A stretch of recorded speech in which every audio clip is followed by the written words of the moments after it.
for smackdown.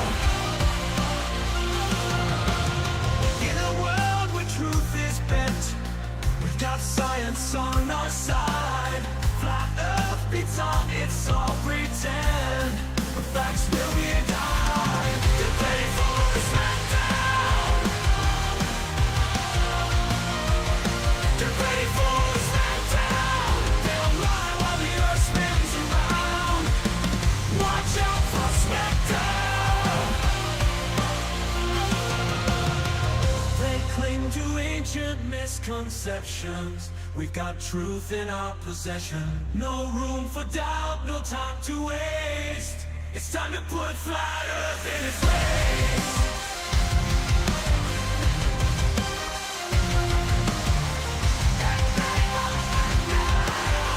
Here comes the smackdown.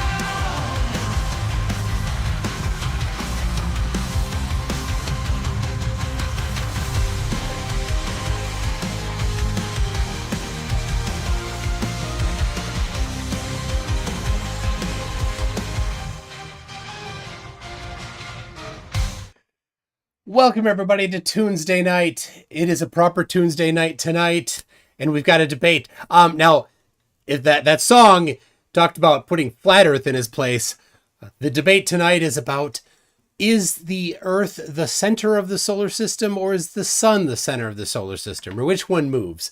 The sun actually isn't quite the center either. The very center of the solar system is the center. But then anyway, it's a small difference there.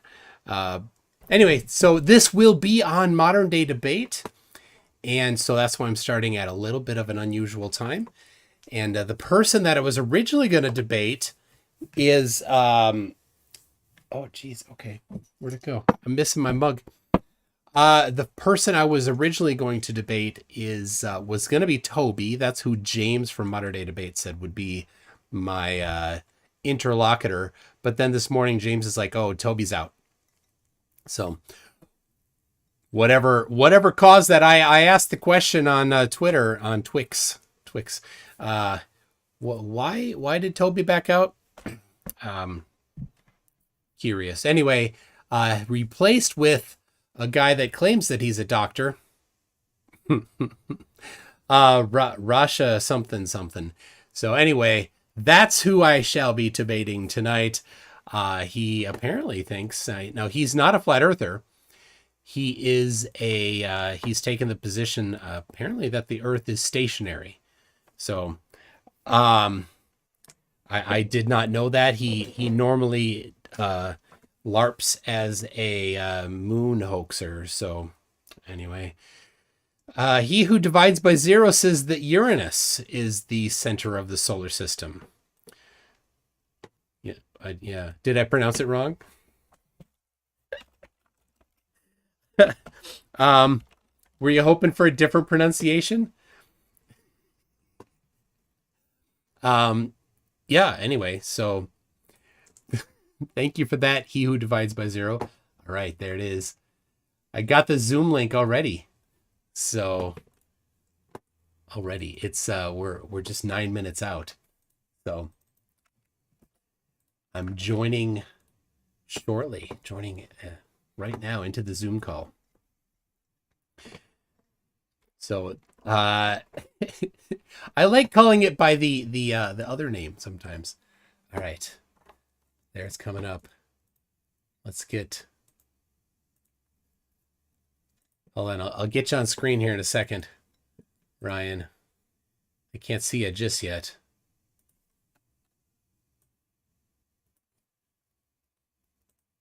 No, it's no. Just joking around. All right. They can. There it is. They can see you now. They can see your live chat. So A1. You know how I usually do this. So anyway, looking forward to this. Yeah, I was gonna say I'm just editing up the screens now. Yeah, I think I can fit Master Tune in there without too much hassle. Perfect. I mean, he gets a title. I do too, right? I mean, I'm a doctor's assistant, so. All right. If you didn't hear that James got his PhD, so that's been I my joke. I heard. Oh, and you're his assistant. I get it now. You got it now, yes. Yeah, assistant to the doctor, or assistant doctor. Which one? No, assistant Yes. to the doctor sounds way more BBC. That sounds great. It Take that. that was the joke of Dwight Schrute, Is he the assistant regional manager or the assistant to the regional manager? Well, All right. my main question right now is how do I'm not sure how to tag you. Would it be like not the center? My camera's going all glitchy on me. What do you mean not the center? I don't know. Like, just wondering, how do I put you here? He's gonna be, I'm just trying to think. This is one of All those right. things where it's like, how should I tag this? This is gonna be interesting. Give me a second for my brain to start kicking in. My son turned 7 over the weekend, so I'm still just like getting over all the whistles and The whistles. Is this your oldest? no, I'm a 7-year-old no, but it was the loudest party I've been to in a while, that's for sure. All right. So do you know that all of the planets are named after Roman gods, right? Mm. Except for one. Do you know which one? Which one? Yeah. Which one is not named after a Roman god? It's named after a Greek god because a 13-year-old got to choose the name, obviously. Oh, named after a Greek god. Yeah. Oh, gee, I gotta think. Yeah, because I, I know that a lot of them are the Roman names, like Jupiter. I made up that story. It's not actually a Oh, 13-year-old, but see, I'm thinking about it, joking but about it. okay, I was gonna say, I'm racking my brain here, and I'm like, man, I'm pretty sure these are all the Roman pronunciations of the Greek gods. So, trying to pull my leg. Here I am. I'm like, I'm trying to get your name set up. You're trying to All make right. me fume. I Never swear. mind. Never mind what I'm doing. You focus on you. It's So, all good. I saw him pop in for a second there. Yes, So, all right. I figured out how we're gonna tag you guys here just to make it easiest. Can you Center hear me? and not center. Yes, we can. We can't see you yet. Yeah, okay, no problem. I see that. There you are. I see that we've got a few things here that came in. We got NA We still gifted got 20 5 minutes to go, memberships. so I'm just getting our screens up and running. Thank you for that, NA. And then Sure. Now, when you said, oh, Mike's doing his talk to his audience, just to let you know, Ross, I think that Mike is go ahead. streaming. Yes. Oh, I just, oh, geez, see, phew, in my head and out the other side. Bum. Yeah, you said you wanted your name updated in the actual video itself or just on screen? On screen is fine. Yeah, that's great. Yeah. All right, cool. Thank you. No worries. All right, just bear with me 1 second. I'll be right back, gents. Okay, so Mr. Lonely says, who's been a member for 15 months, says, round like a ball, one could polish Uranus or Kalis, if you're gonna Kalis. If Kalis is also a Klingon thing. And then Jiffy Jiffwald gifted 10 memberships. So thank you. That's 30 of them. They won't be I know he's not a doctor. They won't be updated yet. I did update the outro, but I'll get it updated here in a little bit. Yeah, I'm fully aware that he's playing the credentials fallacy with himself as the credentialed person, the appeal to authority. So I'm muted to them at the moment anyway. So yeah, Klingon. So the what is it? The something of Kalis is in the new, is it Discovery? I don't know. I haven't watched all of the newest ones. I went back to the Next Generation. I'm watching through those with my kid at the time. So the Sword of Kalis, that could be not DS9. No, that it's the newest series or the second newest series, one of them. So the Shroud of Kalis. Yeah. I don't know. I've only watched a little bit of the newest one, so who knows? Some people have given it mixed reviews. I liked the first season of Picard. I haven't watched any more past the first season. So, yes, the Apple Watch of Kalis. And Jiffy Jifwald wants me to show Uranus on camera. I'm not going to show that. I don't have Uranus here. Dora Nku says there's no series after Enterprise. You make a valid point. You don't like Picard either? So this is the thing. They did the reboot. So, and I haven't watched enough to be clear on which one is which. Is Picard the old, and like Discovery is the new reboot? Because they also did that in the movies. The movie where they had what's her name from Beetlejuice, right? She was Spock's mom. That was a whole thing. The Beacon of Kalis. That sounds better. All right. Discovery takes place in the past. There we go. Oh, that's I right. realized I was in before green. Okay. Can't have that. Somebody will put funny pictures on me. Put funny pictures on you because you were out of there for a minute with your microphone. No, I had a purely green sweater on. I said somebody Oh, could have a heyday. I Try not see. to entice anybody too much, by misbehaving. My camera's being a right pain. Not that I'm important or anything to be on screen at all times, but still, somebody will complain, I'm sure. All right, so you're good to go first for your 10 minutes there, Rasa? You're on mute right now. Yep. All right. All right, cool. I don't need 10 minutes. Yeah, how long? Yeah, it's all right. I'll give you up to 10 minutes and you can use it however you'd like. Just 1 second here. Oh, I do have to grab my timer. And it's right here.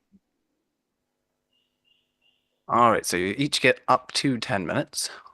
And then we'll go into our open discussion. If there's too much back, forth, crosstalk, just sometimes there's delays on the internet, or we're not getting our, chance to both get our equal opportunity to speak, then we'll go into more muted rounds, usually 1 minute. So we try to keep it open though, if we can.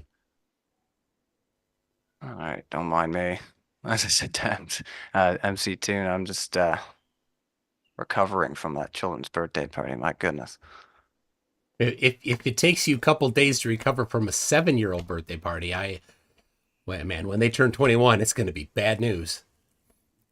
Oh, I'm sure it'll be fine. My camera's not being fine. That is going crazy. It don't light life tonight, that's for sure. Here, let me just flick the buttons back and forth. Sometimes turning on the light and then turning it off again sometimes seems to fix it. If that doesn't do it, well then, as long as you can hear me, that's all that really matters. All right, just bear with me here.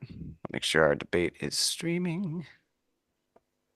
Every once in a while we have those live events and then we have to change the stream key. Pop it back. You'll know when it's ready to go though, because I'll do my big animated opening, right? Your what opening? My big animated opening. Oh, all right. It's more animated, you see, I see. than how I am right now. I'm being Jiffy calm, Jifwald calm says Ryan right now. Michael Scott was in All a right, let's room get with it started. Toby, angry German There we mustache go. man. Everybody's looking good. Michael Scott was in a room with Toby, angry German mustache man, and Stalin, and had a gun with 2 bullets. That's why Toby couldn't come. Oh my gosh. Just bear with me. Bearing. I feel like I'm at work with all the bear with me stuff, right? It's customer service mode 100. There we go. All right. Well, let's do it. Good evening, everybody, and welcome to Modern Day Debate. Tonight, we're going to be debating, is the Earth the center of the solar system? And to get us started, we have Dr. Rasa. So, Rasa, you have 10 minutes on the floor. It is all yours. Okay, so yes, definitely the sun is the center of the universe. Um, I think there might have been a little bit of confusion here. So I thought I was debating against a flat earther. So I'm not a flat earther. My position is that this whole flat Earth thing was a psyop invented to prevent people from questioning whether the moon landings were real or not. So my position is that the moon landings were fake, and of course the Earth is not flat. So this is what I would be more interested in debating about, So you came whether or to the not the wrong moon landings debate. were real. Well, Well, I wasn't sure about this, whether I was debating All a right. Well, flat earther thanks, or Ryan. It's been fun. well, let's It's let's been give you a short. chance here. So, just to make sure, you do have a presentation for "Is the Earth the center of the solar system?" Or am I getting you wrong there, Rasa? That you do not have that no, no, prepared. no. I'm not a flat earther. There are non-flat earthers that think the sun is not the center of the solar system. Oh, right. There Geocentrism you or go. whatever. No, no, no. No, I am a person who is skeptical about whether the moon landings were true or not. And this does not make me a flat earther. I don't know why people This would debate has associate me. nothing to do about flat Earth. No, no, there's nothing It flat Earth. was that about geocentrism or not flat Yeah, Earth. either way, we all know that the solar system is the way it, with the sun at the center and gravity, everything works like it's supposed to. I'm a physicist, No, so you're not. All right. Doesn't sound to Okay. me, unfortunately, that we're going to have an on-brand debate for what we have pitched to our audience here. So if you're hanging out in the modern day debate live chat and you do want to take up the mantle on this specific topic, is the Earth the center of the solar system? You can send an email to moderndaydebate@gmail.com or bc.adt@outlook.com for myself. Or if you're in our Discord, you can get a hold of me there. So we'll put it out by half hour and we'll try to get restarted and maybe get Ross on something that's a little bit more in tune with what you'd like to talk about. So until then, we will be, we'll hopefully be back in a little bit, everybody. Cheers. Thanks, Brian.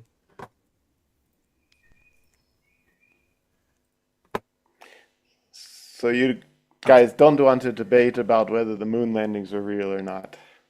Well, we That do, but wasn't not the when it's been pitched as, unfortunately, it wouldn't be on Eh, brand. So it's one of those things where our audience oh, has waited to hear specifically these arguments. So yeah. we'll try to stick it out, and next time we get you on, like I said, we'll try to make sure that it's in the vein of the things that you do want to discuss. But as for tonight, yeah, we can't divert into Switch another the. discussion about, because Uh, we've been doing a lot of not just flat Earth related debates, but moon hoax debates and alike over the last 2 months here. So we were hoping to try to take it down a different path. So I am sorry if this wasn't the right night, Rasa. But yeah, Mike was coming uh, prepared for that subject. So Mike, if you're all right to hang out, well, not hang out literally here, but if I can call on you maybe in a half hour, I'll see what I can get worked out for you. Okay? Is that good, Mike? For me? Oh, yeah. Yeah. Okay. All right. All right. No worries. All right. Thank you. Sorry about that. All right. I'm gonna. Oh, my goodness. Yeah, that guy. I think you got the idea that he's dumber than a flat earther. And plays the appeal to authority card aggressively. He is not a physicist. He claims he's a doctor. I did my due diligence on him.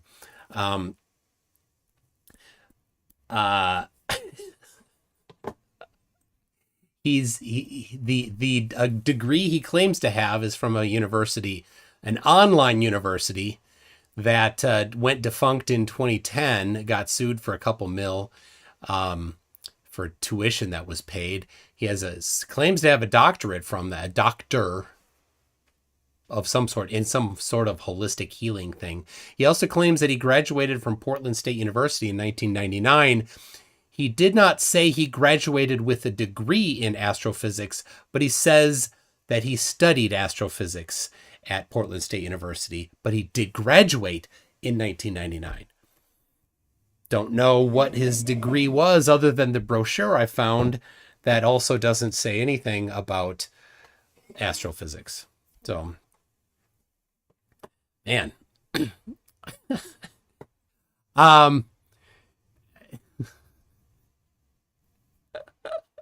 He's so dumb. Just an absolute. I was looking forward to debating him because he's so stupid. He's so. Oh, I was gonna be sad at. Oh, anyway. Let me. I gotta get a little tune shine going.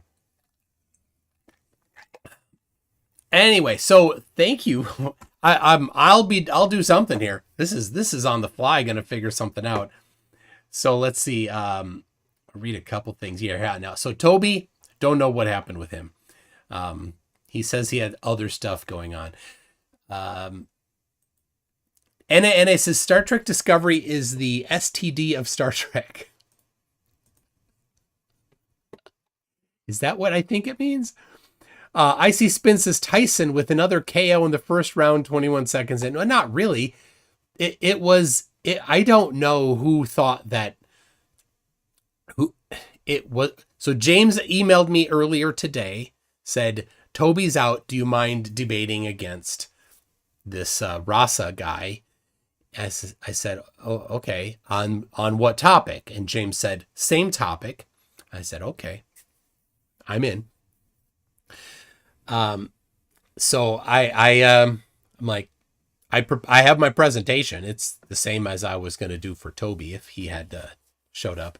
So anyway, Ryan said that he's going to see if he can get somebody else in a short order. So just so you know, tomorrow I will be reviewing the debate that Whitsitt had a couple days ago by popular demand. I've gotten some emails from it too on, Lore Lodge is the place. I didn't know anything about it. I think I found out the day of that it was happening. But apparently he went on there a second time yesterday. So, the word is that the Lore Lodge guy got a bit out of control, a little heated, apparently. I don't know. If you remember, Whitsitt and friends, their tactic is not to share evidence. Their tactic is to get the other person worked up. That was because Alan, Space Audits, accidentally shared his entire screen for a second on Modern Day Debate, where he had the live chat, the DM group up with Shane St. Pierre, his partner Toby, and some others. I'm not sure who else. And Shane, I think, was the one that said, remember, your goal is to get PhD Tony worked up. Something to that effect. That's a paraphrase. So Monkey Cat Pat Pat says that Whitsitt got destroyed. All right. So cool.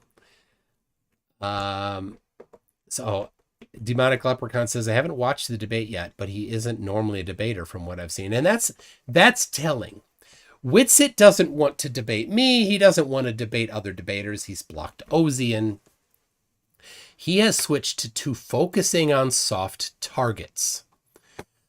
And that's a pretty, he's got his deception down well, where he'll come in to soft targets that don't have a background in science, and just, try to just snow them all over the place. And, they don't claim to have a background in science. If anybody says anything negative about flat Earth, then the flat earthers descend on them and say, you've got to debate Whitsitt. That's their thing. Anybody starts talking against flat Earth and it's, you got to debate Whitsitt every time. And these people aren't debaters and they're not science focused people. So Whitsitt comes in with his deception and lies to them about all sorts of things about science that they have zero background in.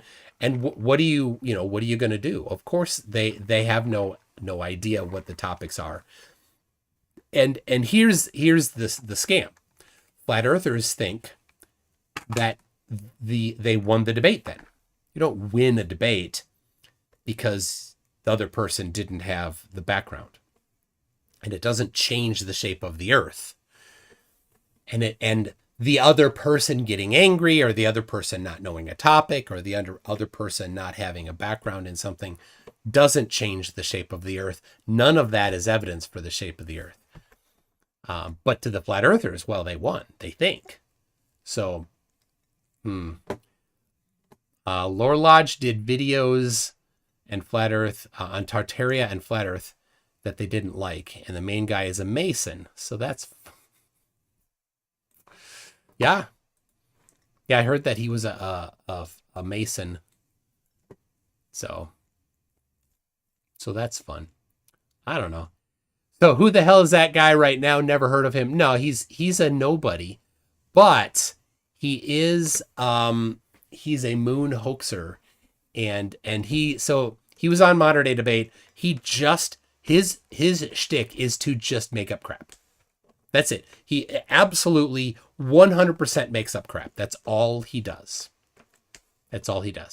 He's like, I did this and I was told this and I went here and I did this. So every single thing that he says is secret knowledge that only he has and he can't give any evidence for. So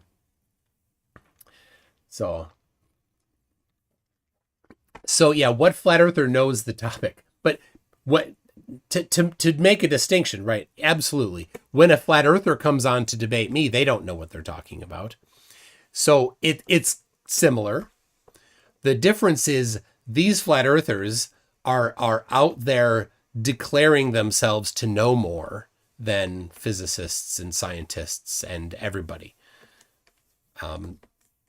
So I see it as a very different thing. They are putting themselves up as knowledgeable on the topic and having debunked the position of the globe, without really having any understanding of how debates work.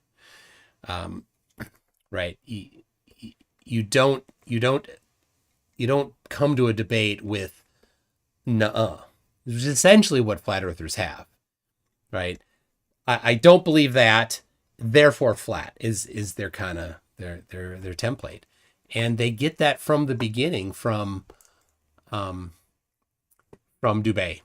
You know, that was his introduction in video form, which was basically Rowbottom's thing back in the 1800s. It's the same. It's here is the claim of the globe. Here is a bad experiment that totally screws up that test. It didn't work, therefore flat, which is the false dichotomy. And I've gone over that before, haven't I? Did you even, let's see. Icy Spin, did you ever take a look at the 5-hour video about the construction of the ISS by Astronomy Live I sent you? I'm sorry. I love Astronomy Live. He is amazing. But 5-hour video.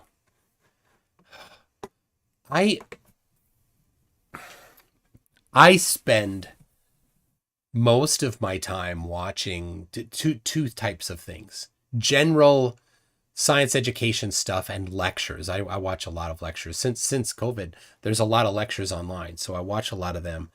And then I also watch a lot of flat earthers content so that I know what they're talking about, so that I stay on top of it. So there will be something. I'm waiting another 15 minutes for word from Ryan, since the guy that I was supposed to debate somehow had no idea the position he was supposed to take.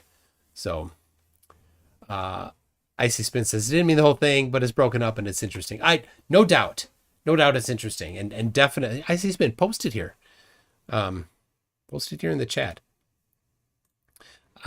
And I see that you're not yet a moderator, so I fixed that, Icy Spin. You are now a moderator.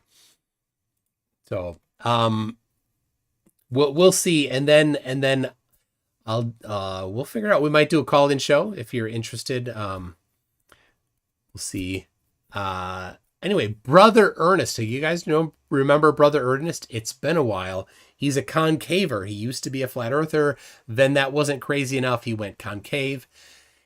And so he just emailed me today. He's looking to come back on. So maybe that'll be next week. So,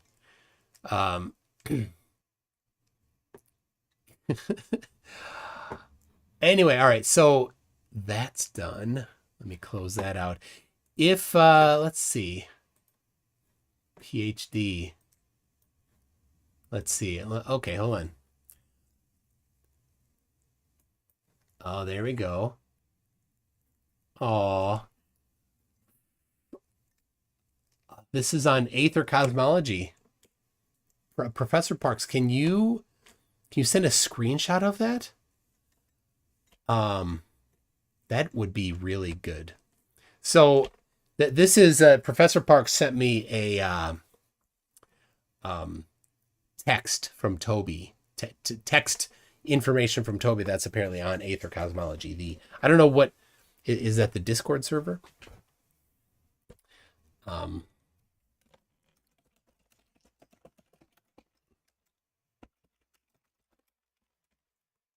All right, I don't know if he's listening or not, so all right, there it is. I'll pin that. So there's the one from Astronomy Live. Go watch that and say Icy Spin sent me. Comment there about that. So, all right. Man, that's he's like, I'm a physicist. And I'm like, no, you're not. He's not. He is incapable of understanding even elementary physics. He's ridiculously, oh my gosh. This is the interesting thing. I've noticed this. I didn't get this. I never had seen this before Flat Earth. I never had at least put my head, trying to wrap my head around it. The number of people claiming fake credentials in Flat Earth and around the conspiracy stuff is quite amazing. And I'm like, well, why would you claim to have these credentials when you don't have the credentials? Because people that do have the credentials immediately see that you're full of crap, right? They're not fooled by it. The reason why then I think is that they don't understand how people with credentials got their credentials, the kind of effort they went through, the struggles and the rather large hurdles that they had to go through, and then the actual understanding that people get as they get good at something. Oh, I see that, Burnham. We'll get in a second. So a lot of flat earthers think that science is just somebody coming up with an idea and a bunch of people saying, yeah, that's it.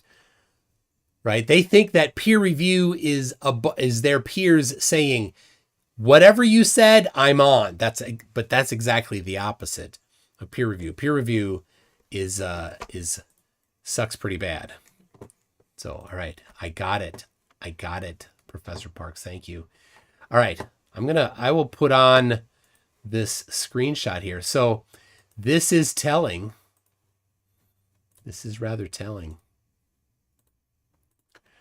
All right. Put it over here. All right.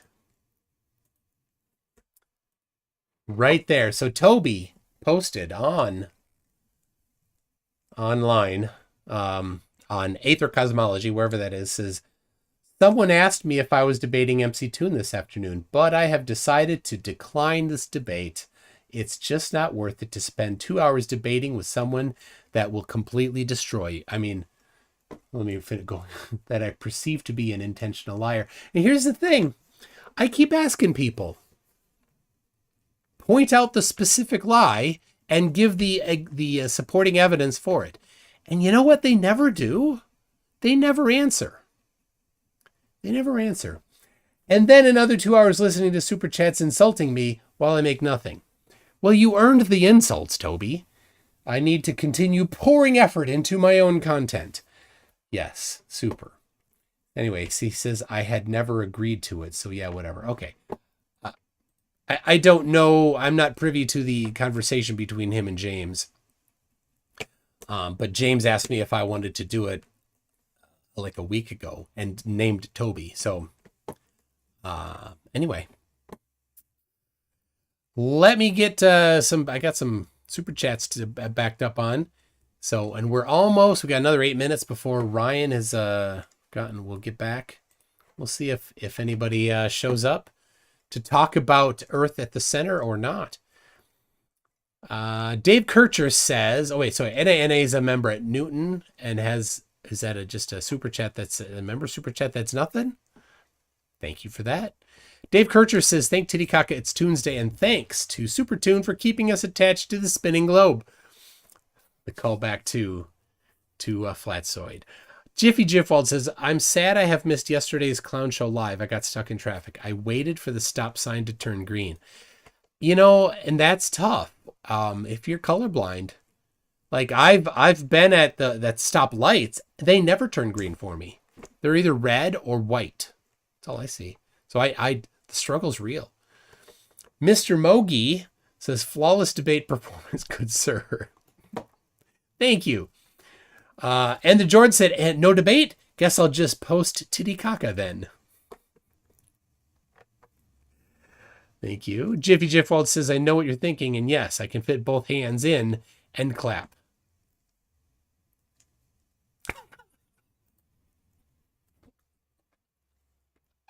Oh my God. All right, Burnham has an address, some coordinates. All right, let's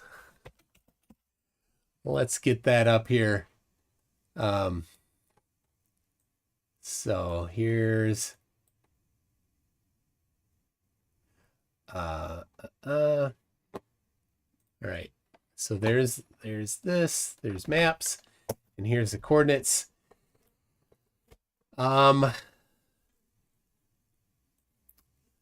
This is usually because there's a funny name on the on there somewhere. And yeah, I know that there's the modern day debate chat is still there, frozen.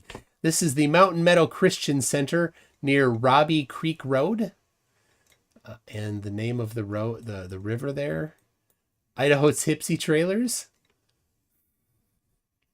Is it Idaho or is it Moores Creek Park? The creek is Robbie Creek. Or do you say crick? Oh, there, Clear Creek. What's the name of their actual this body of water here? It dumps into a Moores Creek. All right. Well, I don't know if I'm missing something. But let's go back here to this, and then we can look at the photo. Okay, that's cool. Yeah. Your pal says, if space is fake, then where does Tears of the Kingdom players send all the Koroks to? What? I have no idea. I have no idea. All right. Oh, there it is. Oh, that's funny. Okay, so this is, I would switch to satellite view. So there's this, it looks like it's a church. And then they put right in their field there, they wrote, Jesus loves you. I guess that's kind of cool. There you go. You could write all sorts of things in the dirt. All right. I got it. I think I figured it out. So, all right, waiting for modern day debate. Was this the question, was this double screw up by James? He's done with his doctorate. So is he less busy? I don't know if he's less or more busy. I have no idea what's going on in his life. But yeah, so apparently Toby says he was unaware that he was to be debating me, and then Rasa is unaware that he was taking the position that the Earth is the Earth at the center. My wife is picking up my son at the airport. We're outside. Just text when you get to a door. Okay, we're in the back row and have to get our checked bag. So.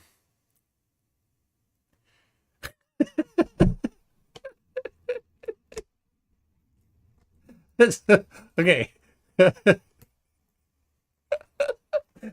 Okay. James just messaged me. He apologized. Thank you, James. And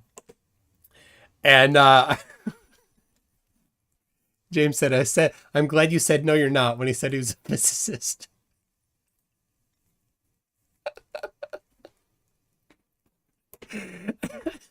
Like, seriously, do you think that real physicists won't realize that you're not a physicist when you say you're a physicist and you have no damn clue how to do physics? Seriously, you're not fooling anybody. Not even close. Oh. All right. Oh.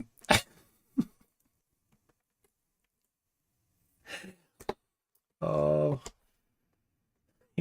right. I don't know if you even heard it.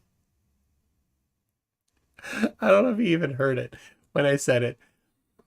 So, yeah. All right. So James, to my knowledge, and this does seem credible, James does have a PhD, or at least he I don't know if do you have to finish defending your thesis, and you then are a PhD, or you have to go through the actual ceremony, walking across the stage, or whatever. Is that necessary? I don't know.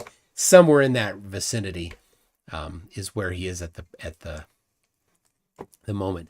MK Ultra says James from MDD has a PhD. The world is ending. So I know somebody that played football with him at college, and he's like, wow, James is getting a PhD. Amazing. All right. Oh, here we got another one from Burnham. Let's see what we get from this one. Put it up on screen. There we go. What is this? It is, it's Okinawa. It's the airport in Okinawa. Oh, look at that. It's Batman on the roof of the building. That's brilliant. I love it.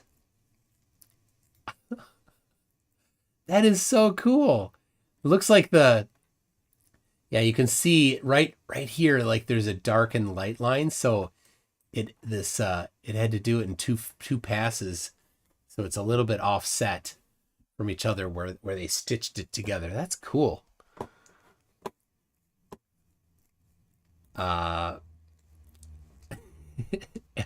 It's not FTFE, Sir Little Wolf.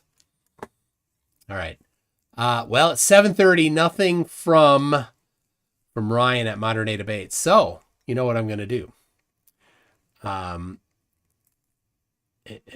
So I'll just one more thing about the not a doctor. So he says that he graduated in 1999 from Portland State University. That would have been his undergraduate degree, his bachelor's. Then he got a PhD, his doctor title, from an online university that went away in 2010. So he had all of 10 years to do that. But he says he moved to China in 2008. So I suspect that he would have had to do that before 2008. So he did all the rest of his master's and doctoring. What do you call somebody that's what do you say if you don't know if they're a PhD or a medical doctor or claiming to be a PhD or a medical doctor? Anyway, so it would have had to be before 2008. But he was doing, on his channel, he talked about a video published 7 days ago. He talked about his what he had done It's just BS. So much BS. That guy is just he's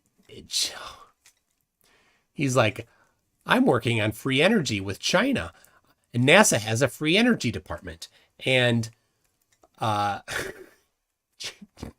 seriously, and he says that he's developing radiation protection for the Chinese Space Institute. Oh my gosh. Anyway, so I'm going to do it on my Discord server. How about that?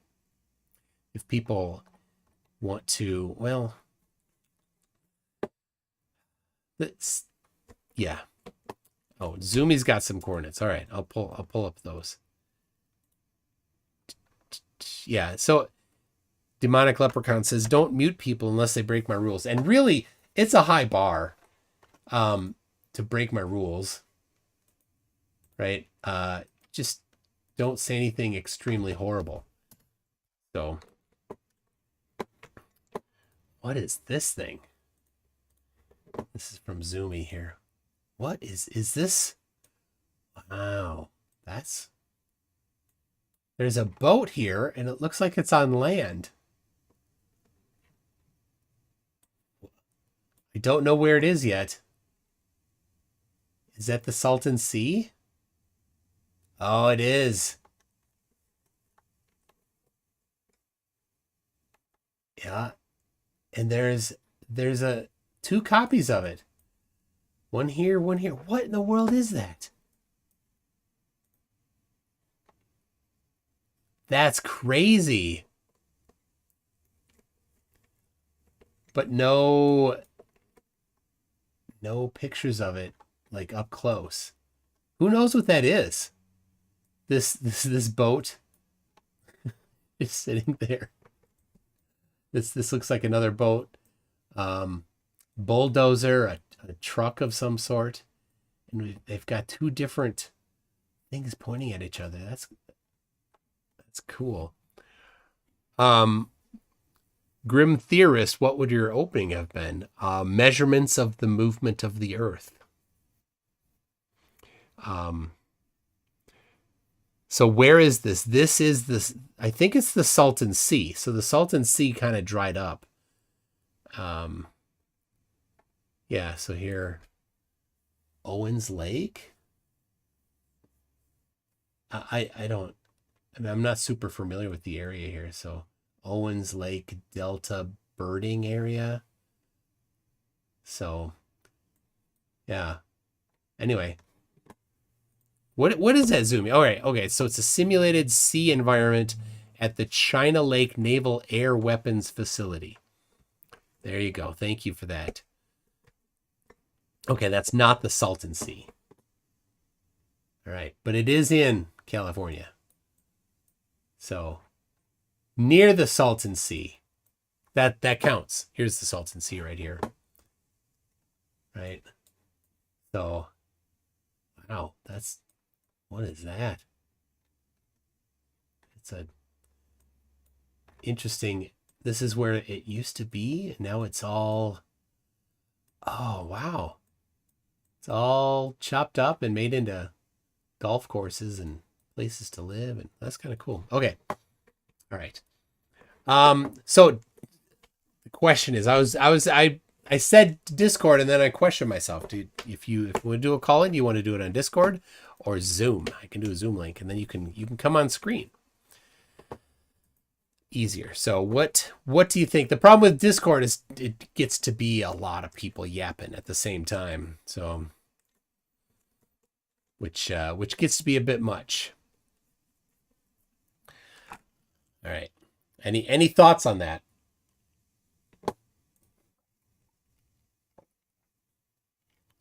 Okay. The blacked out portion is where he did a few nuclear tests and they want to keep that area top secret. You can't even go there.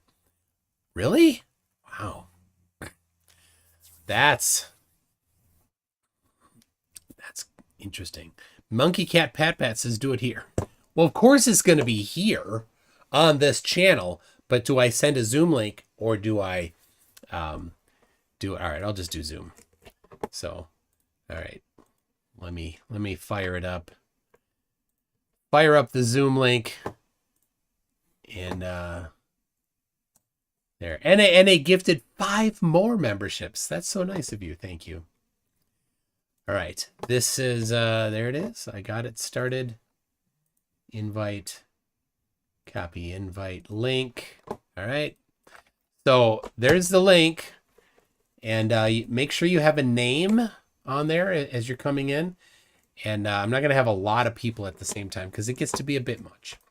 So, all right. Zoom. Get this. There it is. So, setting up so people can be on there on screen. We can all see you. So, there's the link. Make sure it's you have things figured out. And when I publish a link like that, I got to be careful, because sometimes we get some suspicious people coming in. So these coordinates are especially for sleepy, leaky warrior. All right, says Tiny Captain. Let's have a look here at those coordinates. Oh my gosh, that's great. That's great. Right there. What are the internal angles? If you have a triangle sides 1, 1, and 1, what are the internal angles? Oh, that's great. That's funny. Yeah, moon landing deniers would be funny if you want to pop on. So there it is. That's the Luke Air Force Base Auxiliary number 4. But what is this triangle here for? Obviously, they did it for a reason, and they did a bunch of work around it. Was it like for a landing area? And it just gives 3 different directions that you could land from based on the wind. I don't know. So anyway. I'm going to repin. All right, so Icy Spin. I'm going to pin this one now so people can get the new link. So, here we go. From my kid. Off the plane and heading to baggage claim. There it is. So, Lord Luminous Pooh says, I joined, but my face breaks screens and that money. All right. Pastor Ernesser. So, Brother Ernest is going to come on at some point here. Is this actually Brother Ernest? We'll see. All right. I accepted the I don't know. Oh, it is. It is Brother. How you doing, my friend? Oh, geez, you're loud. Okay, I fixed it. I'm good, Brother Ernest. Well, I almost died in February or in April. I think I sent you the link. Terrible fight with cancer, my friend. Oh, wow. And yeah, it happens to be a cancer that you don't really win with. It's called anaplastic cancer. And when I was in the hospital, I watched your videos a lot. Of course, I was there for 6 days. It's very brutal. And so I'm in recovery. That surgery was the 12th. I have about 40% of my voice back. Wow. And, it's funny. In all of my life, I've been this conspiracy theorist person. Some call me a conspiracy tard. But, when you get cancer, you go run into the doctors. And my cancer was so special that Dana-Farber Cancer Institute in Boston took my case, and Dr. Laura Gogan saved my life. I mean, I had a 5.9 centimeter growth in my thyroid. They took out my whole thyroid, did neck dissection.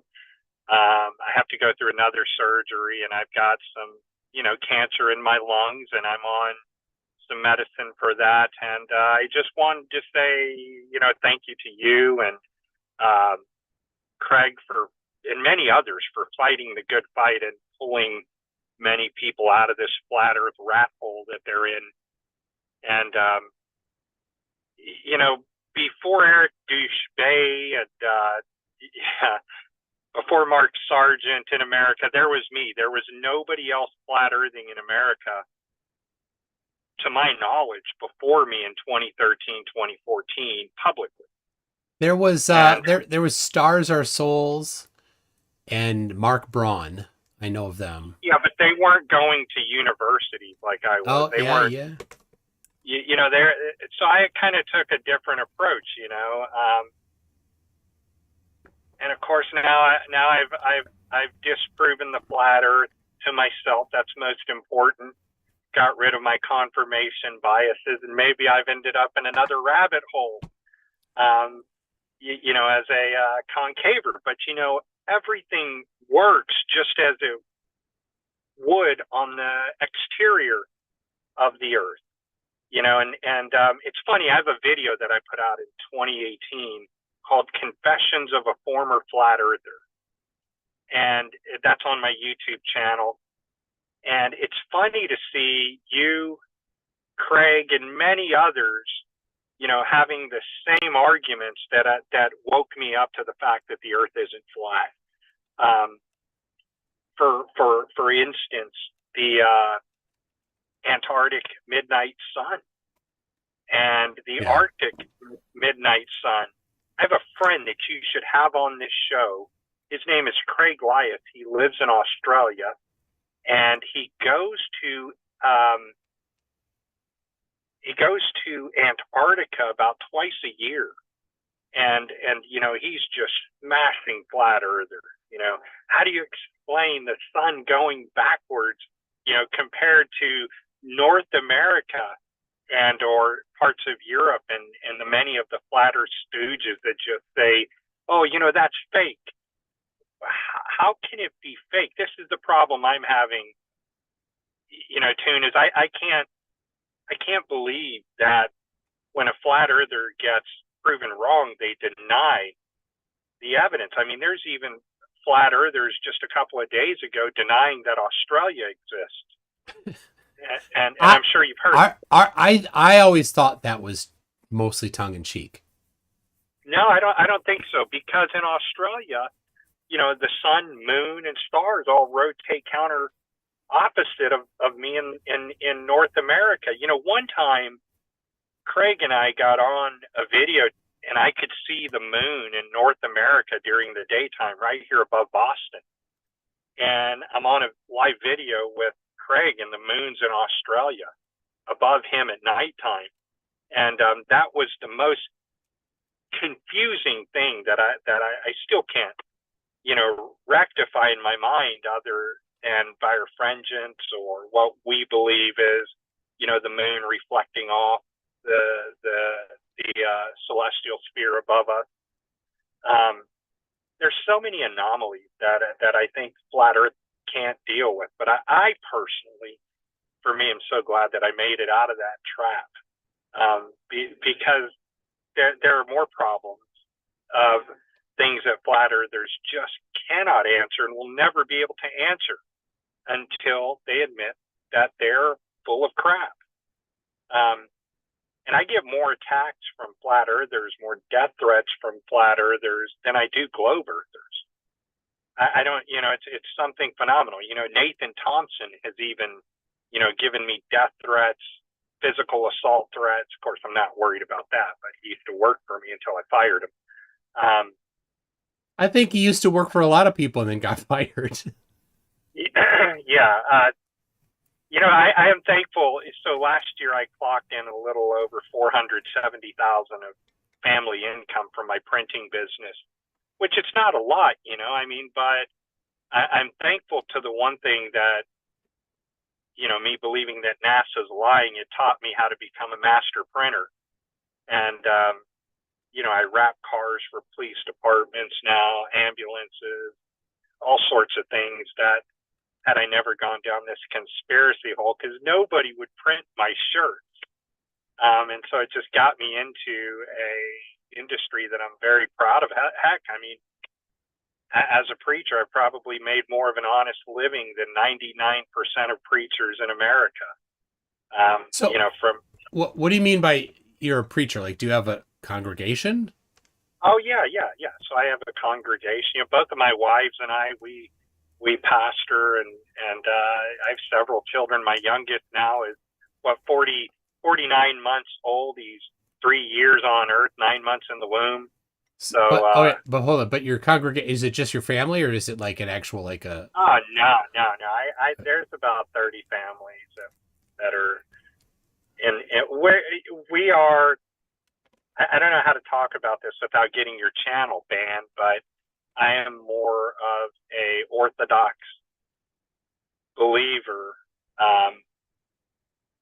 which is completely different than modern day Christianity, which is Zionism. So I don't want to get your channel banned by going the opposite of Zionism. It's a whole can of worms that, Yeah, you know, don't need that worm. Those worms. Right. You don't need that wormhole.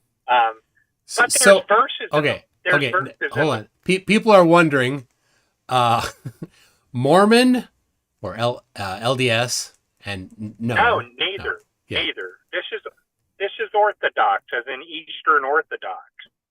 Okay. Which is what I you know, prior to. Well, that's pretty me structured. That's super structured. Oh yeah, sure, and you know, my belief as being an Orthodox pastor is a pastor who stands against 100% against Zionism. So that's my connection to it, to my belief in Scripture. But I wanted to say, I've debated so many flat earthers, and they seem to all be heavily brainwashed by Bible verses that make no sense. You know, there's only one Bible out there that's uses the word flat earth that was made, I think, in 1700, 1800, I believe. The Matthew's Bible. Yeah. The original interpretation of Scripture that we all were in the womb of the earth. And if you can remember the story of God and Job, God is tempting Job. The devil is tempting Job, and God asks the devil, he says, where do you come? Where have you been? Where are you coming from? And Satan says, lo, inside the earth, walking up and down and around the earth, up and down and around the earth. And Christians have big problems with that, because Satan was never cast below the earth. He was cast to the ground of the earth, where all men were. But that's a whole different other story. I didn't want to get into that. But there are verses. There's over 712 verses where God says there is no man in the earth.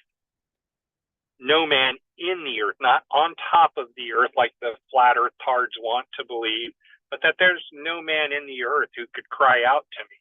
And all men in the earth, you know, waged war against the beast. Oh. That's in Revelation. Oh, so you're saying in the earth because of concave. Right. He hangeth the sphere upon nothing, and that's the celestial sphere, or stars that rotate. And of course, if you go to my channel, you can see models. But you already know this. You already know that we think there's a big glass ball rotating above us, and the thing that makes sense to me why the star trails work is why the star trails would work on your model. One of us are upside down, depending upon which hemisphere we're on. You know, Australia, they're down under, so we in America are upside down to the Australians. And that's why we see the moon upside down to the people in Australia. The face of the moon is upside down, just like on the globe Earth. You see the moon. Yeah, the orientation is different. Yeah. Right, and that's because we're inside the earth, and we're all looking up. This is a theocentric model where God is at the center of the earth, and flat earthers want a geocentric model because they think they're more important than God, which makes no sense. What the hell does God need to have man be at the center of the earth? It's ridiculous what they believe. It's ridiculous what I used to believe. But at least I have maps that work. At least we can fly on navigate on our maps. It's the globe maps inverted. You know, and I never got there. There seems to be a lot of different concaver ideas, but what I've never heard anybody really say anything that gives a strong description of why things are accelerated toward the ground. there's two things in this, and I know that you and Craig say that the ether doesn't exist, and there's a push from the ether above that's pushing us down. It explains the Coriolis effect, which I used to deny until I go out and shoot a gun to the east, and then you find out that when you shoot a gun to the east, the bullet drifts differently. You shoot it to the west, the bullet, you know, lowers differently. Coriolis effect is something that I don't know how flat earthers deny this. And I have another question for you, you know, because I am researching this at all times, and I don't want anybody to think that I seem to know it all. Obviously, I don't, right? But the some of the main questions that I have, I think that you might have fun with is how on earth do flat earthers explain earthquakes? How do they explain seasons? I mean, how do they explain the analemma? You just cannot on a flat earth. And I think that guy, Professor Dave, if you know the guy, he made a video a long time ago. He goes, you know, on your stupid little, you know, circular map, you know, your sun, depending upon which tropic it is in, would have to go faster and slower depending upon where it's at. And I think that there's a big disconnect. And the one thing that really turned me on to this concave idea is that you can watch a video where I go to MIT and I debate the students at MIT.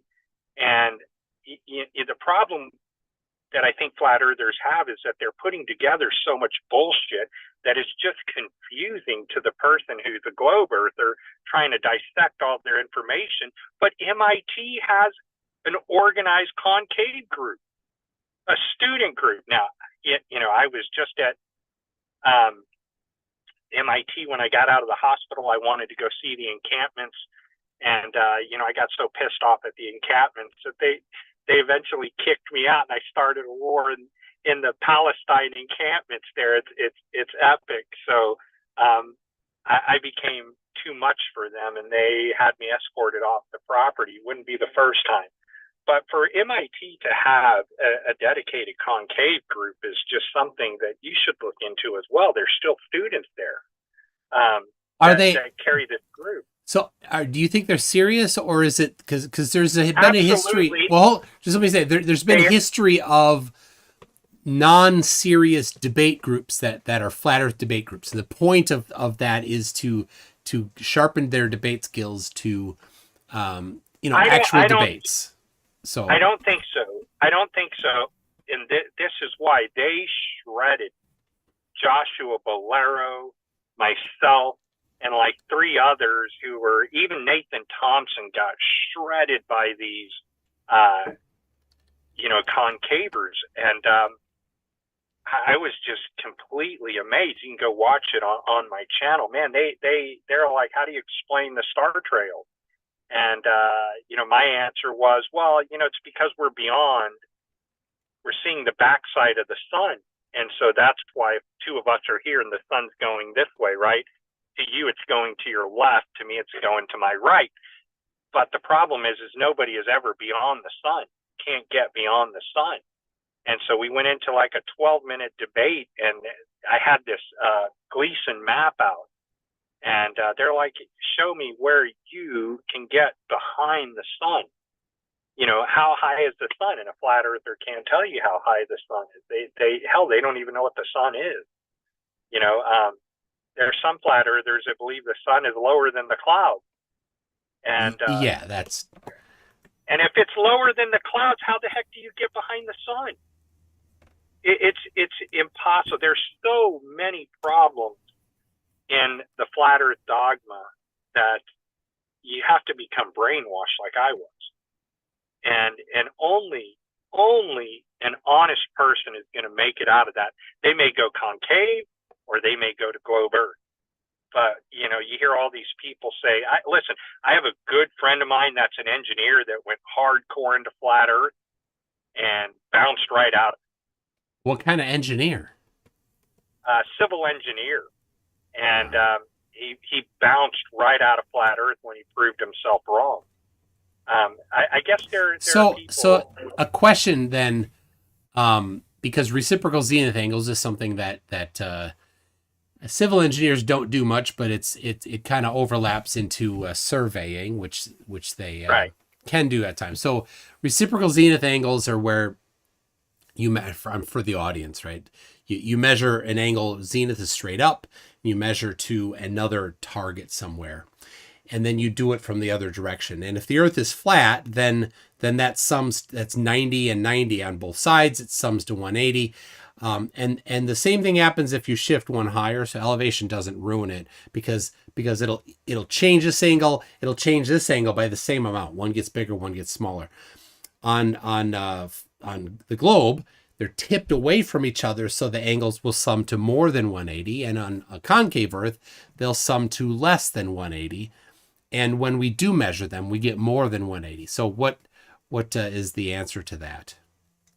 So there's a friend of mine named Brian Mullins. He's the engineer. You may look him up on YouTube. He is extremely popular in 2018. And, probably one of the top flat earthers only because he was an engineer.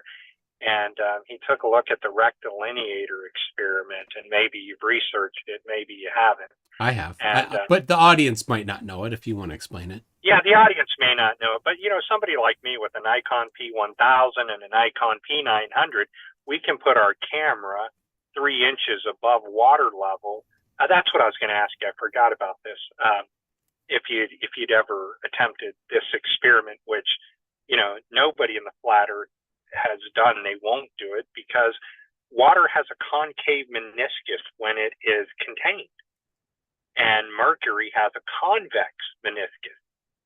So you can put your camera 3 inches above a bay, like I do out here in Revere Beach, and you can see boats that are higher up in the water, boats that are lower in front of the water in the equal, in the middle part, and they're lower than the boats above, and then the shoreline itself is higher than both boats. If you put that camera 3 inches above water, this is what converted Brian Mullins. He's like, well, that can't be. If water's flat, you shouldn't see a boat above the other boat. You would see the boat in front of you, the boat behind it at the same level, and the land behind it at the same level, but you can see land and water dipping in all directions. So I would challenge you to look at that. If obviously scientifically water has a concave meniscus when contained, why wouldn't it if it's in a big container like a magical flat Earth? Well, all right. So that didn't describe either reciprocal zenith angles or the rectilineator. So we're 2 topics away from where we started. Well, yes, but the rectilineator proves. Well, no, explain it first. We need to explain it first so the audience knows. So in the early 1900s, there were a couple of scientists that charted the measurement of land over 2.5 miles to see if land actually increased in height. And they used sextants. The documentary you can watch on YouTube called The Rectilineator Experiment. Or if you go on my channel, you can look up Force the Line.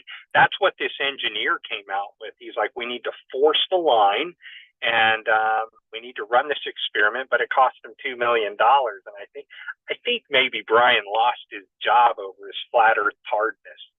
I don't truly know the situation. One day he was here pushing the rectilineator, and bam, he was gone.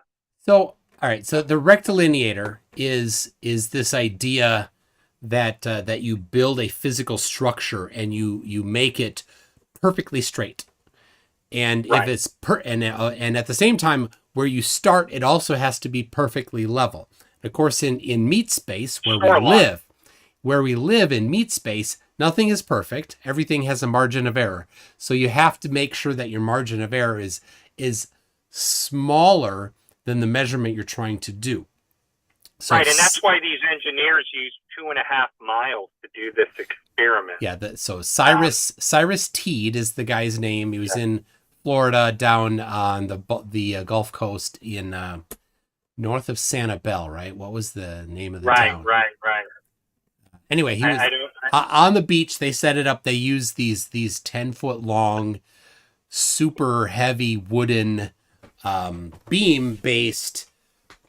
Basically, it's just a big old rectangle, and it's got a flat face on both sides, and they put them face to face, and they just went one after another. So, put one up, put another, put another, put another. It's kind of like that experiment that Geocentrism did, where where he held this. I think it was a circle and a board up, and they tried to look through it. He cut a circle and a board. And he put the circle at 17 feet above the water. His camera was at 17 feet above the water. And Enrique was holding a light at 17 feet above the water, and they couldn't see it. But then Enrique put it above his head, and they could see it. Well, yeah, I have a theory of that, and that's because light bends upward. But why does it bend upward? Well, that would be due to the aether that you don't believe in and Craig doesn't believe in, and it's a force that's pushing down, and at the same time, it's bending light upward. I have a good documentary done by the National, I forget, it's on my channel, National Surveying Organization, to where they measure the light actually in Antarctica, and the light is bending upward, and the scientists say it's a phenomenon that, is likely not understood right now. And I don't know why light bends upward other than it's following the celestial sphere, which is a perfect circle. However, watch the video. It's a very good video, not made by me, but scientists who are in Antarctica. And while they're out there, the sun is going backwards, and I'm thinking, man, what the hell is going on? To a flat earther like myself, when you see that sun go backwards, it just shatters every false idea that you have of where you live. It really messed me up, man, when I saw the sun go backwards with my friend Craig doing live videos over 7 hours. And here in America, my sun goes, from east to west. Right. And so down there in Australia, and when he was in Antarctica, it's going totally reverse. And to me, I know I brought that up to you. You're like, yeah, that's normal. But to me, it wasn't normal. It's the most confusing thing that I'd ever heard. And that's when I bailed on flat Earth, because the light can't, the light's not going to was that mislead us. 2018 that you, so for about 4 years you were? I fought with it from 2017, but I had too many people that were on the flat Earth side, and I was making probably $4 to $5 grand a month selling NASA Live shirts and stuff, and I didn't want to ruin that little money that I was making then. So yeah, I struggled with it until Joshua and we just got our asses owned at MIT, and they crushed us so hard. How could I find this group at MIT? Send an email out to the student groups.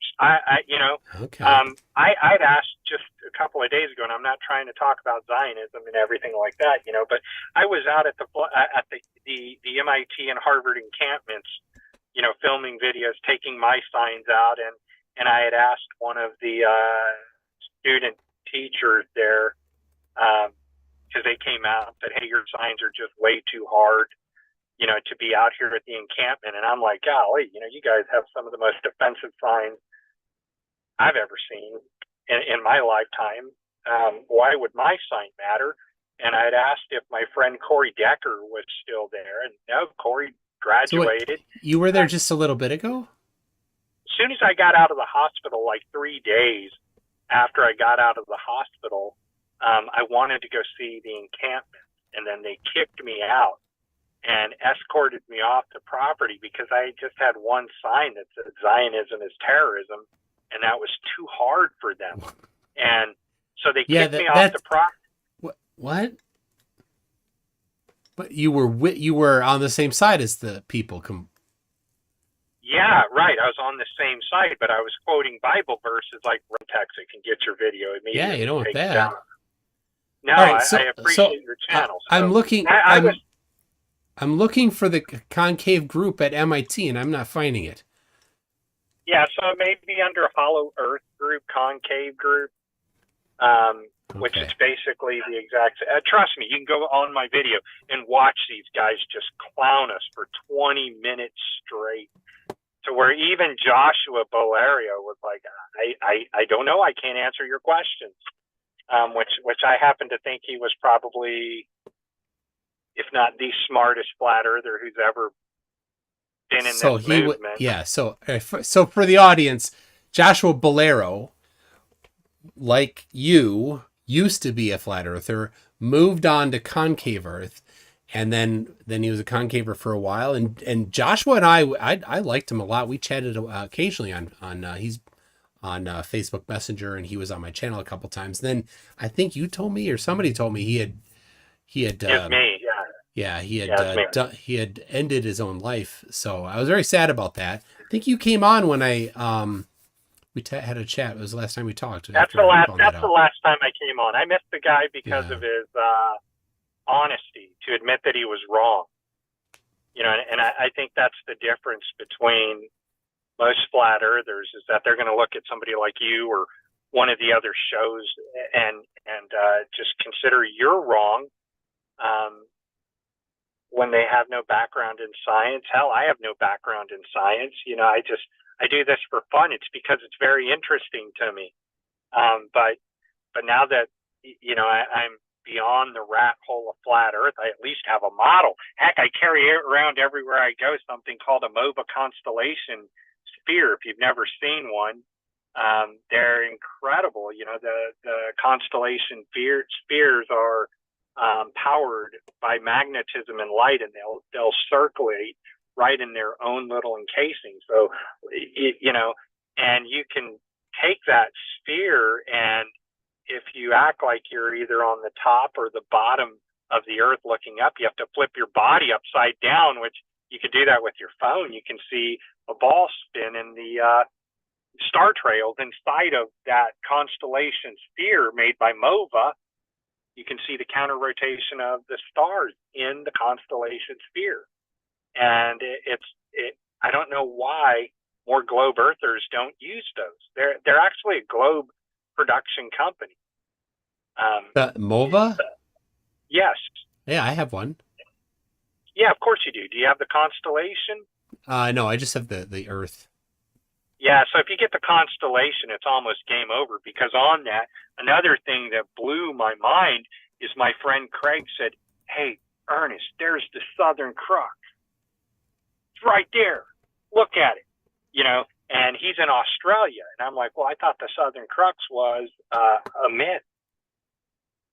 You know, I thought Sigma Octanus was a myth. Who's ever seen that unless you're down under? Now, why is it that the people in Australia can see the Southern Cross and, you know, it's a myth to flat earthers? How the hell do they even explain that? They just say perspective. That's horseshit. Just magic words, yeah. So it's magic words, but my friend Craig is out there filming it with the Nikon P1000. Yep. I don't know. So I really would ask you. His name is Craig Lias, and he's probably one of the top concavers in the world. He works for me at NASA Lies, and he's just a genuine man. You know, a very good researcher, And like I said, he goes to Australia twice a year. He's going there, I Oh, believe, in August. and he is a concaver. Yes, and he's going to Antarctica. Sorry, he goes to the Ross Ice Shelf, and you know, the Ross Ice Shelf is what stupid flat earthers believe is a 65,000 mile or 65,000 kilometer ice wall, and everybody knows it's only like 300 kilometers.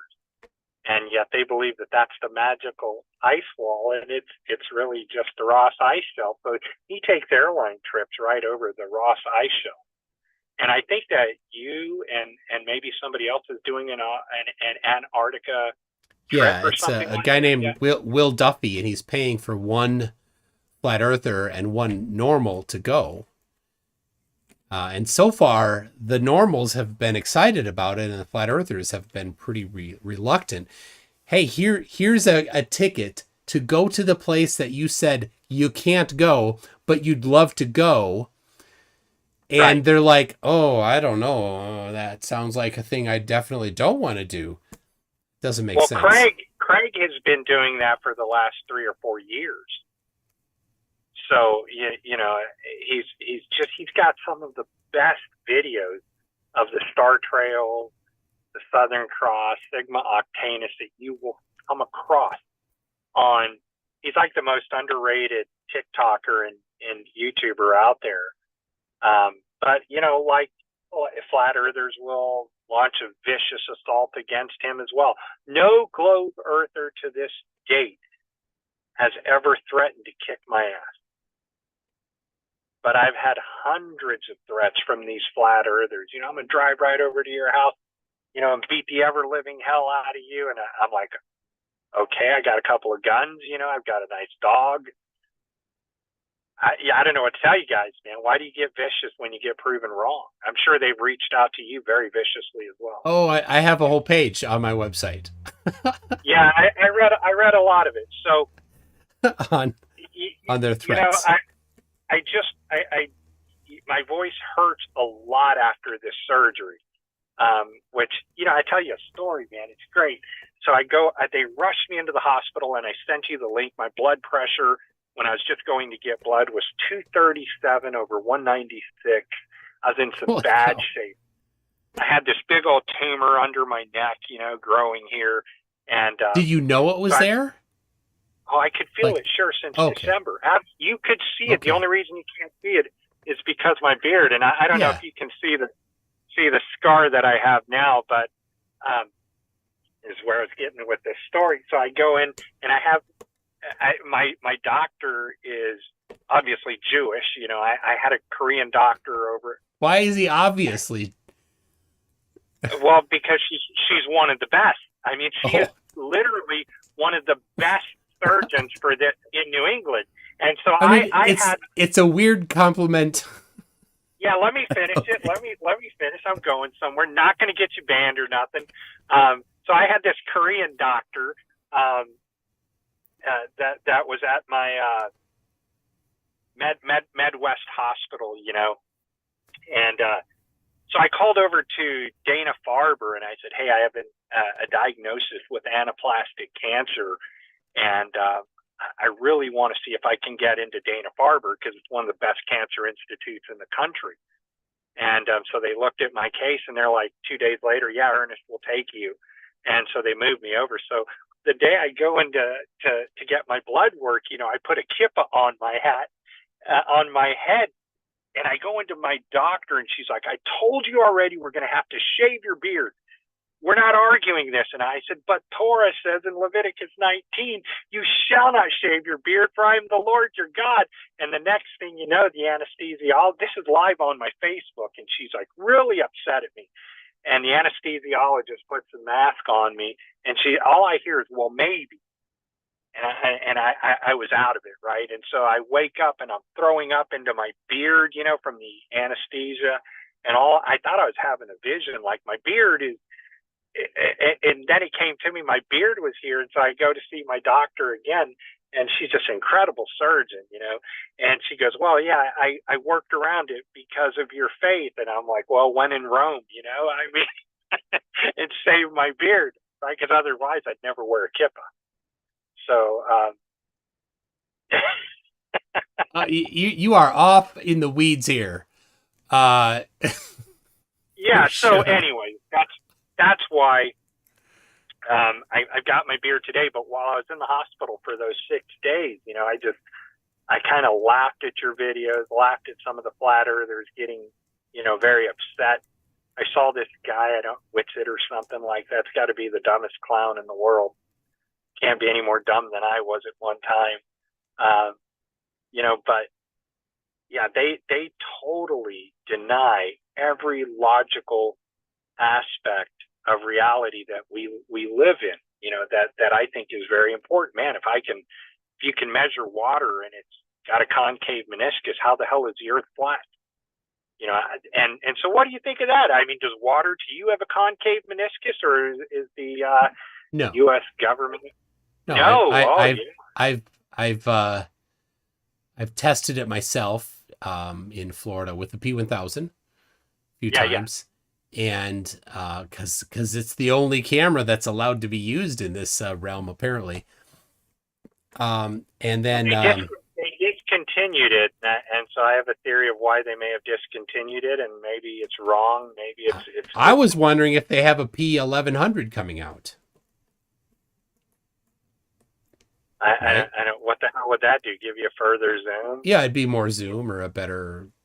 The operating system on that camera is a little rough. They could do better on the UI and stuff. Maybe they are, and so that all that does is create a confirmation bias to a flat earther. Oh, they're discontinuing the camera because they don't want us to know. Yeah. No, it's because technology is increasing so much in that little camera. I really don't think that anybody at Nikon headquarters at the board meeting where they're talking about whether or not they should cancel it had any topic on whether or not flat earthers had anything to involved in it. They didn't care at all. I just love it for the zoom. So look, on the case, my time is short on Earth, and I've got a brutal fight ahead of me with this anaplastic cancer. It is vicious, man. It's if I didn't go through the surgery, they told me you're not going to make it more than 60 days, Ernest. And that's when I let go of my medical conspiracy theory, that they're just trying to get me into the cancer realm to get me hooked up to the system, and then I become a financial leech. And that of course they didn't do that. They actually saved my life. So for the one time in my life, trusting the doctors worked out very, very much to my benefit. And I was denying the surgery, but it's kind of hard to deny the surgery and all of a sudden you can't breathe every day, and you go in and you're dying. That's why my blood pressure was so high. Yeah. It was just, anyways, I just wanted to come on and say thank you, for your work. And keep on exposing the flaws of flat earth. And if I don't see you next year, at least I told you, thanks for making good content. And, my throat's hurting, man. That's the problem. So I've only got about 40% of my voice back. And when I talk, it feels like there's a heavy load of pressure going straight into my throat. So I don't have all the answers, and that's why I'm deferring you to somebody like Craig Lias, if I can have him get a hold of you. Yeah, I'd love that if you can. Yeah. And other than that, the Craig friends of yours and all those guys, keep exposing it. And isn't it weird how every concaver that you meet, we're not fighting. Every flat earther that you have on, you're fighting. I don't know why that is. I have, there's been I've had a few different concavers, and yeah, it's usually pretty good. The guy in England, he said I can't go to heaven because he thinks he's Jesus. Why? He thinks he's Jesus. Why can't you go to heaven? Where does it say that? Because I didn't bow down to him. He said that. Isn't that something strange? A lot of these concavers think they're Jesus Christ. I don't know. James had that, or Joshua had that too at the end, right? He kind of, I thought he got into that a He little. always said he was God's messenger. Oh, okay. You know, and if he would have ever told me I'm Jesus Christ, I'd have been like, well, I have a different theory on that. I'm like, there ain't no way you're Jesus Christ. I mean, it's really sad how the top leading concavers have died. I don't understand how they're all committing suicide. Lord Stephen Christ is. I don't know what happened to him. I don't. Well, it was he got picked up for making some threats against the president, and then got let out. Then got picked up again for making threats against the next president, and then I think he was determined not fit to stand trial, and then eventually something happened while in custody in some like not regular prison, but prison for people that can't stand trial because they have. Well, when I was a flat earther, Anyway. I threatened to unalive Benjamin Netanyahu and spent about 8 days in Pennsylvania jail, and my case got dismissed. That's right, you did that. Yeah, I also drug an American flag, on the ground. Oh my gosh! Speaking out against the wars, and so that they tried to file charges on me for that, but of course my attorney kicked that. That's free speech, but I didn't go to jail for that. I went to jail for threatening to assassinate a foreign diplomat. Of course, I couldn't have done it, right? I mean, who's going to be powerful enough to do that? But I got past all that, and I don't think I'm going to be doing anything stupid like that anymore. I got too good of a job and company, and the family's in a good place, the church is in a good place, and we just have a rule: no flat earthers allowed in the church.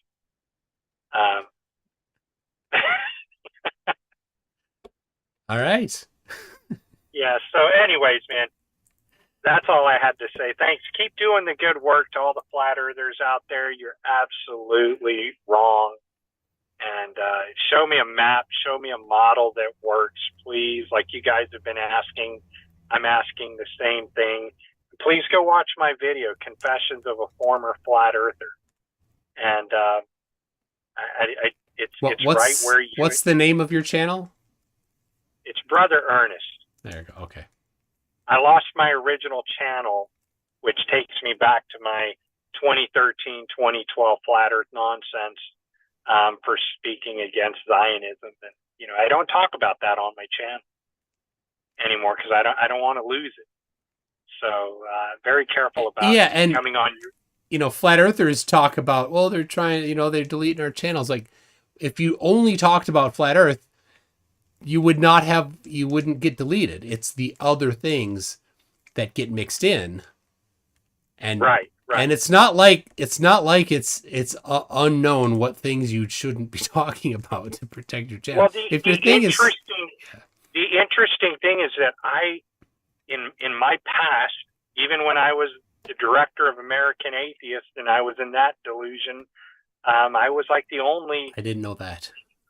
Yeah, I was the Pennsylvania State Director for American Atheists. And it was brutal, man. I made Times of Israel probably 13 times. And the last time I made Times of Israel and Haaretz and Shalom TV, I was fighting a Star of David in a public school. And Abe Foxman, calls me up and says, I don't believe you're being anti-Semitic over this. I believe you have a neutral ground, and wrote a great article about my fight on that. And here I find myself in that same fight with my children. I'm in our public school now. But that's a different story another time. Doesn't make sense. However, it's good to know that I marched with over 10,000 Jews against is not real in New York. It was a time of my life. So I've seen America swing greatly to where people aren't afraid anymore. But on that note, it's for a different subject that you can't have on YouTube. Yeah, go somewhere else with those. So take it easy, man. I'm gonna go in and I got to do some breathing treatments, and I could die at any given time. this cancer can just erupt in me, and I don't know. I sent you a link to the video, and you can see this company is kind of cool. When I got the surgery done a day later, they sent me this $5,000 Okay. printer, and I was printing concave stickers inside the hospital on my bed for all the staff coming in, and they're like, "Man, this is pretty interesting," you know. So I was born to print, and I'll die printing, and I'll die printing what I believe is truth, and you know, it's just where I am, and I hope if you give me your address, you know, I can print you some stickers that can mock the flat earthers. I have some of the best stickers that do that. Matter of fact, I got in a fight with this guy named Brian over my anti-flat earth stickers, and it was pretty hilarious. So it's not on my YouTube. It's a great memory that we had when Joshua Bolero got in a fight with him too. You know, got drug out. He got his ass kicked, unfortunately. So on that note, keep it up, man. And I know you will. You're getting some good views, and I enjoyed watching you in the hospital, and you know, Craig and some of the other guys. So, all right. Well, I hope you well. I wish you well. I'm glad they were able to clear up what they have done so far, and hopefully just the one. treatment. There's like seven other large growths I got to deal with, but it's the first time in my life I'm on Tagrisso, the cancer lung pill, which it's doing great jobs keeping the cancer at bay. But of course, you know, once you hit the stage 4, man, it's pretty much downhill from there. So on that note, peace out, my friend. God bless you. And you can go to heaven, right? It's already, the work's been done. You can't do anything to stop going to heaven. Jesus Christ is the Savior of the world, and he loses one, he's not the Savior of the world, right? I mean, is that how it goes? Yeah. Have you seen the Okay. I want you to do another video. Terrence Howard, the actor, right? Look him he's up. nuts. He's on Joe. Yeah, he's nuts. He's on Joe Rogan's show lately. I'd love for you to do a deep dive into that. I think you would find humor and enjoyment and good content in it. Taking a look at it with your background. So look, I'm going to have Craig call you or message you. Please have him on. Have him on for sure. All right. Yep. Take it easy. All right. Okay. So long. You have to hang up on your end. I don't see the hang up. All right. But all right. So long, my friend. There it is. I found it. Okay. Bye. Oh my gosh. All right. Let me just clear a couple things up there. I let him go a little bit unrestricted on purpose. When Joshua died, I was sad that I didn't at least say something to him as he was having trouble. And so when he comes on, he's like, the email he sent me earlier today didn't mention anything about stage 4 cancer. So, I gave him a little more latitude than I normally would. But anyway, Israel is don't go with that. Nuriel is a friend of mine, and he's in the IDF. So I'll leave it there. I'll leave with that. Okay. Brenda is coming in here. So wow. Anyway, yep, that time that was. Yep, enjoy it while you've got it, people. Enjoy the time. Okay. Brenda is coming in. Yeah, MK Ultra.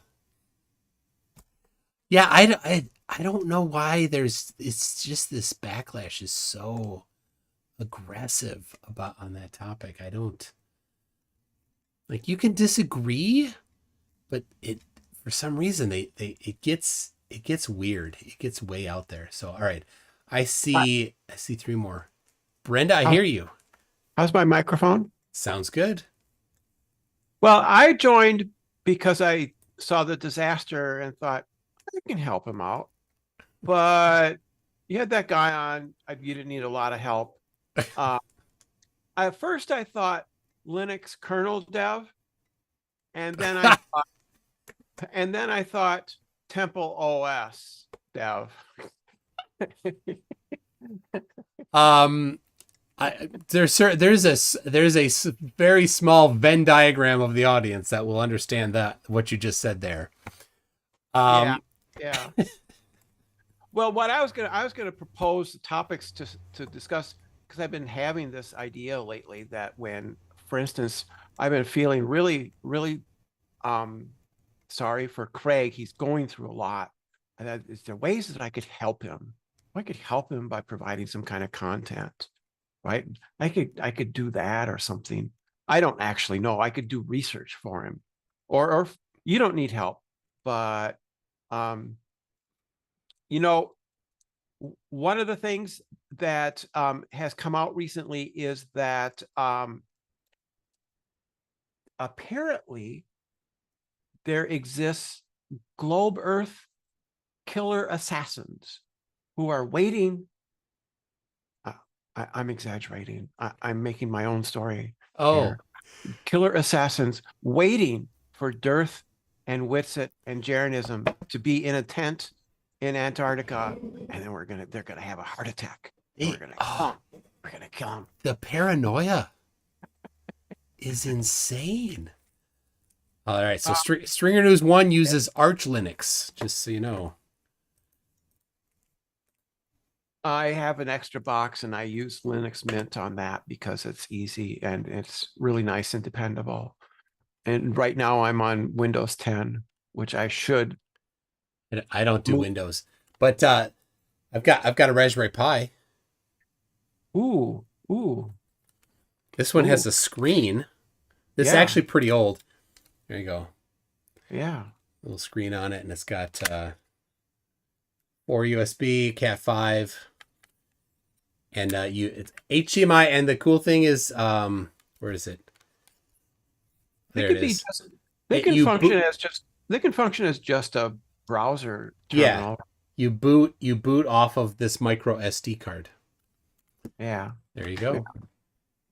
Yeah. So I was thinking, and I don't know if you're copacetic with this, was Nathan did a video about me, and I thought, if you're needing content, we could discuss it. But of course, you had that guy, and he was pretty entertaining. Nathan, in a weird way, yeah. So Nathan, there's a bunch, but right now the only one on YouTube is Oakley. Nathan Oakley, yes. Yeah. He Okay. did a video about me telling him that the second law of thermodynamics does not contain any reference to gases. Yeah. And he countered that by playing a Yale professor talking about PV and RT and showing a cylinder piston arrangement. Ideal gas law. Yeah. Yeah. Which involves entropy, but doesn't actually address my criticism, which is that the second law doesn't mention gases. And Nathan thinks that I particularly enjoy it when I say something that is just pretty easy to understand, undergraduate level science, and they say, you're getting schooled by a flat earther about this. That tickles me to no end when they say stuff like that. Yeah, the second law, the reason that gases don't escape is because they don't have the energy to. It takes energy, and you have to spend energy, and some do. Some gas particles have the energy to escape the Earth's gravitational field, but most do not. Most of them don't. Thank goodness for that. Right? And so that was the extent of what I was saying there. I was going to talk about that. The other thing is desperate for content, but you had that guy. That was one hell of a beard. I have to say that. It's a beard. Yeah. ZZ Top has nothing on him. So the second law specifically is limited to isolated systems. Yes, and the Earth is an open system because we have. Here's a little factoid which people can bring up, which I bet most flat earthers will balk at, which is that the Earth doesn't get any net energy from the sun. We get the same amount of energy comes in as leaves during the day, as leaves during the night. It's an equilibrium. It's in balance. It's an equilibrium. Because if it did, 4.5 billion years, we'd be pretty hot. Yeah. We'd be pretty hot. And yeah. So the average has to be net, the same. Yes. Even though at it times varies. it'll vary. It'll go up and down. Yes. Yeah. Yeah. It'll vary. But on average, on geological or astronomical timescales, it's an even wash. And I'm sure that that would drive them crazy. Right. So that's the thing I wanted to bring up, but I mean, it doesn't have to be. I think I want to make videos, and then I think of reasons not to. And then I think, oh, Craig could use some help. I could do stuff for him. Mike doesn't need my help. I can't do stuff for him because he's good enough without it. But Craig needs help. He's fine. But Craig, well, no, I feel for him. I really do. He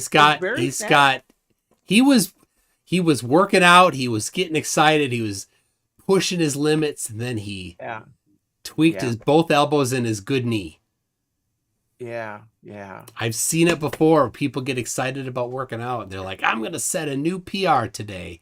Every day they got to set a new PR. And then I'm going into surgery next month because I tore something. Like, dude. So, all right. We got some people saying, make some videos. I know, but there it is. Are you watching the chat? Look at that. No, it went full screen on me and I just left it. MXXXD says it. Okay, I'll try. He's friends with Matters Now, right? He does. He's co-host sometimes there. We got Bal Diablo says yes.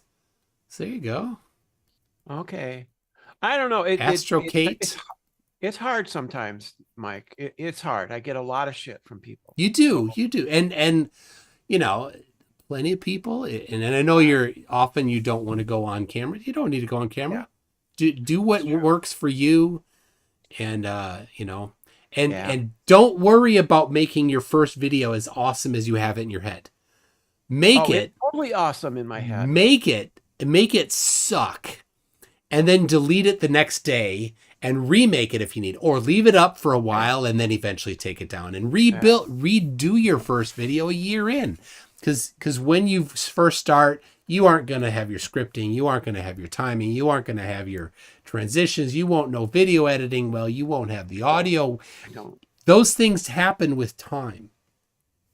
Okay. So yeah, I know, but I want to contribute and do things like that. So yeah. You know how it is.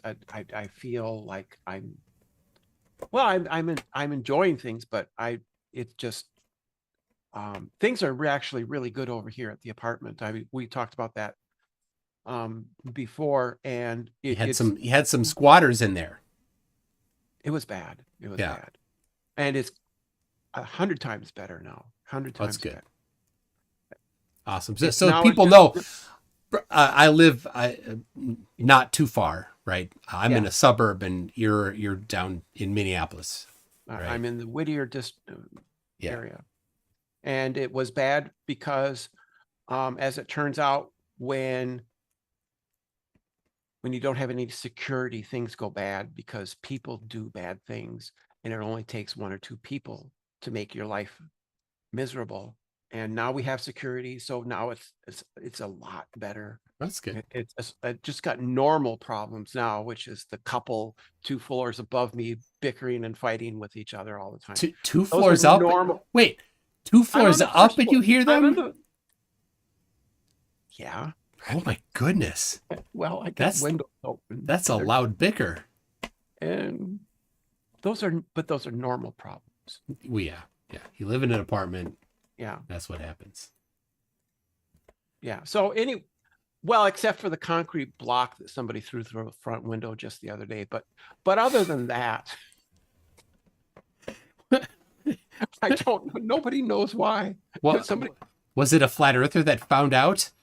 where you No. live? They're like, yeah, I'm gonna get this brick What through. sometimes happen is people are there because they are subsidized, and they might lose that subsidy because they were doing drugs. Oh, Then they get angry and they blame everybody else but them, and then they toss things through the front window or something like that. yeah. It's interesting place that I live in. It is. So this is a goofy call. If you got somebody else to go to, we can do that. Why? But anyway, Nathan Oakley, you're full of it. You don't know the second law. The second law states, right, that the total entropy of an isolated system, is gonna increase, right? I got that right, didn't I? Yeah. Yeah. And what is an isolated system? Give an example. The universe. The universe. The entire Yes. universe is the only isolated system that exists. Yes. Right.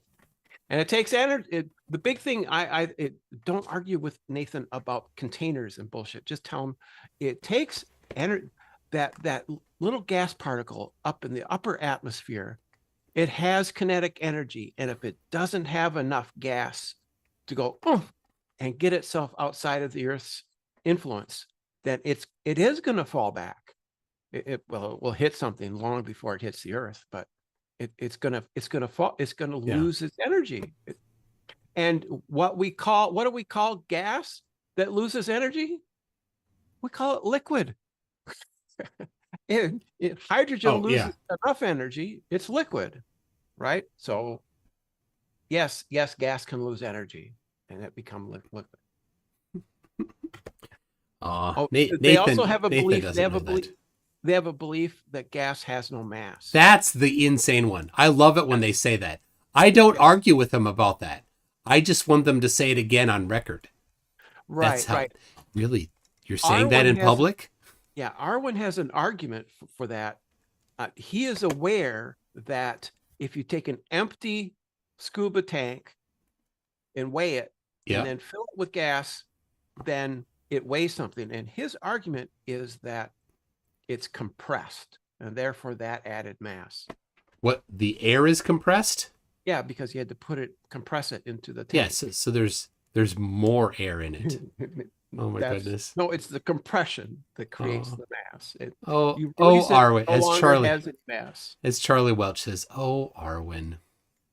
Yeah, but he's actually been doing a lot better. I monitor him once in a while, and he has refrained from calling for the murder of politicians and people that he doesn't like.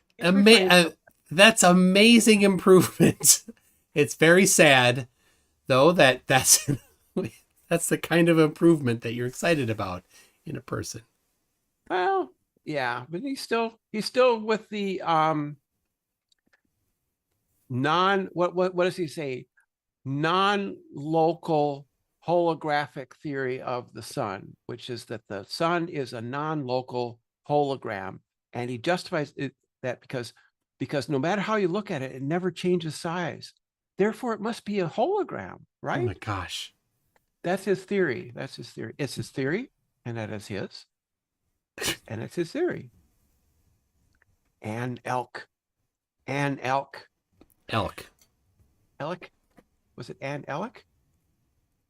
What was I don't know. It's the Monty Python skit with the Brontosaurus. Oh. I don't recall. Okay.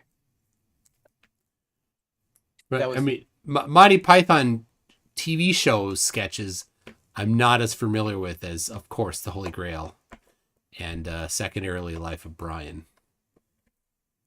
Those all came much later for me. I remember watching Monty Python on TV in the basement. Yeah. All the time. Yeah. I had a friend that was big into Doctor Who, introduced me to Doctor Who. Fourth Doctor. It was the Fourth Doctor. Fourth Doctor. It's gone downhill. It's a family show now, and it's got all the family show has to appeal to a wide audience, not a narrow audience and so it's more watered down, I guess you'd put it. What is a good don't know. good sci-fi show that you enjoy right now? The Next Generation. Seriously, That's I old though. if I'm watching TV, it's rare, number one, and number two, it's with my family. wife or my family, and even that we don't do much. We're busy, especially in the spring. In the spring, it's ultimate frisbee.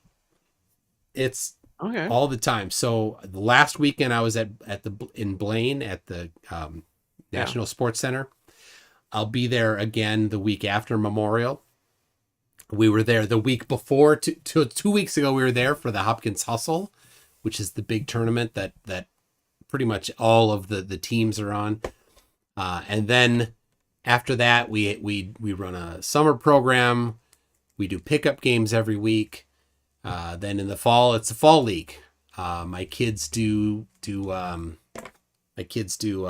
club as well. So we travel to Milwaukee and Aurora and Des Moines for club ultimate. So we're all over the place. Well, yeah, that's great.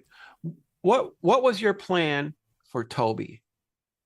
For Toby, my plan was to go over the things that they never talk about, of course, which is the actual measurements of the movement of the Earth.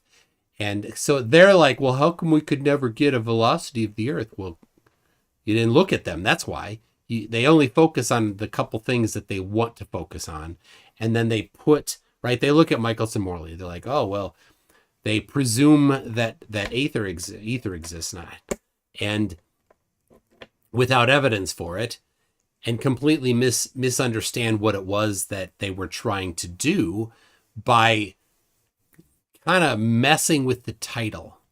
The title of... Yes.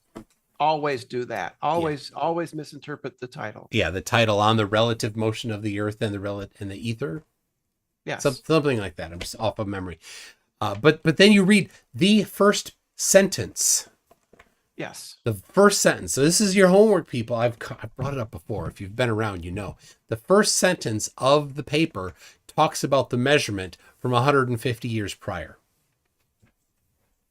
So that was going to be... There's the taste.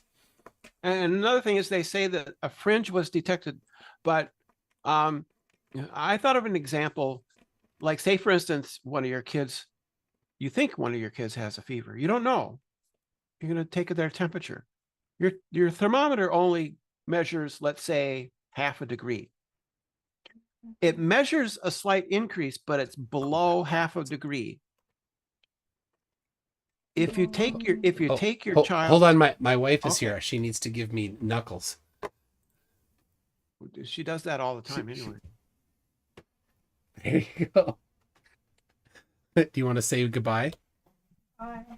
I don't know if they heard it. Hold on. Let me get the microphone there. Goodbye. There we go. All right. Have a good night. We haven't seen All right. Turtle yet.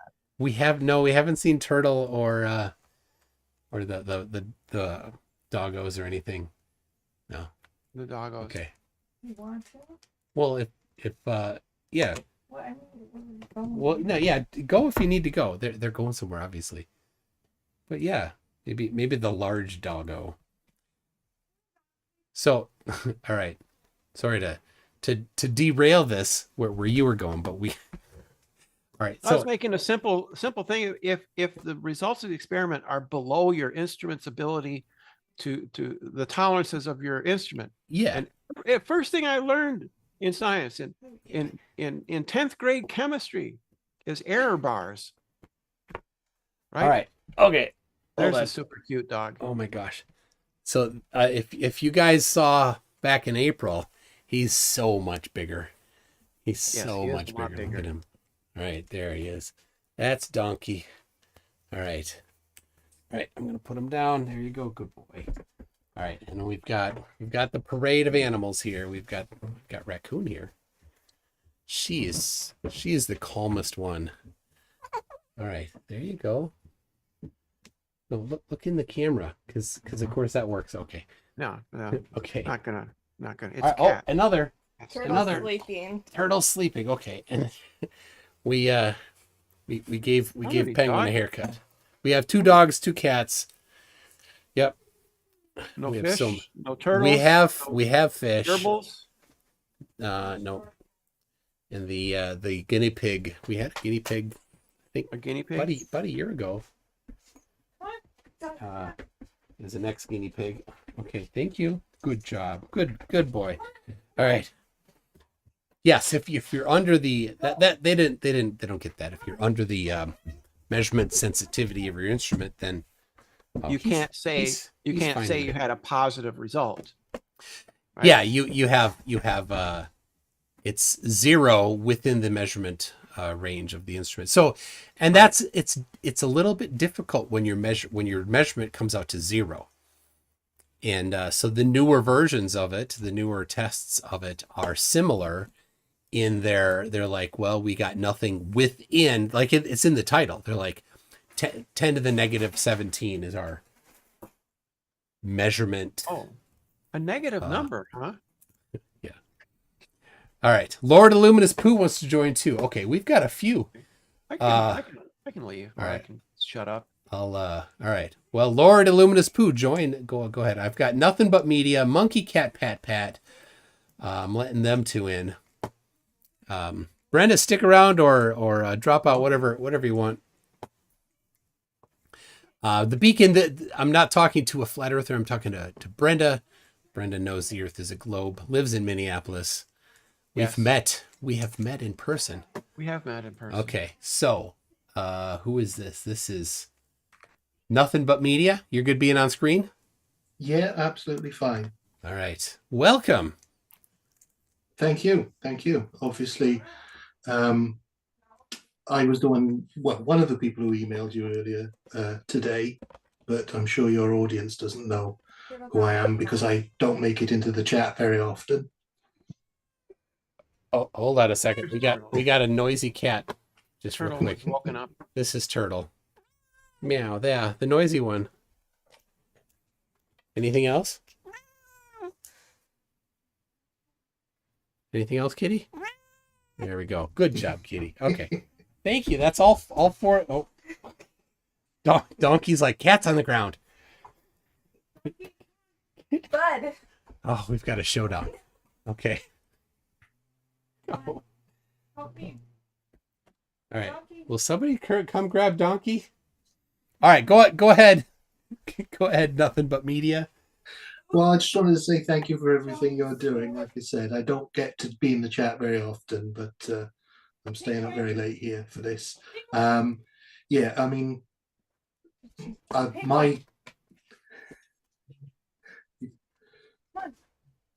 it's like herding cats. It is like herding cats. Oh my gosh. Donkey just wants to be in here. Donkey loves to sit underneath Just the desk. close that door and let him be in Okay, here. yeah, that's fine.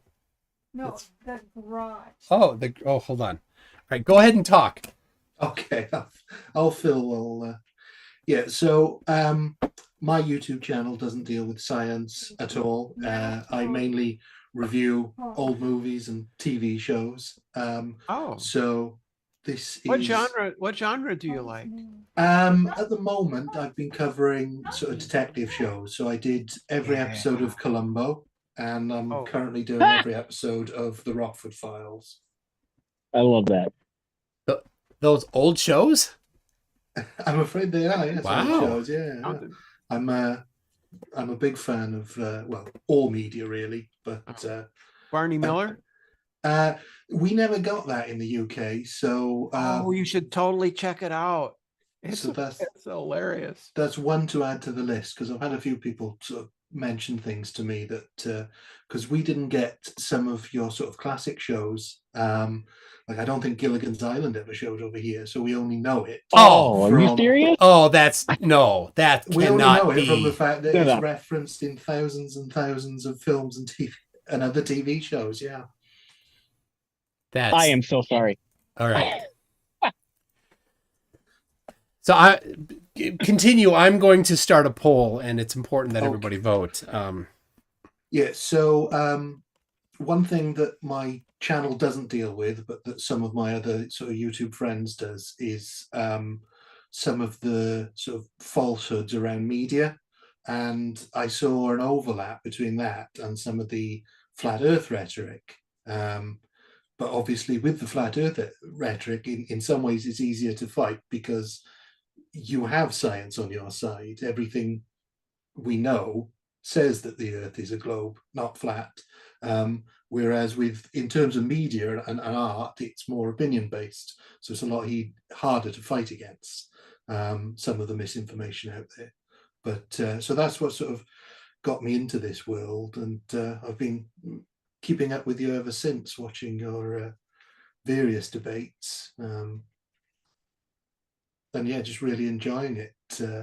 So you're telling me the CIA doesn't run the media and propagandize us? Well, I would control say our that minds? there's probably some people who think that the same people that run the media are also hiding the fact that the earth is flat. I would say there's definite overlap there between some of Absolutely. their beliefs. Wait, what?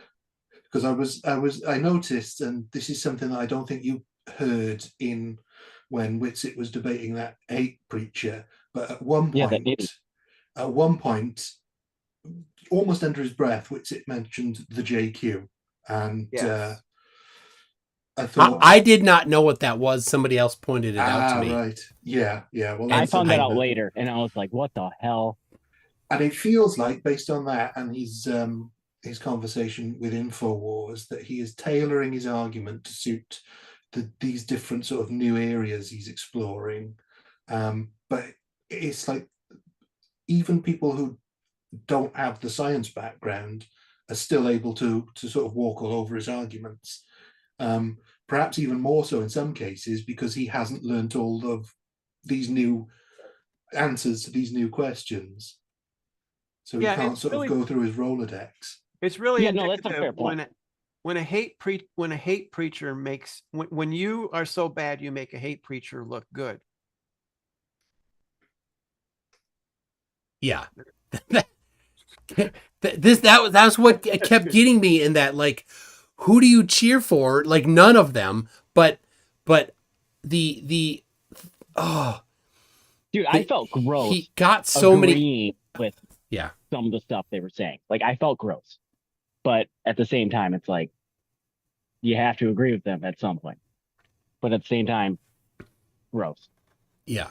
All right. So just so you know, the poll is Ginger or Marianne, and so far 24% have chosen the wrong answer. So I'm gonna need people to fix that. So if you accidentally voted with you accidentally clicked Ginger because that's the wrong answer, you're gonna have to log in with your sock account and vote the other one. I don't have a sock account. Sorry, I already fucked up. Then go create 5 sock accounts as an apology. So, all right. So we know. I just let everybody. I hit. Let's see. Lord Illuminous Pooh has two versions of Lord Illuminous Pooh coming in, but we got Leslie, we got Eric Burns, we got the voice that we've heard is Monkey Cat Pat Pat, who's not on screen, and of course Brenda was here before. So, all right, don't talk over each other too much. So yeah, the JQ, it was like they were buddies talking shop when I went through and replayed that part of it. Like they were just like, oh yeah, that's it. Like, oh. Well, it felt like as well, obviously you didn't know what it was, and I only know what it is from some of the political stuff that I watch, but Whitsitt clearly knew, because that's fairly, it's deep enough that you wouldn't know that without... It's insider talk. Yeah. So I listened to the debate that Whitsitt recently had with what's his face, whatever channel that was today, and my God, he got destroyed. Like the Lore Lodge guy. Yes. Okay. Yes. It was unreal. There's an Yeah, echo. I stay away from those entirely. I try. I didn't want to listen to it, but I just put it on just for something to listen to while working. And my God, it was terrible. Like Witsit is so done, and I'm so sick of him. And I know he won't go to Antarctica, even though in that debate he said he was willing to go, but now he's saying, "Oh, nonsense about not wanting to." Yeah. All right, Monkey Cat Pet Pet, you're. It sounds like you have a speaker and it's feeding back in your microphone. Just so you My know. sorry, dude. I will leave. I just wanted to hop in and say I love you, Tune. Oh. I love Brenda. All of you guys. Love y'all. I'll Thanks. hop out now. Sorry. Thank you very much. And Leslie, you can't eat on screen, dude. Oh man, I'm hungry. Okay. I just can't stand Woodsid. Oh God, his voice is worse than fingernails on chalkboard. Well, it's the word salad. Like he doesn't even know what he's saying. Sitting back and watching him just spit out the nonsense.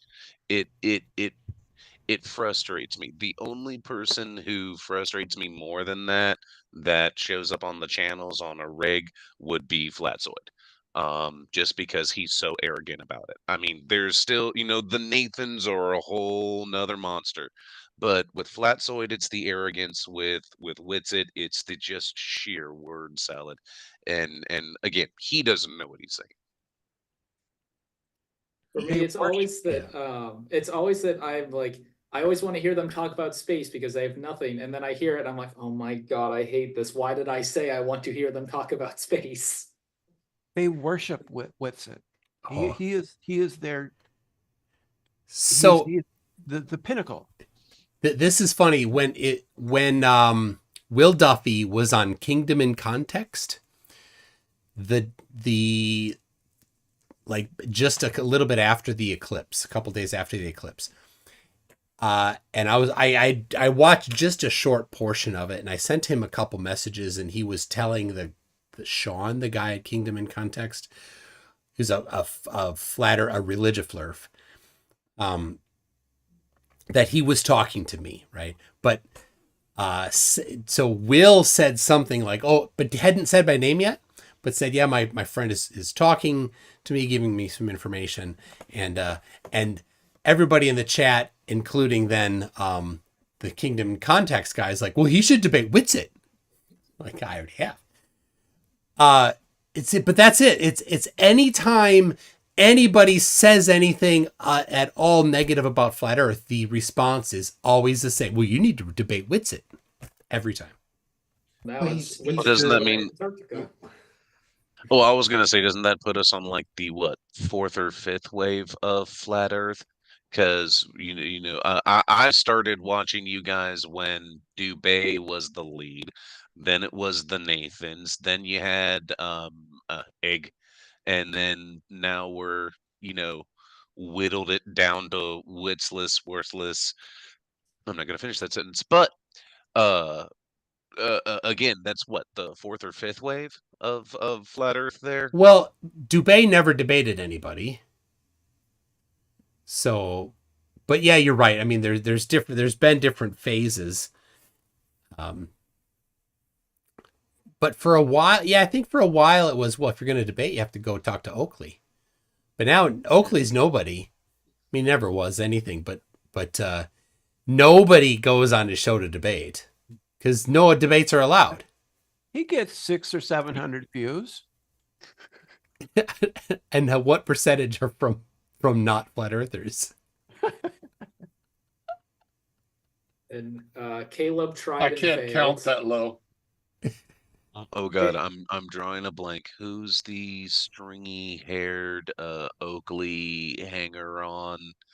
I don't have 1,000 followers. What's going Arwen. on? That's Arwen. Thank you, Arwen. I've been trying to remember his name for a week. Arwen is. I feel bad for him. He really shouldn't be on the internet. It hurts him. Well, he has no other outlet, though. Yeah. And he's literally scared to go outside. Like he does not want to go out. Yes. So Well, what I I've feel seen, for him That too. bad. Yeah. what I've seen of the flat earthers is that they have to debate in order to spread their message, because otherwise it's a very closed circle. Yeah. But then they can't really win any debates other than the people who already follow them. So they don't pick up really any new people. And so the cycle continues, and then they stop debating because they keep getting beaten and eventually sort of fade into semi-obscurity. They're going mainstream any day now. Don't you know that? Any day now they're going. They talk about in the boring flat Earth shows. They talk incessantly about it's going to break any minute now, guys. You'll see. It's going Yeah, to they're go. going We're to take going over the mainstream. world. Yeah, absolutely. Yeah. Yeah. It's just But isn't that ridiculous. every it's every conspiracy conspiracy theory. theory? Yeah. Yeah, every one of them's on the verge of being the mainstream, and no. They just want it to be, and it never is.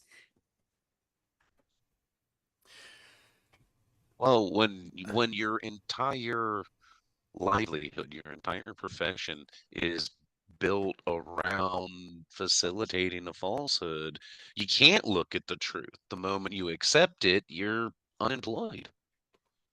Well, they'll ask me questions like, "What are you going to do, Brenda, when this all comes out? What are you going to say? What are you? How are you going to? How are you going to atone for your past? You know, you're going to have to go back Your to crimes against education. humanity. No, Yes. people have They literally talk that said, way. yeah, Nuremberg trials, they've said hangings Yes. even Yes, once they it comes have. out. God. Not kidding. So that I'm- means, monkey see, monkey do, if that's what they want on our side. I mean, I'm wondering I'm when I'm for I'm me, not advocating for wondering. violence. I'm just suggesting it.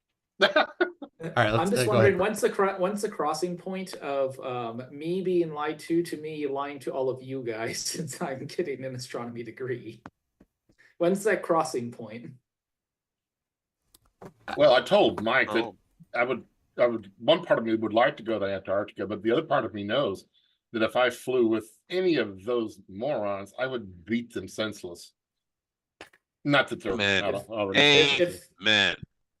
When I mean, I for me, And that I No, did a I 2 years wouldn't do ago. that. We're from Minnesota. We don't do that, do we, Mike?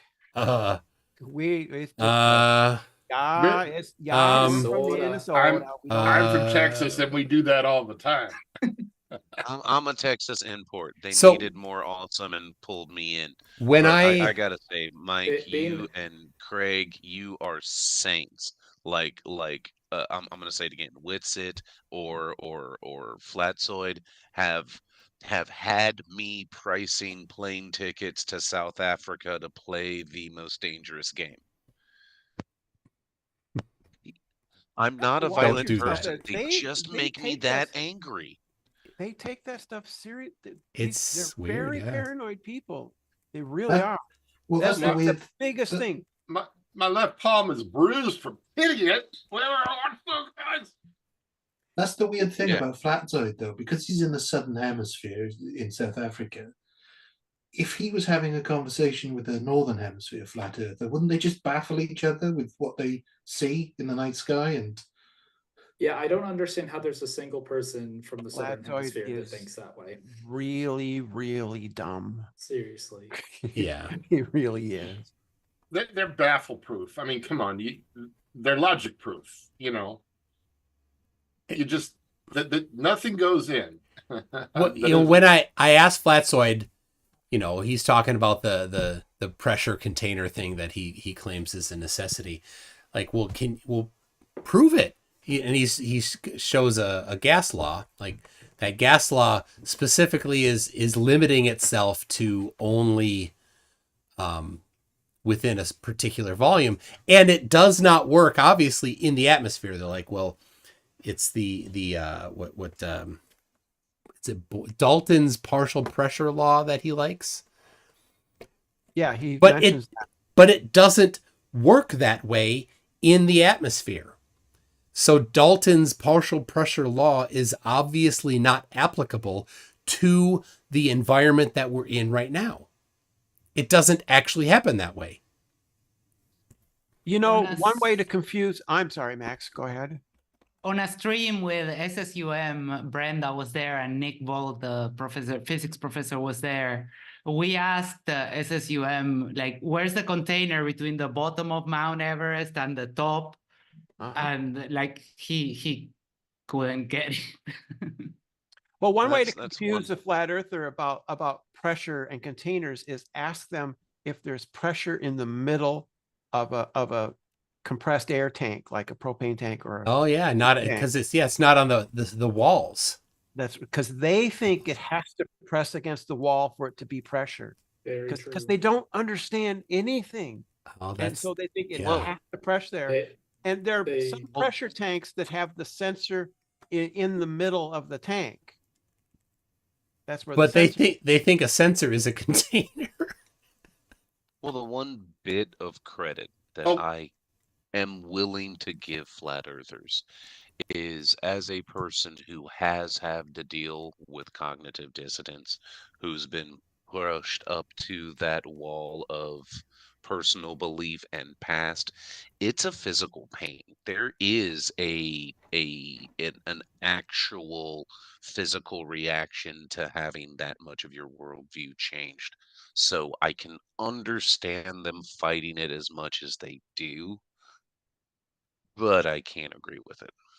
Yeah. Well, Yeah. there's an interesting thing because I can think of the times where I've had something that I held, and then same as you, was pressed up against it, and then got over it, and then on the other side of it, like, oh, I'm so glad I'm on this side of it because I was wrong there. Oh yeah. So It being on the other side is like losing a weight off your shoulder, but crossing that line, making that yeah. deep held belief change can be physically painful, and that's Well- my only credit I give them. Yeah, well, everybody, except of course me, is sometimes wrong. I've never been wrong. of Yeah. course. But being a scientist or even an amateur scientist requires a certain amount of courage. And I think the best example of that was Kepler. I mean, Kepler's entire worldview is religion, really, was based upon the spheres, or the bodies, I can't think of it right now. The Pythagorean solids, and so he thought that was the entirety of what the Earth was. But all it took was a tiny, tiny, tiny variation in the orbit of Mars, just a few arc seconds, and he said, "I'm wrong. It didn't My fit. whole worldview is wrong." Yeah, and he gave it up.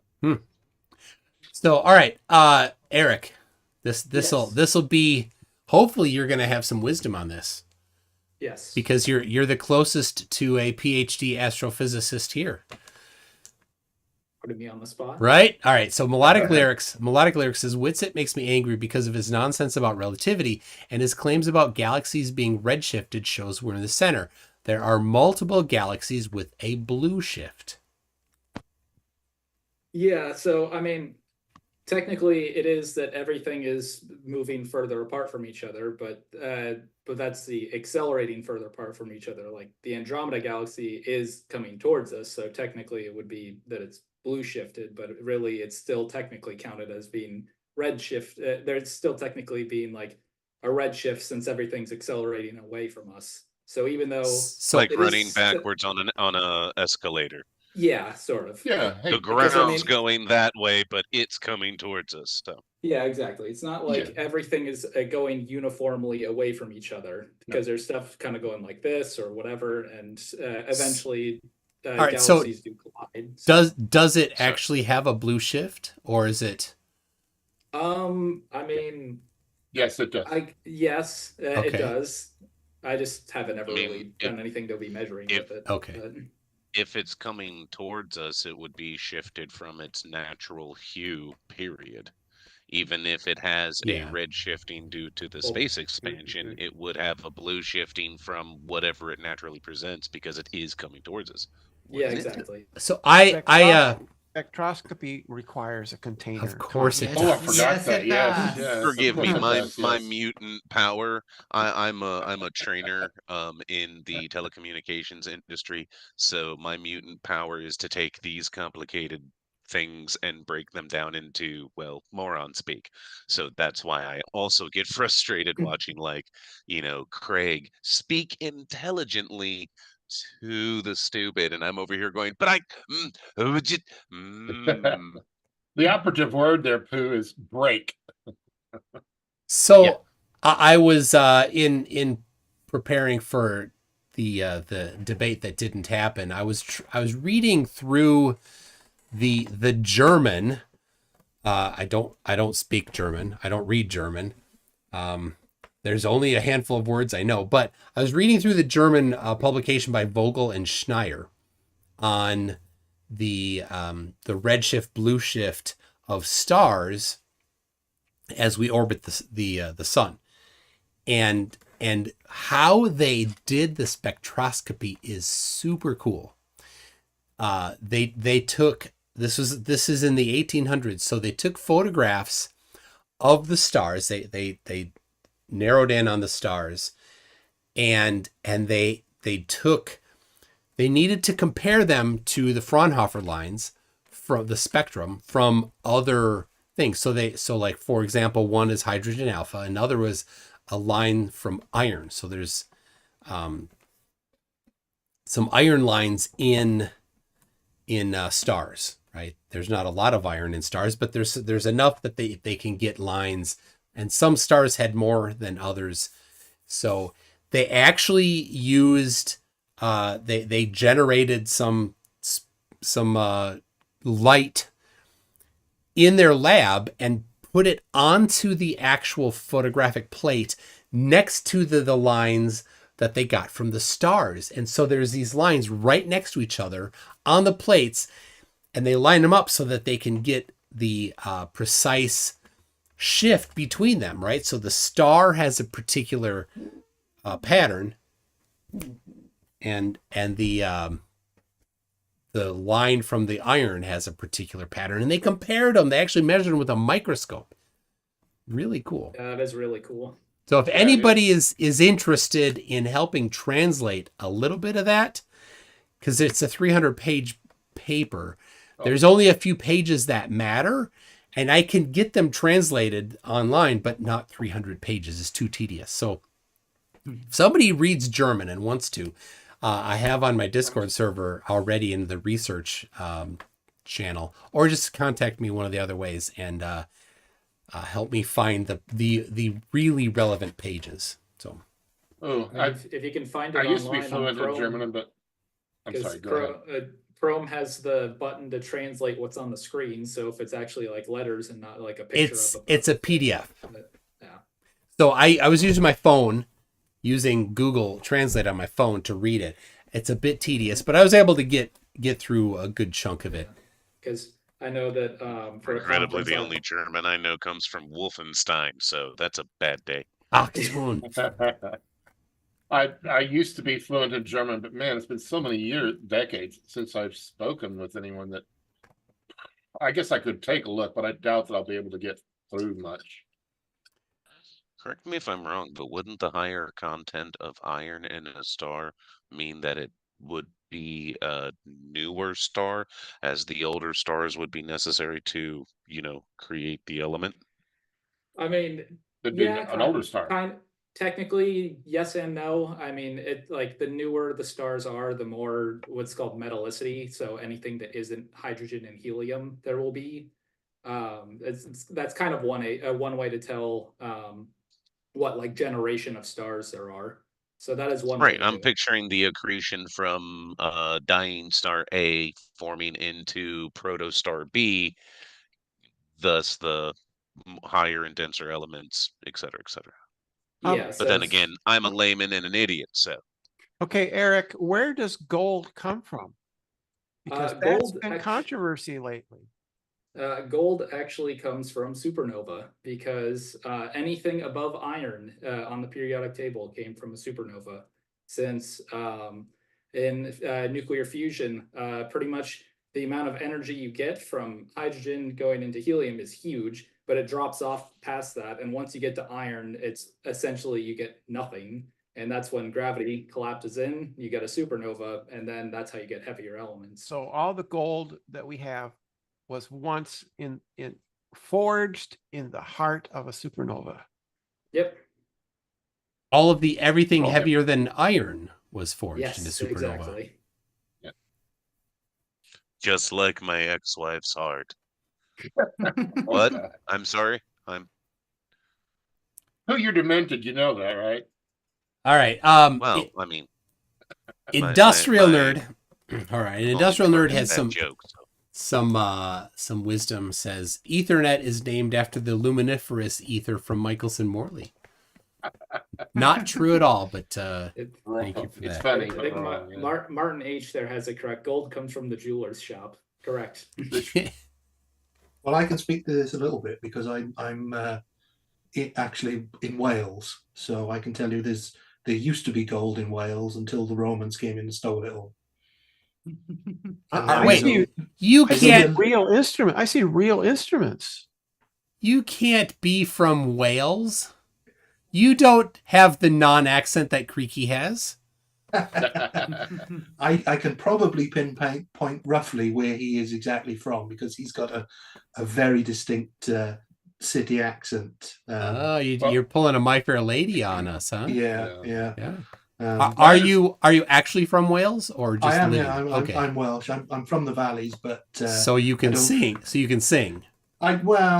Some would say not. I Yes. can't speak the language, but my partner, she's from North Wales and she's a fluent Welsh. Do you need any vowels? We could lend you some vowels. Well, that's a common misconception. There are more vowels in the Welsh alphabet than in the English. They just alphabet. don't use them.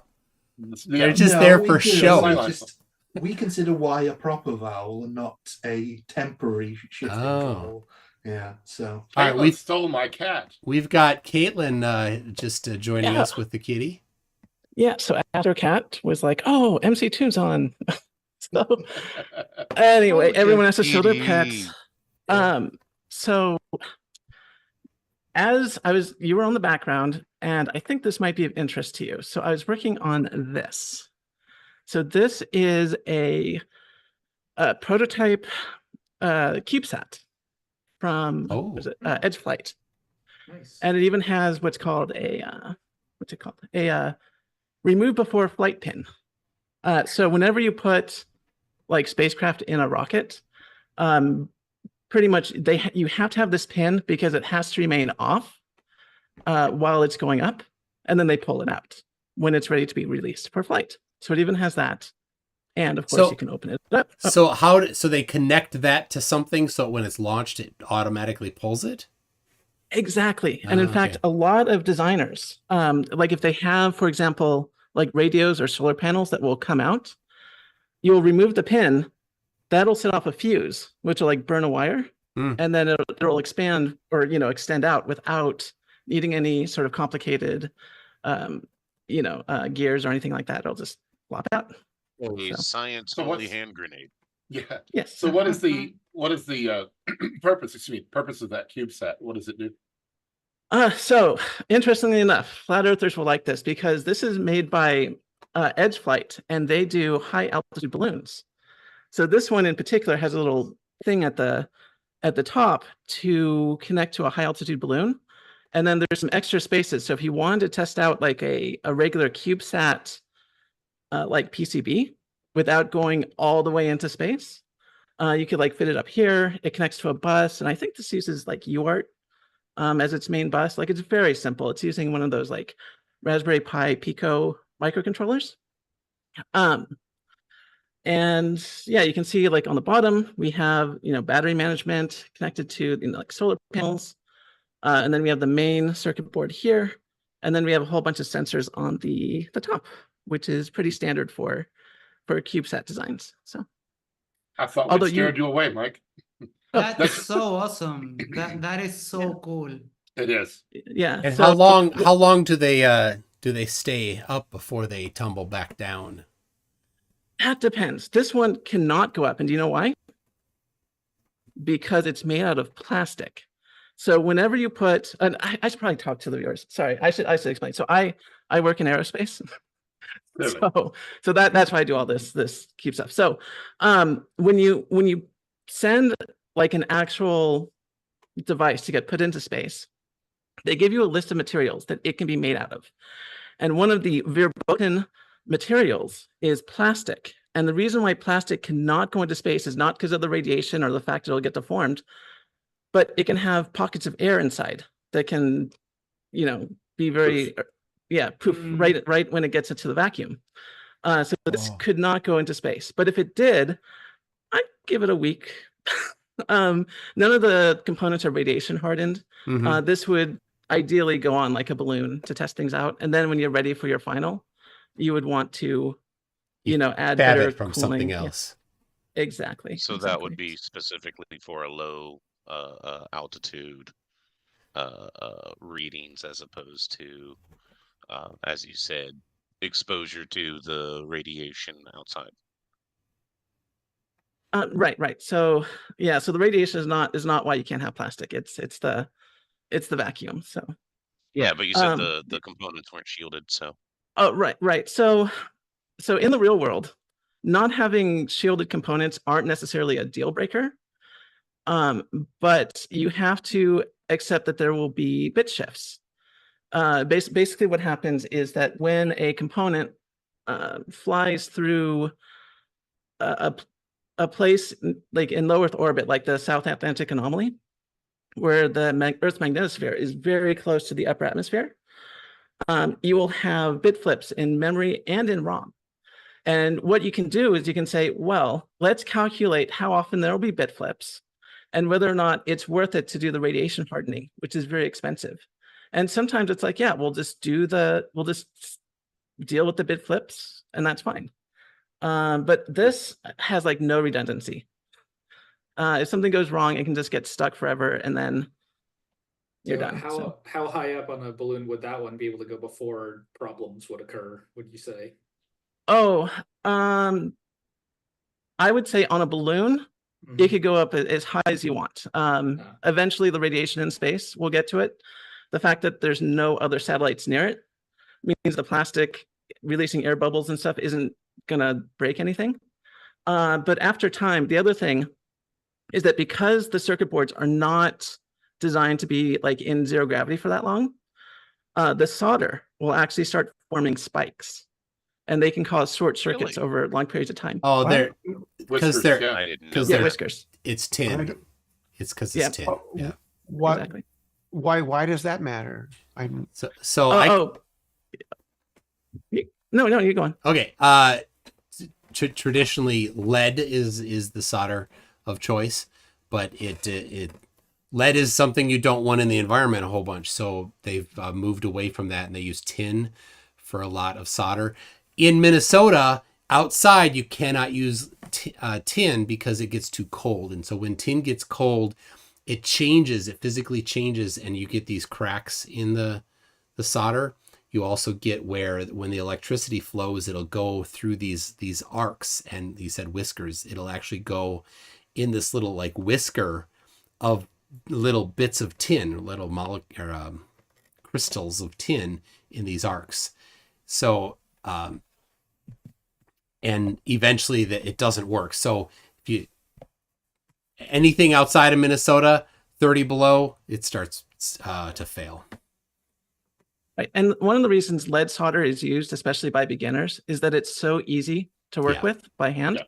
But I have a pro tip. So Kester makes this lead-free solder. You just set your temperature on your soldering iron about 20 degrees Celsius hotter, and it will flow just like lead solder. So it's not a big deal if you get the expensive stuff. What's it made from? It's made from tin and silver, I imagine. Okay. That's why it's expensive. Yep. But it works. Back it works. Well, some of your silver solders have very high. Your silver solders have very high melting points. All right, let's not get off on that one. Okay. Yeah. Hey, one second, Mike, if you don't mind. Hold it. Caitlin, No. could I talk to you offline? Yeah, absolutely. Yeah. Well, I was going to ask about the CubeSat. If you did put it on a balloon and it went up and the balloon popped, what kind of retrieval, or do you just scratch it? Right. So that's a great question. What kind of retrieval would you have on something like this? Well, I noticed on the bottom, they do have 4 more holes. You could put something on the bottom like a parachute. Although you never really know where it's going to land. If this lands in the ocean or in a lake, I mean, good luck. So, you know, but the idea though is you're going to be streaming down data as it flies. So, you know, and you can really use anything. Recently, there was a satellite, I don't know which one it was, but they actually made a Bluetooth connection from the ground to the satellite. Bluetooth? So that's, yeah, Bluetooth, believe it or not. to a Actual satellite. To the actual satellite, yeah. Wow. Yeah, Wow. so, you know, I go a whole- outside. I go outside and I lose my Bluetooth. How does that? yeah. A So good we- antenna. Yeah. I walk 5 feet away and I lose my Bluetooth. yeah, you're going to need a very high gain antenna. But Yeah. yes, but yeah, I mean, and then if you think about things like LoRa, if you know what LoRa is a long range protocol that uses spread spectrum. And here in the United States, about 915 megahertz, open for anyone to use. I mean, that you can get satellites on that for, you know, miles and miles. So Yeah. in orbit. So Funny thing is I think we're actually using that bandwidth for the Tirana gear. I work for terrestrial wireless. I'm Elon without the satellites. Elon without the rockets. In other words, your stuff works. So wait, terrestrial satellites? Terrestrial wireless. We don't use the Oh, actual satellites. use We towers. put our access Yeah. points, or AP for shorts. He's Are part of basically it. on. He's part of Yeah. it. Part of it. You run the Satelloons. You're Yeah. No. That's All right. Well, Illuminati Exactly. I got to hear this. I got to Well- hear this. Well, as Lord Illuminus Pooh, I am the leader of the Illuminati. So yes. Of course. But no, that's the company I work for. We do exactly that. We put the access points on what is basically a cell phone tower, and we can get 10, 20 miles. Well, I take that back. 8 to 10 miles. 20 would be overestimating it, depending on terrain. Our entire shtick is covering where fiber can't get in the Texas foothills. and you said you're using 915 megahertz for that? I think so. We're Probably using not. That a- has duty cycle requirements. That's an awful lot. Yeah. Yeah, that's not, well, I do know that and this is where it's starting to get above and beyond my training on this, but we do have Tirana equipment that does require governmental licensing for the bandwidth that it's in. Yeah. So that's why I was like, that might be what they were talking about. But again, more than my training. I'm the guy on the phone, not the guy on the tower. Okay, so Thank you for pro tip. calling Rock Solid Internet, a VTX1 company. My name, yeah, that's me. Really? Yeah. Okay, You're so with there's Rock- a you're cool. with Rock Oh, Solid? Yeah, that's me. Cool. My sister-in-law has Rock Solid. Yeah. Yeah, we've got about like 20 total employees. So when she calls in, it's me or like 5 other people on the phone. So yeah, that's me. so there's a really cool pro tip. If you don't know like what a device is broadcasting on, like what frequency, go straight to the FCC website.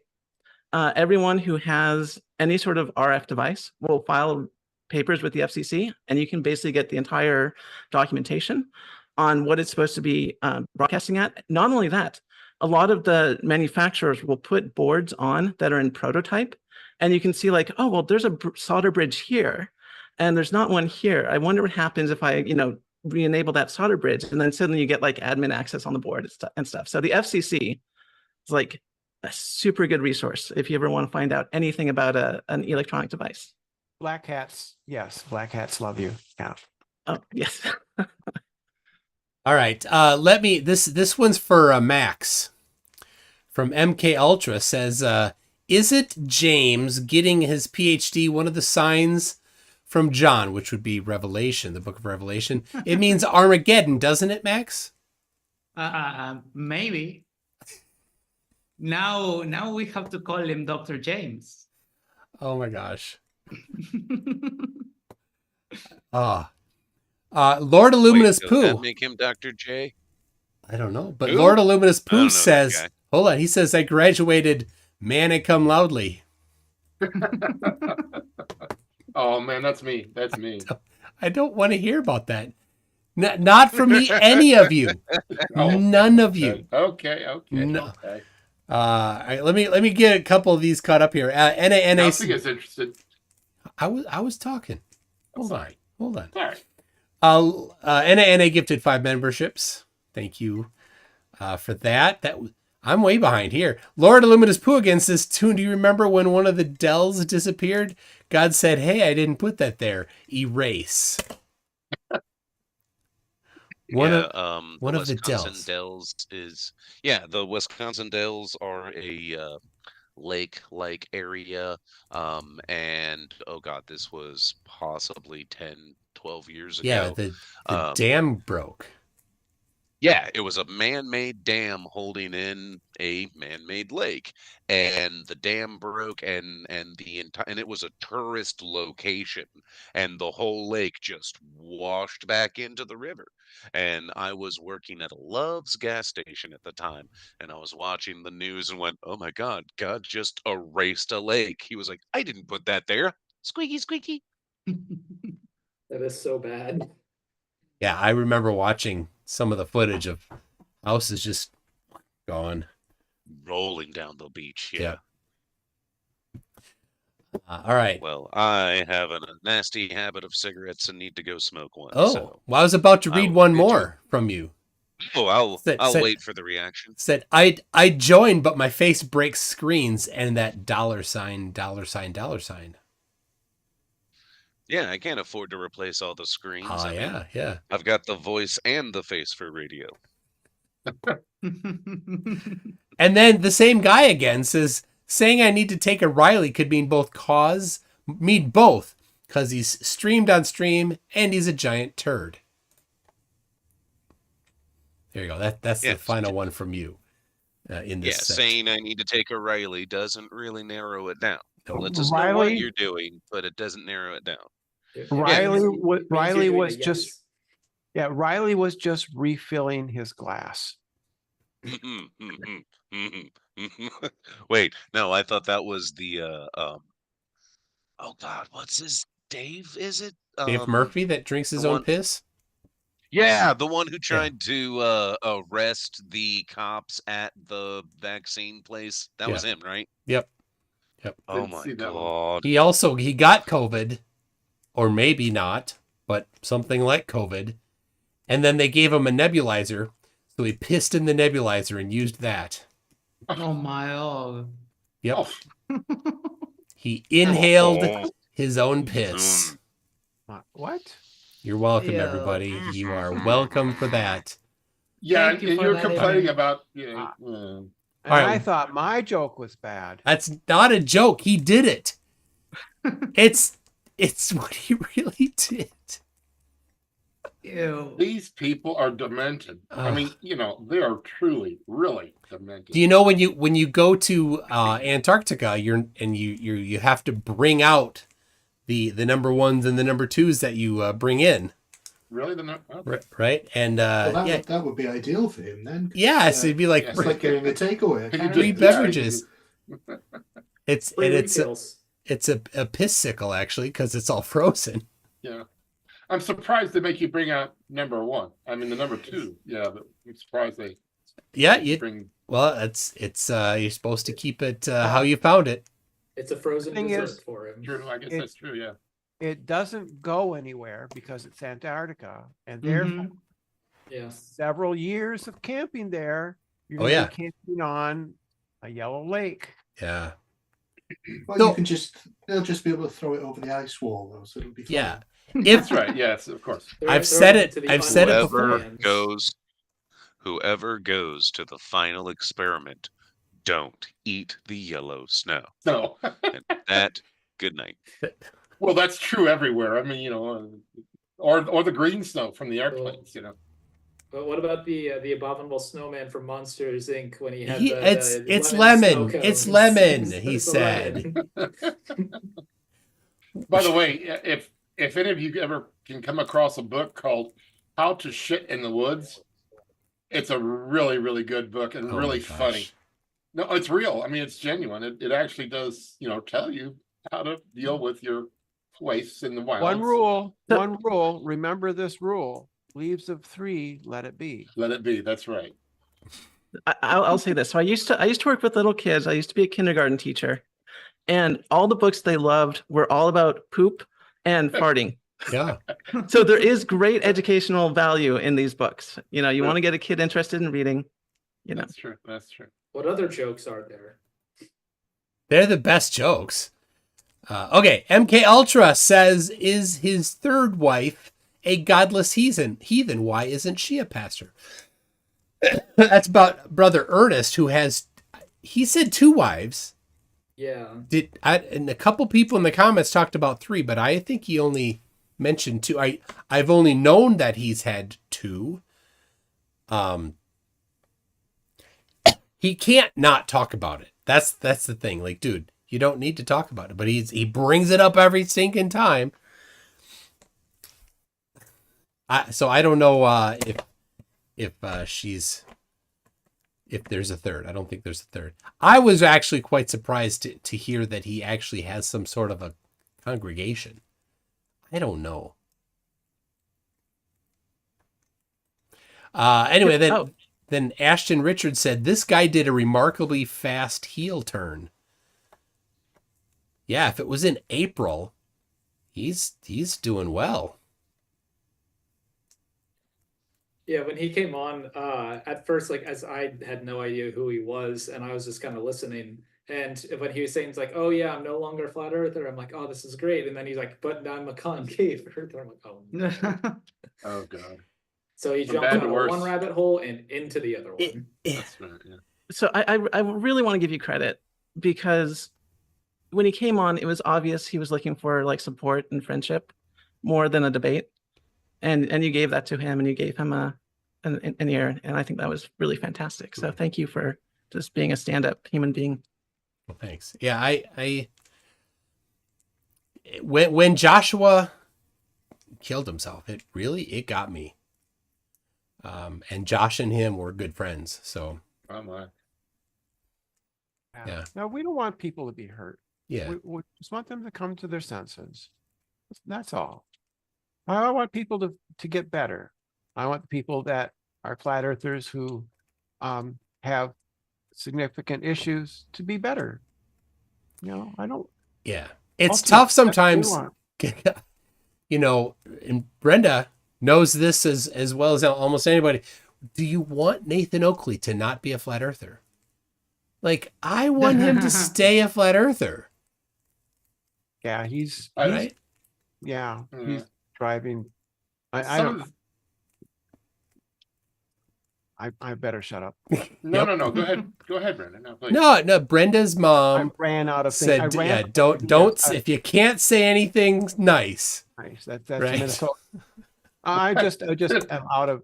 I can't think of anything right now. I'm just. I just have to be totally silent then, but Well, some of these folks are truly mentally deficient. Well, we have those, and many of the Glovers, like Mike and others, change how they approach them. When somebody like Mikey Smith treat him very differently.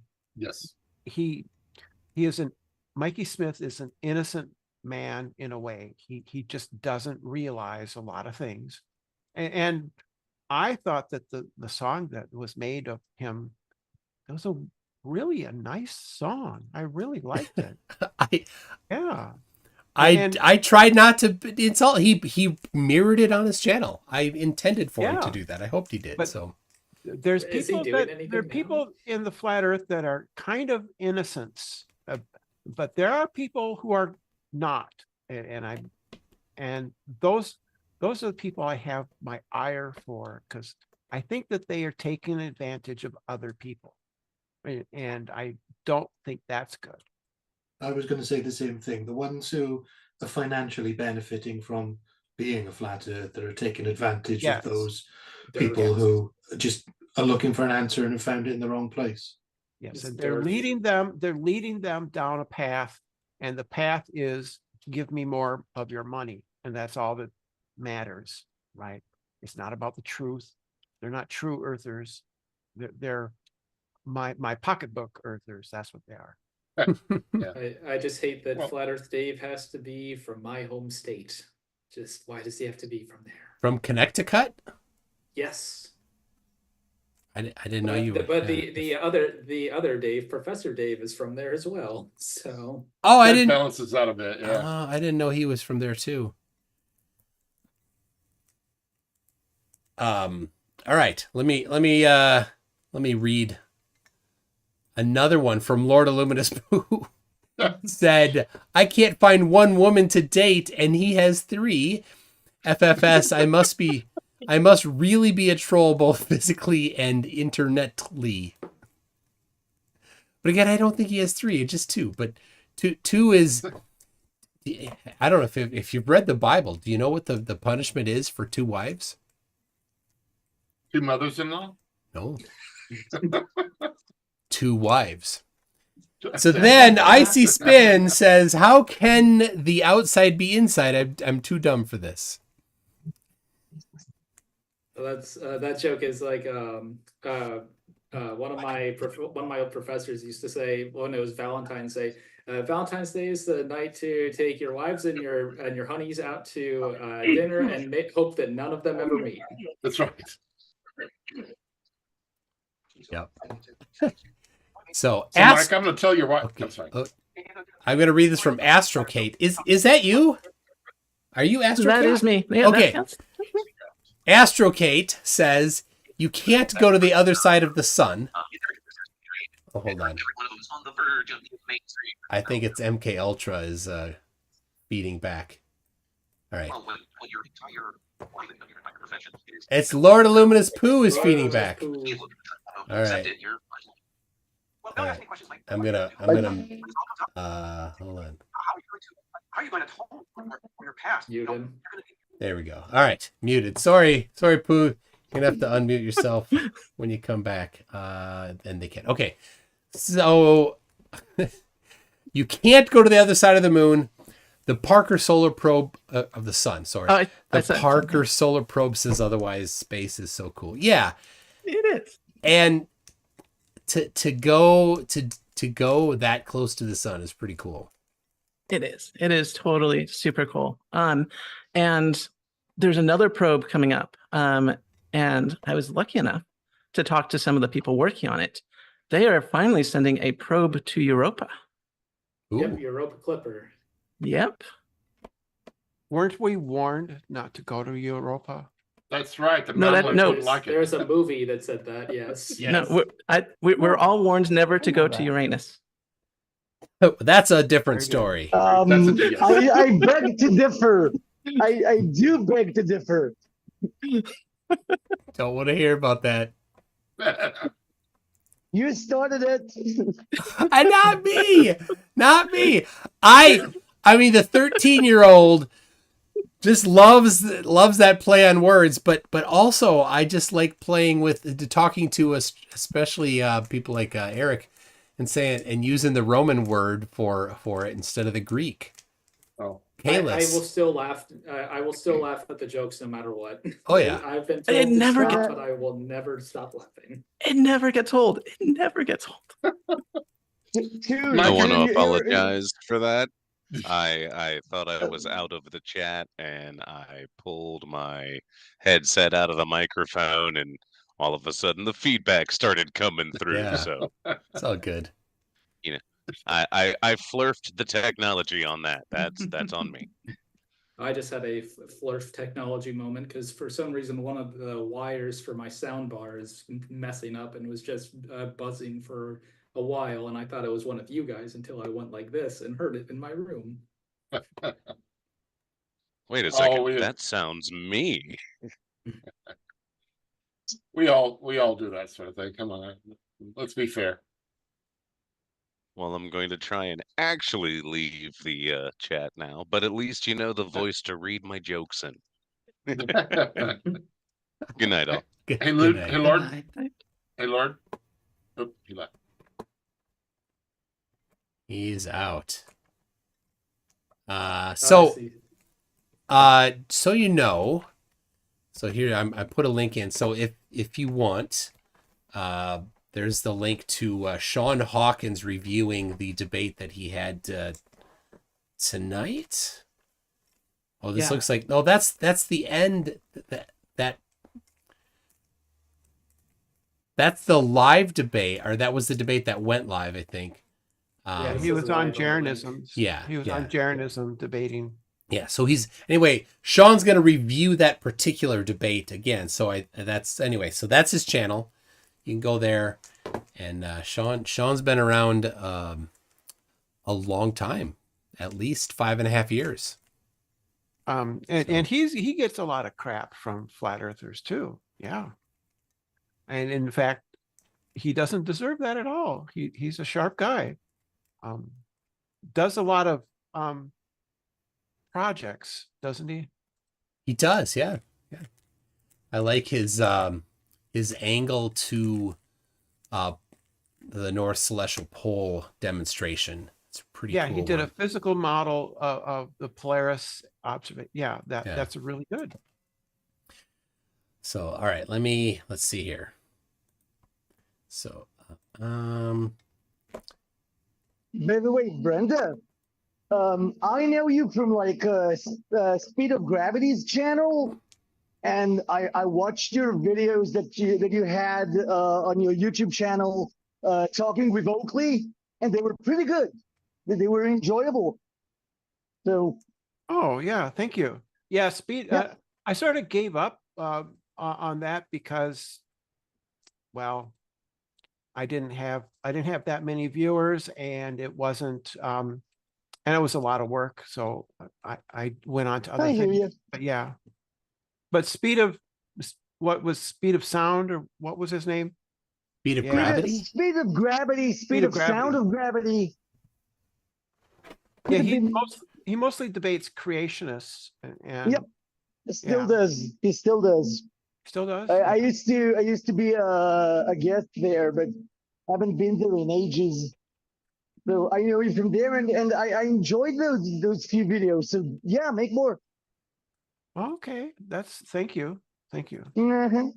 Gutsick Gibbon, Erica is the Yeah. best. Is the best though. She is just fantastic with when she debates creation, because she knows her stuff. She's amazing. I'm partial to Dapper personally. Oh So, yeah. Dapper Dino. Yes. Dapper Dino. Yes, Dapper Dinosaur. No longer Dapper Dino. You know why? No. Because there were two Dapper Dinos. Oh. And then Dr. Robert Carter, PhD, decided to dox Dapper Dino, and he doxed the wrong one. He doxed the other Dapper Dino. Yeah. So wait, which? Brilliant. Thank my you, gosh. Dr. Carter. Yeah. Very mature. That's what PhDs do, apparently. They dox people. What kind of PhD? A creationist PhD. A young earther? I think it's a biologist. Yes, definitely. Creationist as in YEC. Yeah. Not even an older. It's like 10,000 years old. Strictly younger. Well, 10,000 is usually 6 to 10,000 for the young Earth. It's usually 6,000, I think, is the young Earth, but still 10,000 would be young Earth. Yeah, compared I know, to but 4 billion. Technically, it's not literal. It's not the literal biblical age.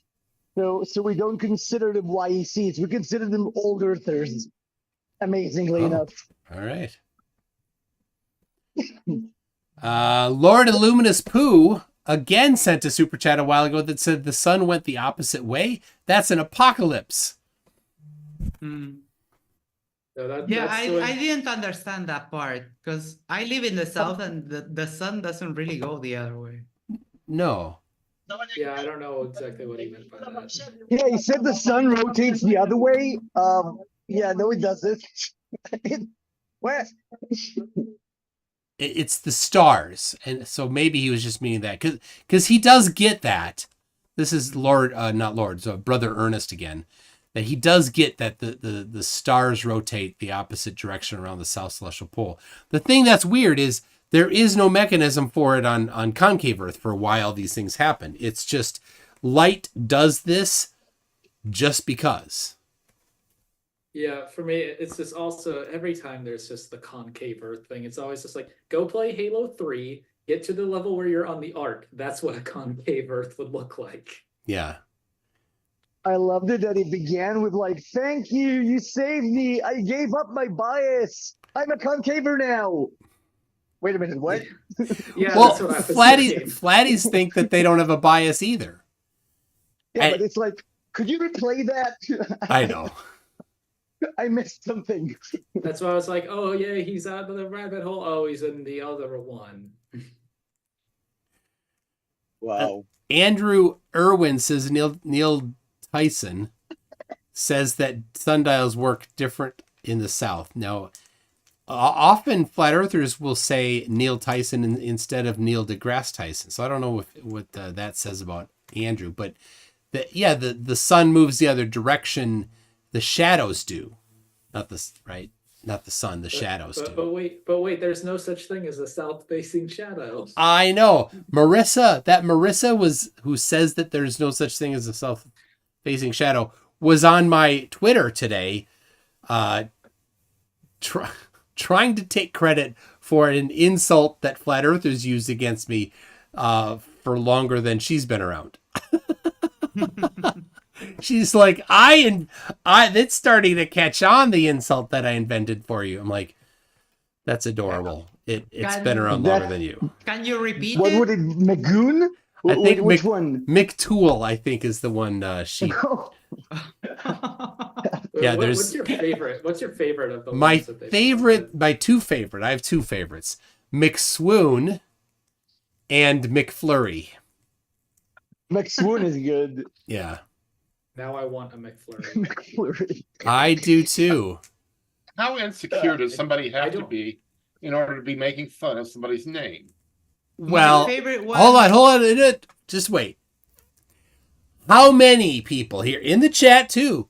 Give me a 1 if you've ever intentionally spelled Austin's last name differently than he either WHITSITT. That's his actual last name, or WITSIT. Those are the two that would not be spelling it wrong. Anything else, if you've done it, put a 1 in there.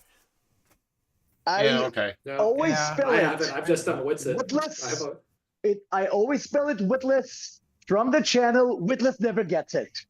Which one is correct though? I mean, he does not get it, so I will never type get it. His actual last name, his parents' last name, WHITSITT. Okay. Yeah. So, but he shortens it to WITSIT. So that's what I typically use is the shortened one. They've had quite a field day with Mike about Mike getting angry at Witsit for lying about the path of totality, which totally is correct, because the path didn't change. What changed, at least as I understand it, is the assessment of the apparent size of the moon changed. The sun. Oh, the sun?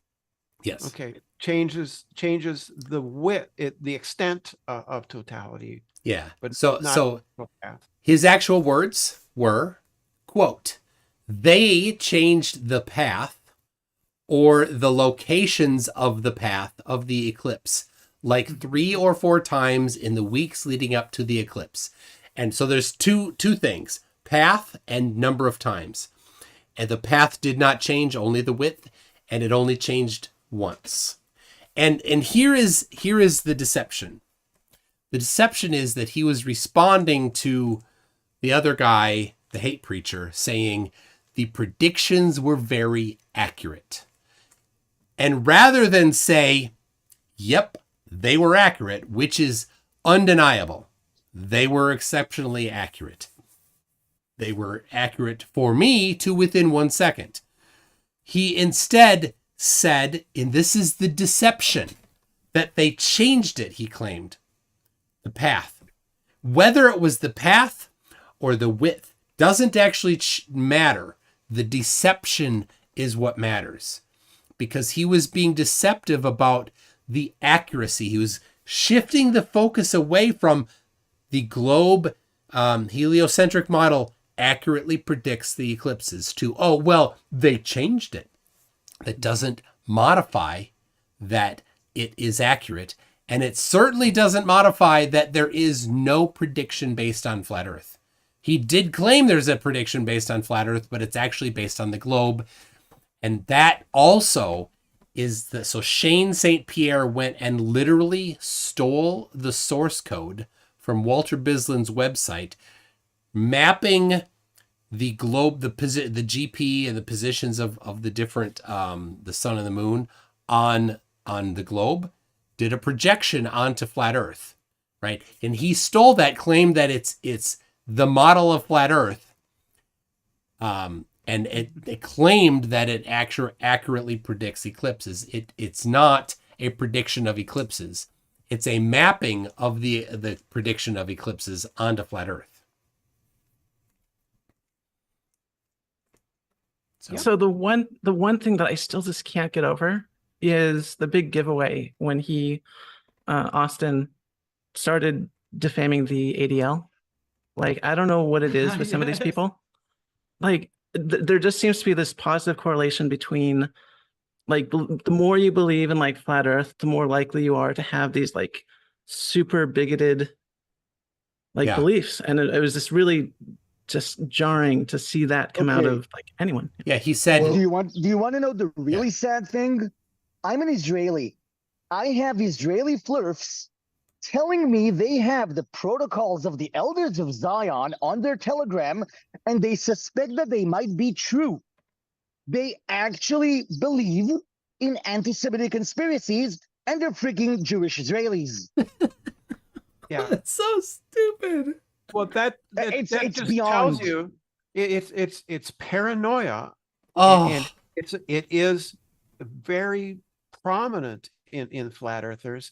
And for instance, Jaron will not use, well, at least with me, maybe he does with others. He doesn't use email. He uses Telegram. And he does because he's afraid.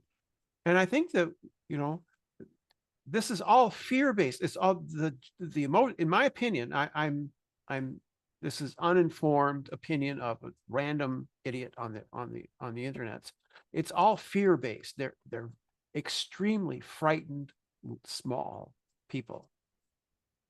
Well, I think in yeah, go ahead. Sorry. I think in that debate he was really playing to his audience, and that's why he mentioned it, and that's why he will never mention it in a legitimate debate. Yeah. Well, he constantly scans the chat when he's in a debate, like on Modern Day Debate. He's scanning the chat. He's barely concentrating on the debate itself, because his whole world is what other people think of him, because that, But I think what leads a lot of people to this same conclusion of flat Earth and anti-Semitism is that they never answer who they think is behind the big conspiracy. Yeah. They just sort of nod and wink towards it. And I guess in their minds, the only people that could be behind it are the people that are behind everything in almost every other conspiracy. So look, most conspiracies are anti-Semitic, like Illuminati, Freemasons, all of them. They're all anti-Semitic, basically. But you have Eric Dubay, who basically played his hand and just went and said that the reason Alex Jones doesn't accept flat Earth is because the Jews paid him. He actually did caricatures of Jones working for the Voice of Israel, which is an actual Israeli radio station.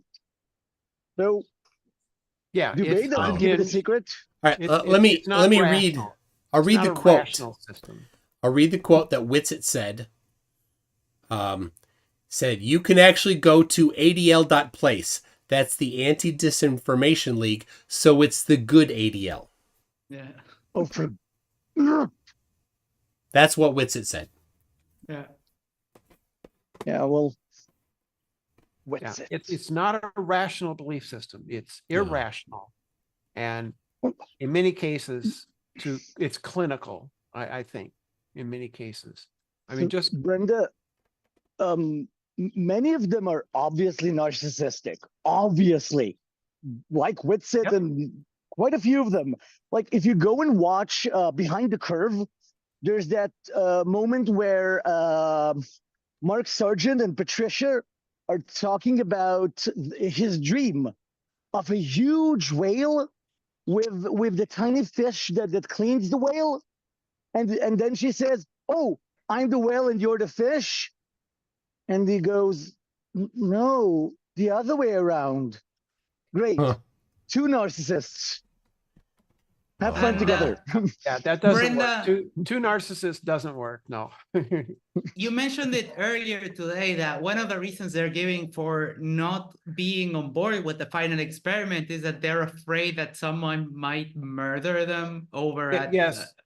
Antarctica. Jeranism literally said, "I'm afraid that if I go, I'll have a sudden heart attack." And yes, This is how irrational was it he- is.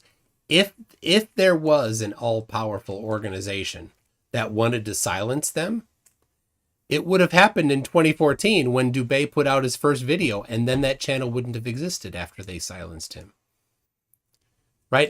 If they've been keeping it secret for as long as they have to have been keeping it secret, and if they are overarching in control of all the governments of the world and all the space agencies of the world, silencing one guy that's a nobody is not something that type of organization would have any qualms about, because the number of people that they would have had to already silenced is massive.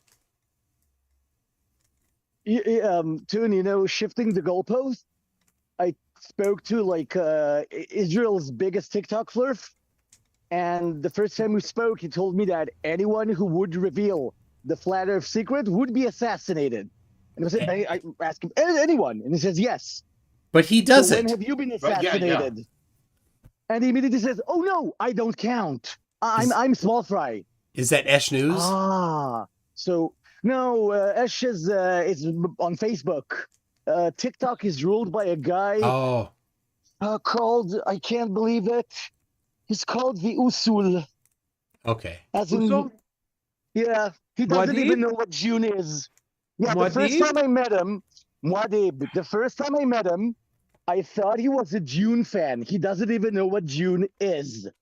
He took the word because it's Arabic for the base. What's June? It can mean authentic. Dune, the movie. Oh, Dune. Yeah. Okay. Dune. The book, too. The Book is Usul, better. Muad'Dib, Paul Muad'Dib. So Muad'Dib. Usul in Arabic. We have worm sign. Muad'Dib. Yeah. So Usul in Arabic, it means like a nobleman. Same in Hebrew, Atzil. But it can also mean like authentic, true, and a base that everything is built upon. All are derived from the concept of usul, noble, because it also means to delegate. It's the same word in Arabic and Hebrew. Noble and to delegate. Don't ask. Well, no, that's interesting. It's I an like the interesting movies. word association. I like the Villeneuve movies. His take on them, they're really good. I really like. I enjoyed them.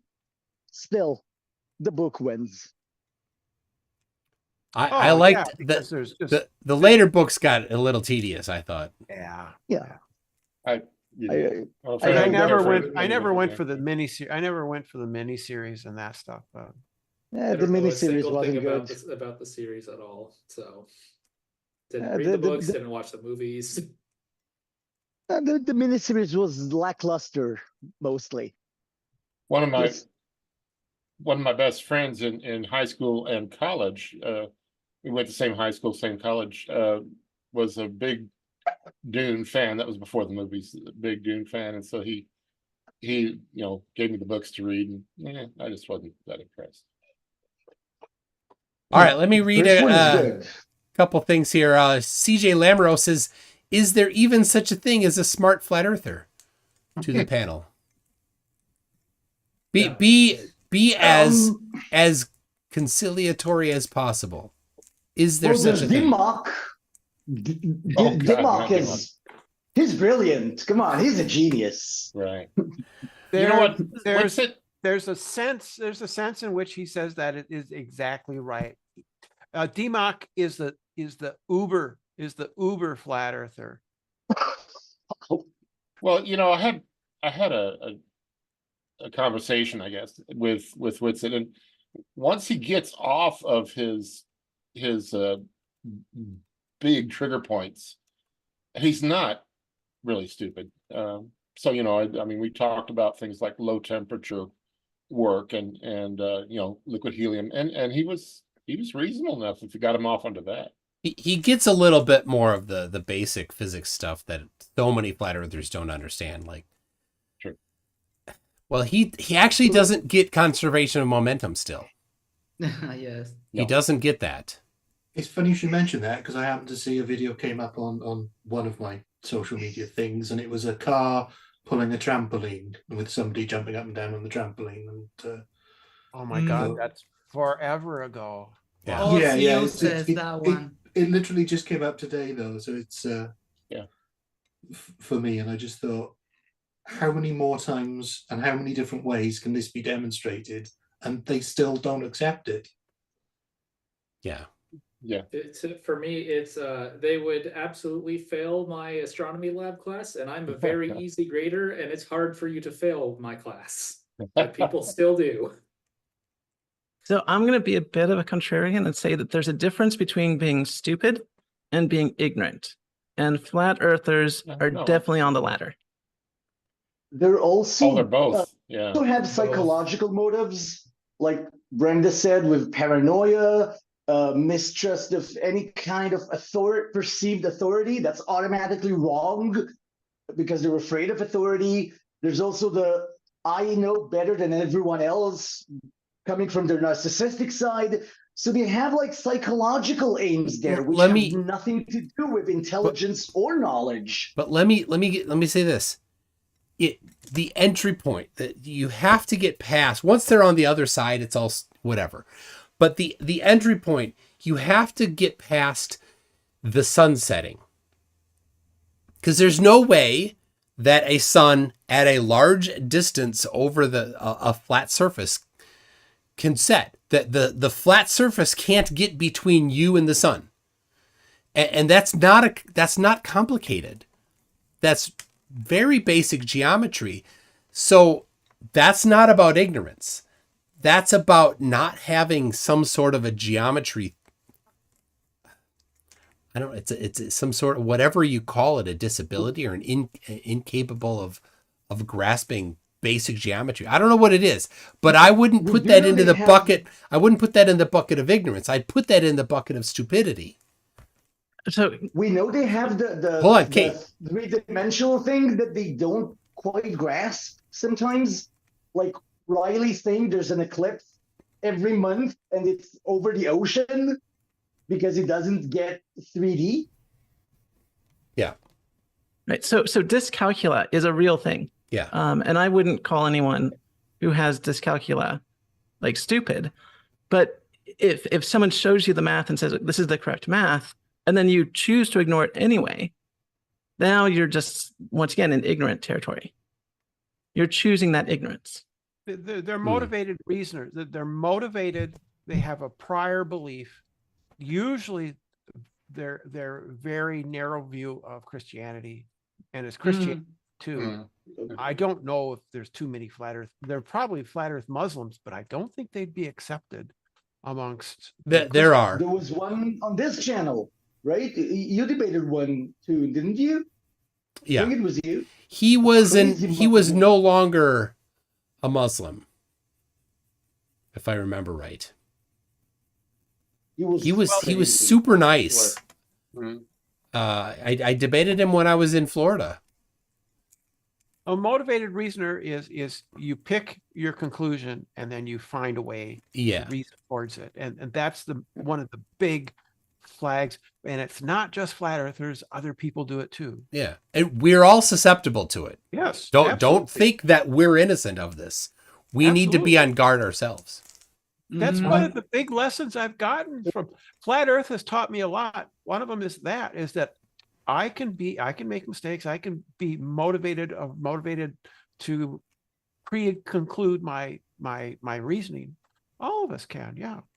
And I think it's to play to the audience, to plant that seed of when things go far away, I can't see them anymore. Therefore, the sun setting is the same as it going far away. Yeah. So the earth can be flat. And obviously, that's not it's the same really thing. not. But I that know, seems to be a it's- big thing that they just can't.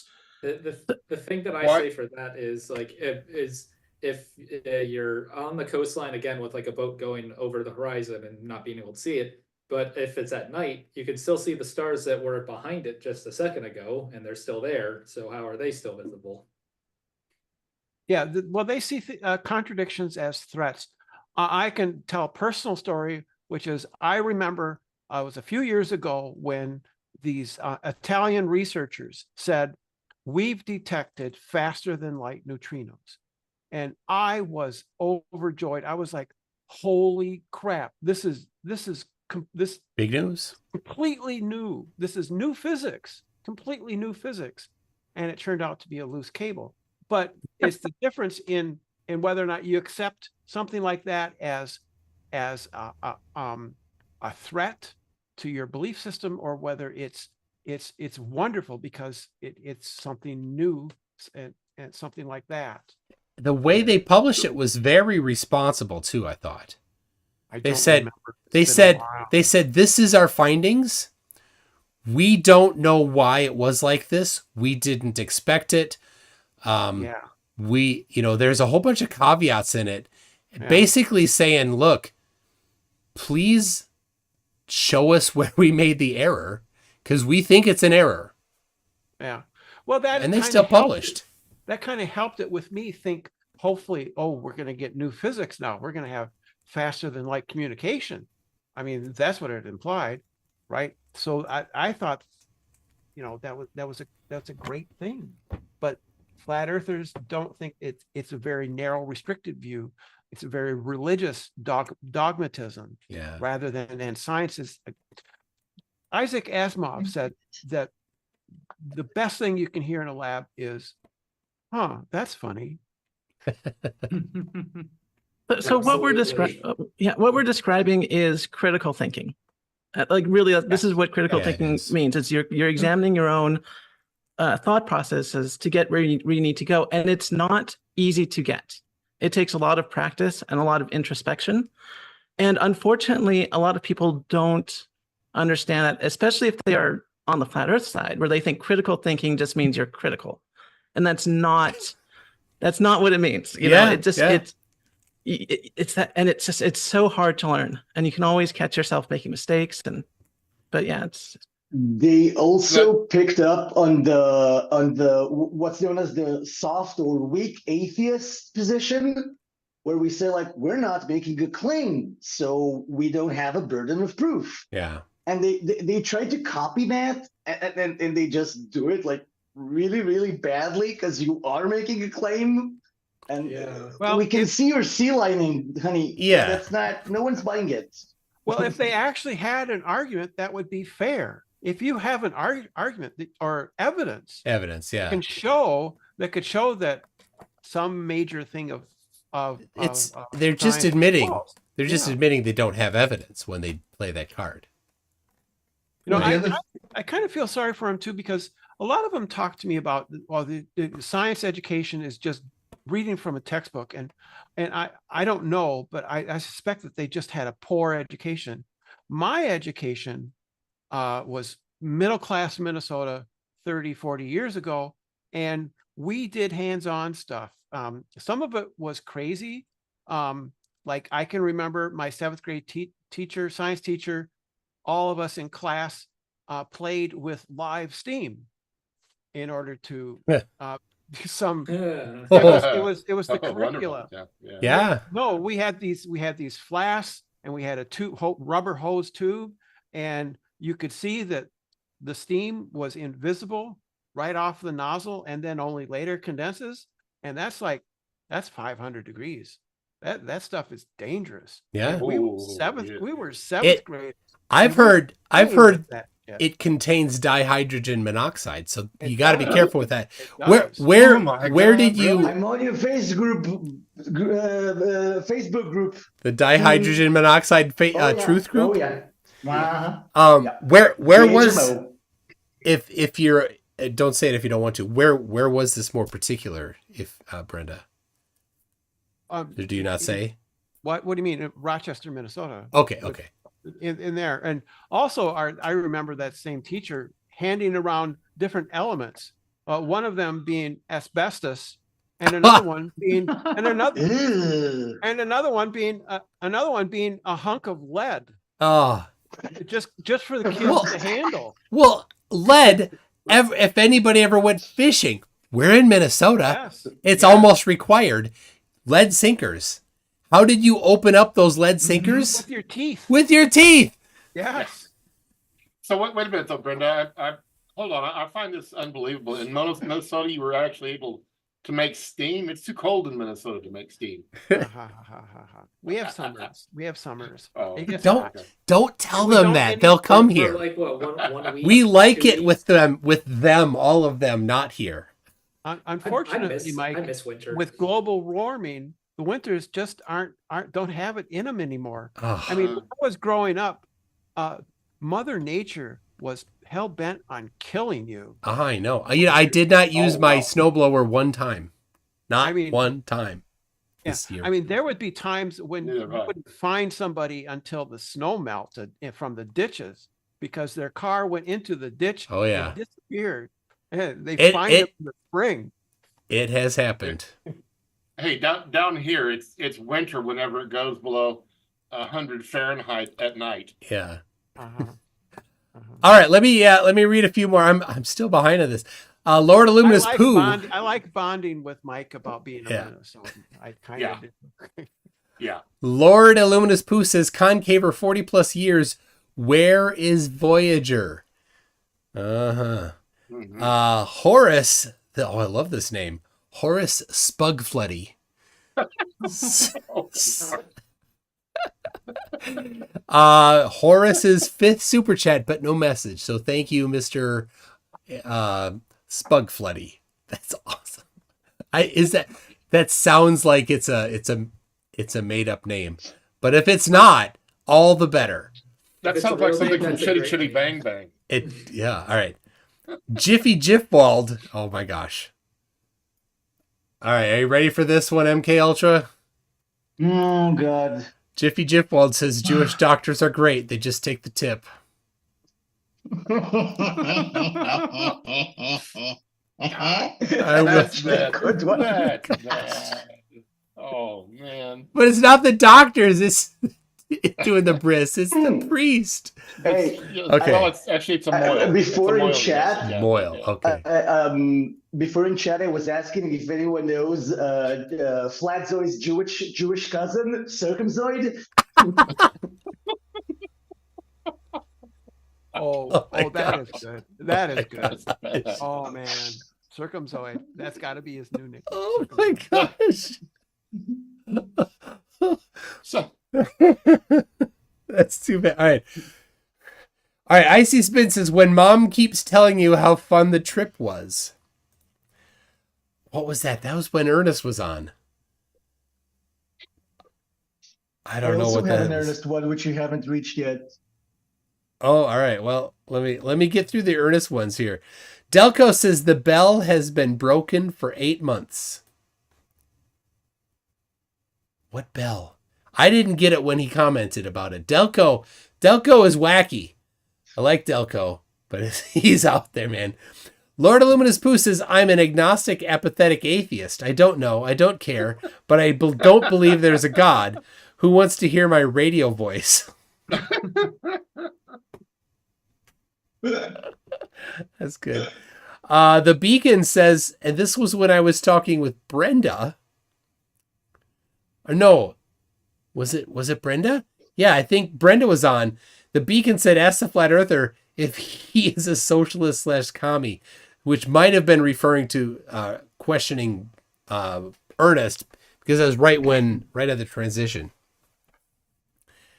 Do we think that in a current or former incarnation of Ernest, was Ernest a socialist or commie?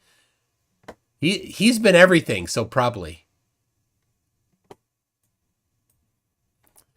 Right? Did I miss the one? I don't know the person, so I can't.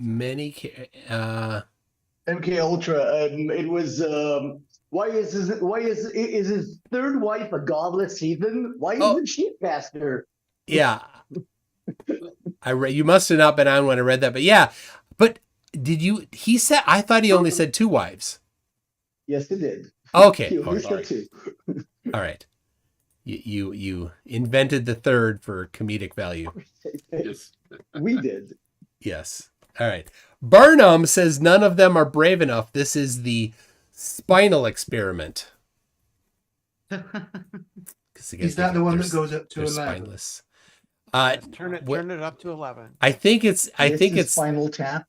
The spineless might be also what the play is on. Man, I need to get some chow in a little bit here. I haven't had I would work in, and then this was supposed to start. I thought it was going to start later, and so my my evening got a little bit shifted earlier. So, well, you stopped me from eating chow. I know you can't do it on screen. It's just too much. It's my sister's delicious homemade chicken soup. I mean, is it? Oh, it is. It's delicious. So Caitlin, what specifically, whatever you can share, do you do in aerospace? Well, so I am on the what's called a red team. So I'm in security, and basically what the red team does is we pretend to be bad guys. And like when you get like a phishing email, like we'll find ways to get around like the filters and everything, and send you like a phishing email, and then use that to like get into a system, and then we say, well, we got in, here's how, and here's how you can improve your security to make sure that doesn't help. Sorry, so pen tester. You're a pen tester. Exactly. Well, yeah, kind of like a pen tester. So there's actually a difference between a pen tester and a red teamer. So a pen tester. Yeah, so a pen tester will go in and look for bugs specifically, whereas I pretend to be like this advanced persistent threat. So I will go in, and sometimes I'll find bugs. Sometimes I'll use an existing exploit, but then I'll try to stay undetected. And then really my role is to help the blue team, right? Like here's where your gaps in security are. And then specifically, I work on satellite systems. So that's exactly what it sounds like. So I'll try to get into like ground stations. I will try to, disrupt the radio communications. Sometimes I'll work on like the microarchitecture. Sometimes I'll be on the software side. So I'm just sort of all over the place trying to make sure everything is secure so that when you do use satellite hardware, you can, be assured that no one's going to be like listening to your data or getting your data out. And there has been examples of that, like I think it wasn't Inmarsat, maybe it was Inmarsat, but no, it was not Inmarsat. It was another one where they said that the satellite was so secure because it was like super advanced and no one would ever get into it, and they put it up in like the 90s, and they didn't really bother with encryption. So it only took a matter of time before people 15 years later figured out that you can actually listen to people's phone calls on this. And, we really don't want that happening ever again. So yes, essentially, yes, I'm a very dangerous computer hacker. You are Nigerian prince. Exactly. Nigerian prince. Do you actually do email type testing too? Yeah, sometimes. So I'm mostly working on devices. Okay, yeah. But once in a while, if we get the go ahead, we always have to have permission first. If they say, yeah, do a social engineering thing, see what can get through the email. I write email software. I see the results of successful hacks at times when, you know, they'll come back to us and be like, we need some after the fact, you know, analysis of what happened here. And, you know, we do it and we're like, wow, they're getting really, really good. Yeah. And with the advancement of AI and machine learning, we can basically spit out spear phishing campaigns really easily. Just knock them out of the park. Yeah. And then there's other things too, like DMARC, and this is we're getting deep into email. DMARC is our greatest enemy on the red team, getting past DMARC, but there are ways to do it. So, you know, and then you can do weird things too. Yeah, you can re-sign. Exactly, you can re-sign, but you can, and then you also have to hide the payload and make sure that like no one knows that it's a malicious payload. You know, and for a while now, people have been sending up like malicious macros in like Word documents, and people sort of caught on to that. Yeah. Mostly. So you have to be kind of smarter. And then you have to also know like exactly so like you're trying to get macros in Word documents? I've trying to get them given through? up. Yeah. I mean, I've basically given up on Word documents at this point. There's a lot of we added a ton. Right. But you know, if you know that someone's, for example, on Mac OS, there are parts of the file system that are very rarely used. Like for example, there are, what are they called? They're not called shortcuts. There's something similar to that. They're way back from like the Mac OS like 9 days. Yeah. But it's still supported. And you can essentially have it look like a document, but it'll actually like open up a network share. And then on the network share, yeah, you can do that. And that's sort of, yeah. Go on. Come to a soft link? Not a soft link. No, it's so there's Unix soft links. That's its own different thing. You can't download one of those, but you can download. It's something else. I forget the name off the top of my head, but yeah, so stuff like that. We're really trying to, you know, go to the edge of what people expect. Yeah, back in the Mac OS 9 days, it wasn't. I mean, a shortcut is what they're called, I think. There was another name for it because there's in the Mac OS there's the data fork and the resource fork. And other file systems only have a data fork, just the file resource fork. The Mac OS, when it's on a non-native Apple file system, has a secondary hidden file that starts with a ._, and that's the resource fork. Right. But aliases. You're a genuinely maybe it was a person. Yeah, maybe white hat, right? Yeah, definitely. I don't do anything without anyone's permission. That's good. Yeah, but yeah, it's service of exposing vulnerabilities, right? Exactly. We find them so that you can be safer, and you know, when you use products from the company that I work for, which is glad you're on our side. Yeah. Anyway, yeah, I wish I could tell you more about the work I do on satellites, but I mean, that would probably violate about a dozen treaties. And there's only so much you can say. Yeah. And I think I mentioned this before. How I got into flat Earth was because I was doing InfoSec at NASA. I was the one making sure that like the internal documents, like the ITAR stuff, which is the International Trade and Arms Regulation, would not get out to the public. So I was literally the one like hiding NASA secrets. Oh my God. Every flurf just blew their top when you said InfoSec at NASA. Yes. I mean, come on. Exactly. Someone clip this, send this to Witsit, send this to everyone right now and see what their response is to that. Yeah. So when they're saying like, oh, they're hiding it, NASA's hiding information, I'm like, oh, that's me. Yeah. But in all honesty, NASA and most of the U.S. Government agencies that do research, like the USGS, NOAA, and all those, they're extremely transparent, and they have to be because they're getting funding from Congress.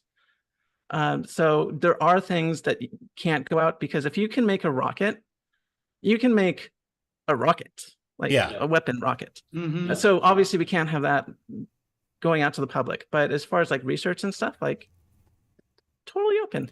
Well, and Well- some of the requirements are that they have to release those things, Yeah, exactly. right? And they like I don't know, maybe Freedom of Information Act. Yeah. no, more than that. It's that they have to make the intellectual property that they make cannot be protected. It has to be released into the public, public domain. So Caitlin, I take it then that you know exactly how hard it is to keep a secret, right? Yes. So I have to be Yeah. very careful about my words here, but I will say I've seen things get leaked out that I just fake palmed. I wish I could tell you, but No, yeah. I can give you an example.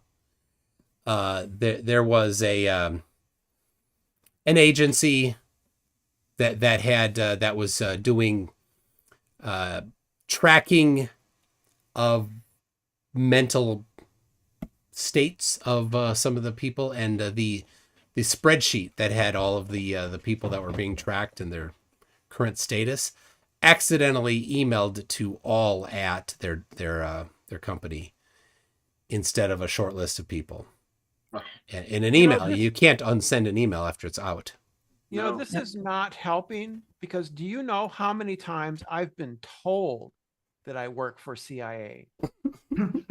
Yes. I've been told that multiple times. Oh, You're not supposed to reveal that. And Brenda, so sometimes, has Patricia Steer, Yes. because yeah. her name ends with CIA. So, you know. It goes back to that ridiculous thing, right? If the CIA were doing these things, then when people do the things that flirfs do to us, right? When they do the vile, horrible things that they do, CIA would take action, right? The fact that they haven't done those types of things is proof that CIA is not involved. Well, of course, CIA isn't That's- supposed to we're operate required to say inside the that, United though. States, but yeah, there you go. yeah, we're required to say that, Barb in accounting just makes us fill out those reports. It's funny Karen 'cause- in accounting. Yeah, if you Okay. Right, if Max. you want to sound crazier than a flat earther, look at all the stuff that the CIA admitted to, Mhm. and to start repeating that on like Twitter. I mean, it is much weirder MK than Ultra. Oh, yeah. well, There's MK. yeah. Yeah, there's MK Ultra, of course. There was overthrowing like several governments. They like started wars. They like basically funded like drug campaigns in like South America, which then made their way into like the United States, which funded like the opioid crisis eventually. Like, I mean, it's absolutely ridiculous, and it's all Well, admitted. A lot of not Well, cool yeah, but stuff.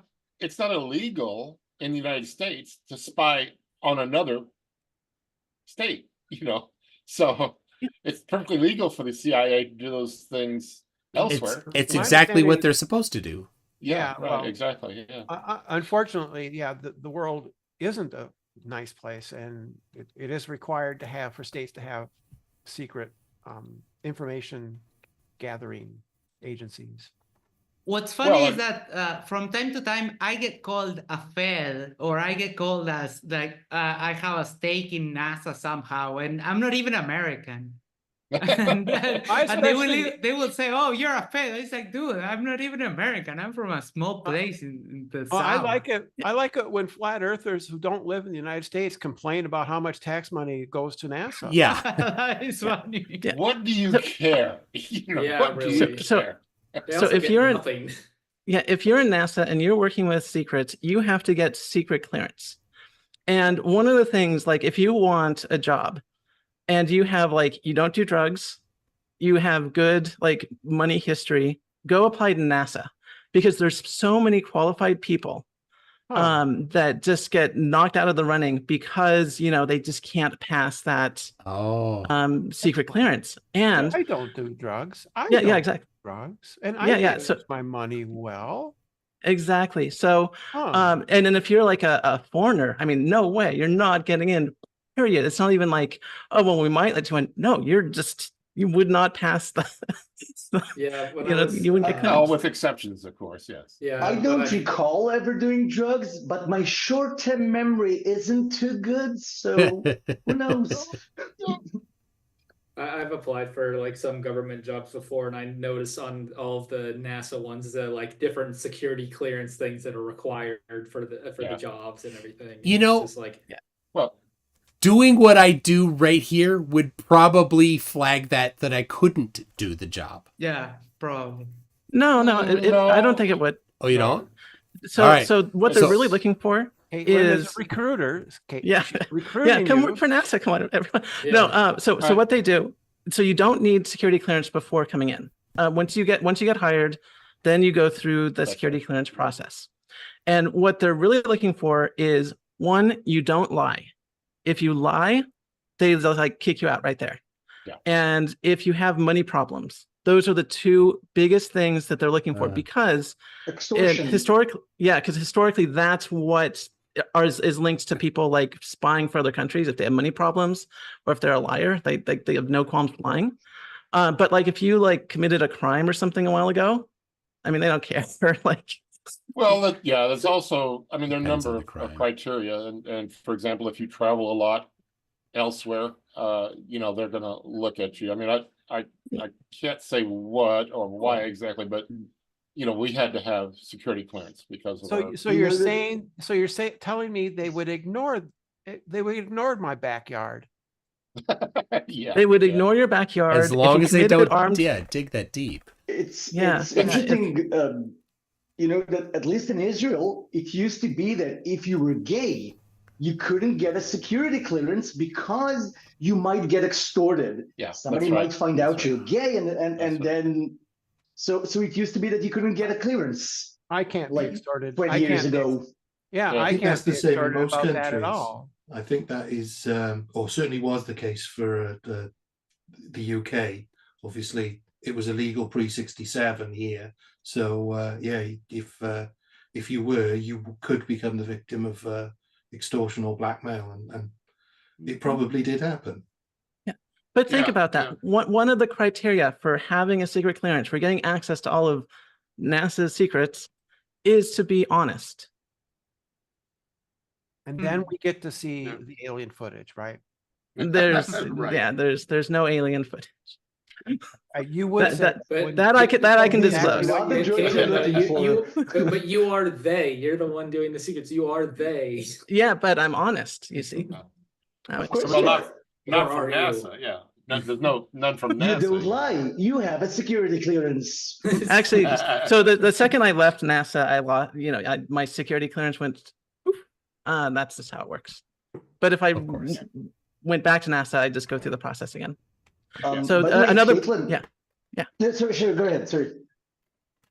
So another pro tip: if you do work for the government and you get your security clearance, keep the papers that you signed, and everything filled out, like stored somewhere, because when you get security clearance again, all your answers have to match. So if you forgot something the first time and you remembered it the second time, that can In Israel, they do a 500 question test, and some of the questions are actually different phrasings of the same question, and then they compare these answers. And if you answer differently, well, you're lying. Same with the Exactly. MMPII, by the way, the Minnesota MP, personality something. MMP, MMPI. a few I's. Yeah. MMPI, whatever. Yeah. Like I said, honesty is one of the most important things they're looking for in people that would keep this giant secret. Minnesota multiphasic, 600 questions, right? Mm-hmm. Yeah. Yeah. Something inventory. And its value isn't so much the questions, it's the fact that it's been used forever. And so there's a huge history there that they can use statistically to manage. All right, let me get a couple more here because Stringer News 1 is still in the chat here. Says for Flurfs, garbage in, garbage out is marching orders. For sure. What? Garbage in, garbage out is marching orders for Flurfs. Monkey Cat Pat Pat says, I'm better off sending some super chats. Thanks for the opportunity to come on. Well, thank you for joining us, Monkey Cat Pat Pat. One of my favorite names to say. You know, I remember sitting in Team Skeptic's house, listening to him read your name when I was there. Go find that old live stream. I see Was he Spin wearing the thong? Was he wearing the thong? Fortunately, no thong. He was wearing the shocker bracelet though for his live stream, and then I put it on for my live stream. And watching him, right? You don't see it. You couldn't see his hands. I could see his hands because they were down below the camera. They were just like this, just the whole time, right? Because he didn't know when the shock was going to happen. So every time he got a super chat, he'd get a shock on this bracelet thing, and so his hands were just tense like crazy. I'm like, calm down. It's like, I can't. How do you know he wasn't wearing a thong? I was in the room with. Well, okay, you're right. Yeah, exactly. How do you know? I'm glad that I don't know. There you go. IC Spin says paste PDF to ChatGPT for translation. So that's about the Vogel and Schneier publication, which is 350 some pages.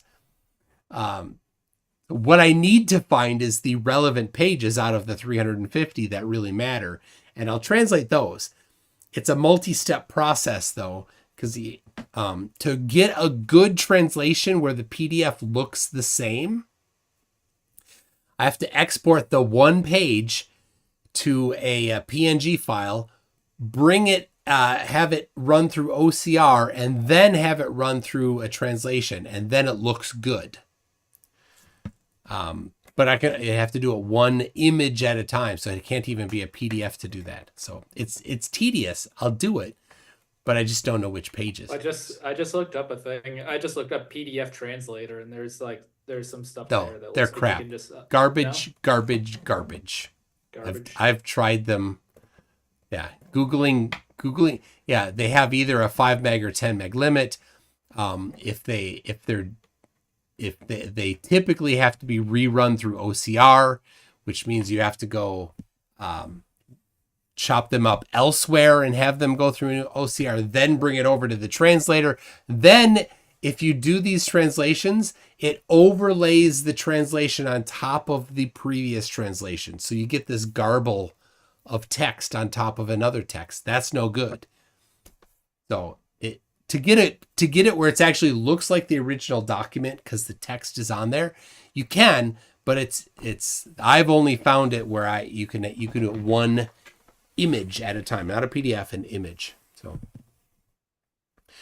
MK Ultra, who's this guy, says high gain antenna equals energy weapon. Trust me, I'm very, very expert. I am. I'm very, very expert. That Stop he is. fidgeting. Oh, Stop fidgeting on that chair, Badoon. oh my gosh. But Cece's expert too. So no, so this is about Mark Steele and the debate I had with him a while ago, and so he was on some show and it was a video was published on Substack, and so Raynard Wilson, if you know him, he covers Mark Steele all the time. His fantastic stuff, and so Raynard, a bunch of us went over to the comments of that video because Mark will block everybody that he doesn't like on his own channel, right? He echo chambers everything, but this is on Substack where you can't do that.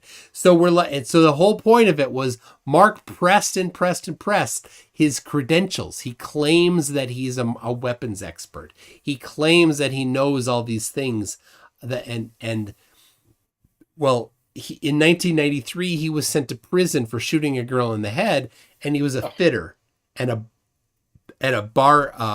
bouncer at a bar. So not a weapons expert in 1993 before he went to prison. And after he went to prison, he could not have gotten a job with the Ministry of Defense with a felony conviction for shooting somebody in the head. So where did he get his expertise was the question we were asking. And he doesn't answer because we know he doesn't have any expertise. Instead, all he does is make those same accusations. Every single person in there that said, hey, what's your credentials? Prove your credentials. He goes and makes the same claim that he makes. And I'm not going to say it, but that's his standard procedure. So I'm going to go on a bit of a rant because a lot of people say like flat Earth and Mark Steele or whatever, they're harmless, whatever. They don't do that much harm to people, they're but not. No, they are not. no. And one of the things that they do is they say, well, I'm an expert. I did my own research, everything like that. There are some of us in professional fields who literally like taught ourselves. So I have an English degree and I work in engineering. I taught myself spacecraft engineering, computer hacking, all that kind of fun stuff. And, I have my reputation at work. Like no one at work is going to be like, oh, she doesn't know what she's doing. Of course, I know what I'm doing, but it makes me very self-conscious when I hear people like Mark Sargent or flat earthers, claim to have like credentials and, like I taught myself, because it makes those of us who actually do, who do self-educate, like very self-conscious. I mean, it's well, the tell really is when somebody like comes on and debates like MC Toon and Craig and says they have a degree in mechanical engineering and electrical engineering and they don't know first year calculus. You can be pretty sure. Yeah, absolutely. Well, and then, like I said, and then there's me with an English degree, and I can, I have an extra class in ham radio. I can talk your head off on like RF engineering and stuff like that. So it's annoying. It makes an me English self-conscious. teacher could talk our head off. Boy, I mean. Oh yeah, believe it or not. Caitlin, by the way, before you mentioned people who have dyscalculia, I'm not sure you guys pronounce it. One of her friends, one of Nuriel and my friends who fights flat earthers, he has dyscalculia. So he doesn't get any math. However, he does get basic geometry with no problem. And he can figure out what shadows on clouds and shadows on the Everest mean without knowing any math. You don't need math. Yes. Yeah, and that's what I was saying. It's like just because you're not good at math doesn't make you, stupid in the slightest. I mean, there's plenty of reasons why someone might not be good at math. So I had a roommate a long time ago. She is African American, and she grew up in very hard circumstances, and she never learned math beyond elementary school, just because she's older. She grew up in the South and just didn't have that education. But she was extremely smart, extremely loving, and it's. I don't want to equate, being able to do math to, like intelligence. Totally separate things. For me, I just like when they try to say that certain telescopes are fake and everything like Hubble, and it's like I literally did my master's thesis using data from it, and I have the website where you can go to and see the data that I used. Oh, so your master's is fake too? Okay, dude, yes. I'm telling you, it is totally fake. Like if you knock on one of these telescopes, it's completely hollow. There's nothing inside. True, that's true. But they will say that they right there that I just posted. That's where you. I thought you had a chip that gave you the images. Yeah, doesn't have that. That was an excellent joke. That was Caitlin. How does NASA get those images those fake images put into the telescope? Can you tell me that? Or is that too secret? Wi-Fi weapons. We skipped over 5G. Now we do Wi-Fi 7 weapons that beam images into telescopes. So. Even one that was bought, 30 years ago? Yeah. Sure. Yeah. Why not? Yes, they had it before they had CGI back in the 60s. Right. But it's not even just telescopes. It's microscopes. They fake everything. They fake everything. Everything is fake. I do love when they try to say that ground-based telescope stuff is fake, where it's just like, but it's right there. I can literally go to it. Eric, Dimmock thinks that breathing is fake, that you don't actually dissolve oxygen when Yeah, you breathe. yeah, Okay? absolutely. Absolutely. Breathing is fake. I heard did him not say know that. that one. I have not heard that one. And Oh, that yes. is why Oh, yes, on he this has said channel. that. Yeah. that is why he is the uber flat earther, because it takes extra talent to come up with that. Yeah. That's, Yeah, his proof can't make this was stuff up, if you man. hold your breath, you eventually have to let it out, proving oxygen doesn't dissolve. Right. Oh, because What? he thinks it. You breathe in, it would all just dissolve, Yeah. I swear. and you there has wouldn't to- exhale because air is only oxygen, apparently. I swear he has to be trolling on some of this stuff, right?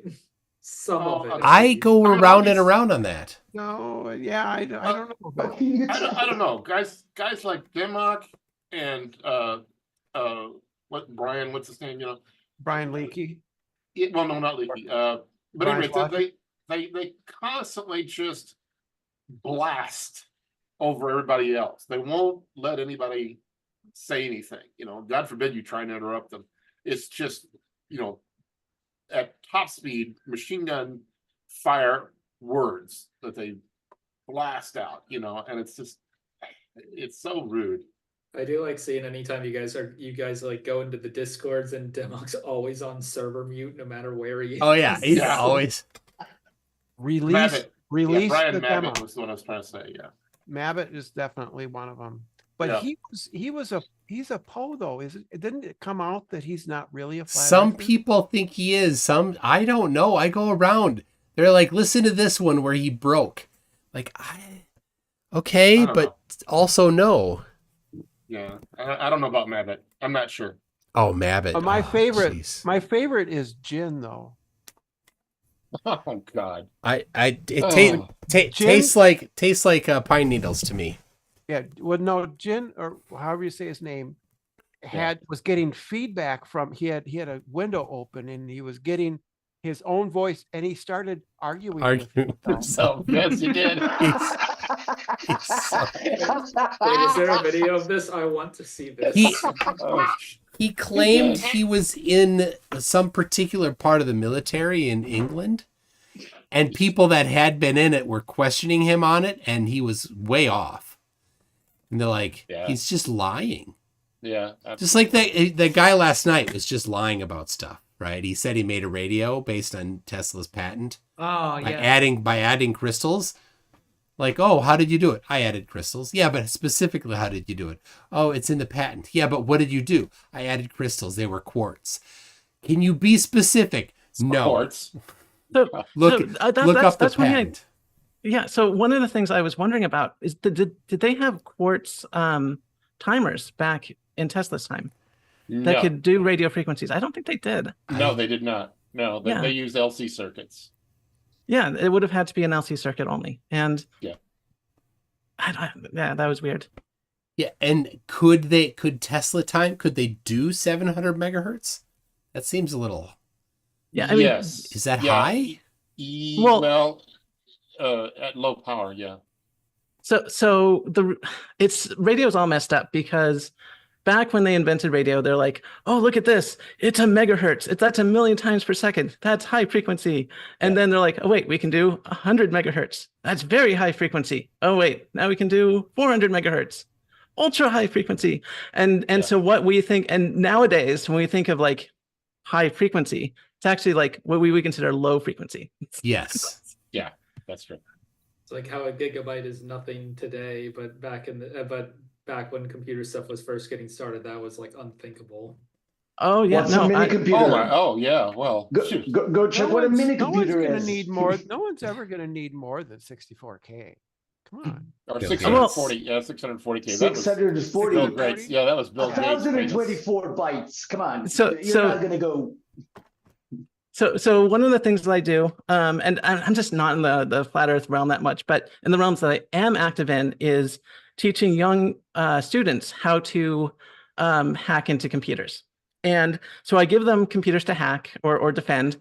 And one of the things that we've been doing lately is giving them emulated PDP-11s.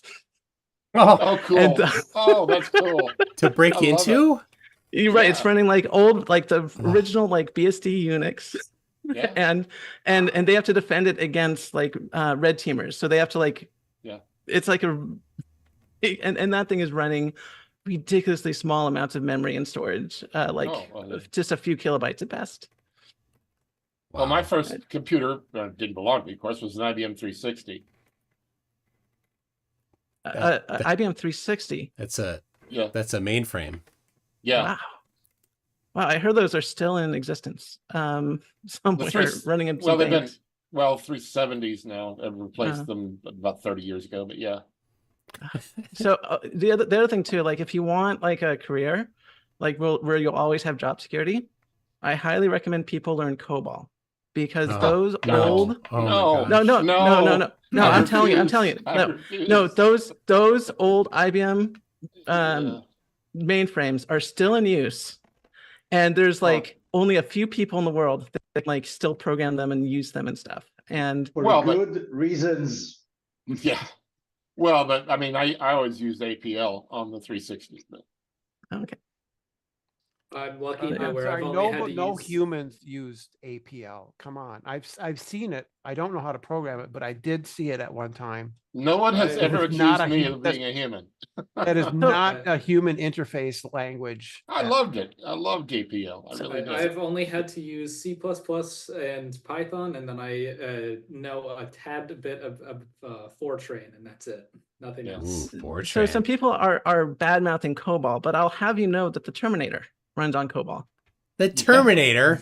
Yes, if you watch the movies, the source code that runs on the Terminator is COBOL. Yeah. And it's also Motorola 6502 assembly. So exactly, assembly.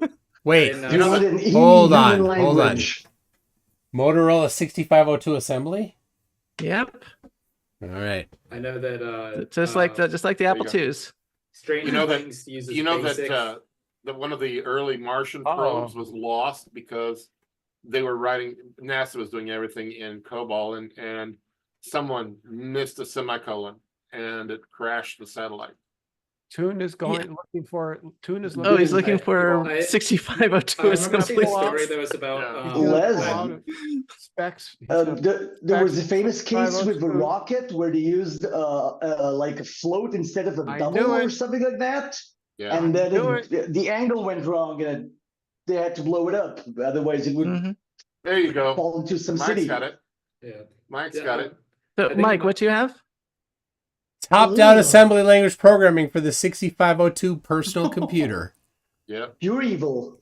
Checked out from my high school library, and overdue by a little bit. I thought you were 13. Isn't it like preview? So I did a little bit of, a good little bit of assembly for the TI 994A. Oh. Yeah, so I'd actually highly recommend, after recommending COBOL, if you want to start learning assembly, a good place to start is the 65200 or the 6800. 6800. Because it's very simple compared to modern architectures where you have like 24 registers and like hundreds and thousands of operands and stuff. The 68K is so nice for doing programming. When you started on, I mean, I did that, but I really did a good amount on x86, and it's torture. x86 is just torture. So I have to do new. So I have to do 7 a.m. Okay. Bye, MK. Bye, everyone. Thanks for having me. Bye-bye, MK Ultra. So it sounds like you got it lucky because you sound like you were doing 32-bit x86 code. Oh, hell no. 16. Oh, 64-bit? 16. 16. Yes. Oh, you're dealing with memory pages. That's that's annoying. It was torture. Stupid. You're right. So dumb. But in my current position, I have to write 64-bit x64 assembly in machine code outside of an executable to run directly in memory. Okay. To exploit like buffer overflows and stuff like. I was always writing device drivers, so they were never very large at all. They never used large memory models. Yeah, one of the new things. This turned into such a geeky conversation, Ah, but one of yeah. the new Sure. things that I'm You're very welcome, happy everybody. about. Yes, I'm very happy about is the use of Rust in the newer Linux drivers, because that's going to make things a lot more secure. Well, good. I don't know. Yes. I haven't dealt with Rust. Not a word. All right. Let me Here's read this. From Lord Illuminous Poo says, after watching all the videos on YouTube, you fight the final boss. What they don't tell you is there has to be a final boss. I had to take his place. If you want to learn relativity stuff, then here's the book that I've been using right here. Ooh. And General relativity. yeah, and then right here for all the flat earthers, read the very title there. Experimental. Can't see it. You Can't read it. It's experimental tests of general relativity. Oh yeah. Well, my books were written quite a while before that one was. But... Yeah. Don't That's flat one earthers is- think that general relativity is the army guy in charge of NASA? Yeah. Well, Witsit boldly declares that it's been falsified. Oh yeah. I missed Oh, yeah. I missed the Nobel Prize for it. Yeah. Surely that's coming next year. Yeah, that's news to my advisor, where he's one of the smartest guys you could possibly meet on this stuff. News to him. Yeah, really.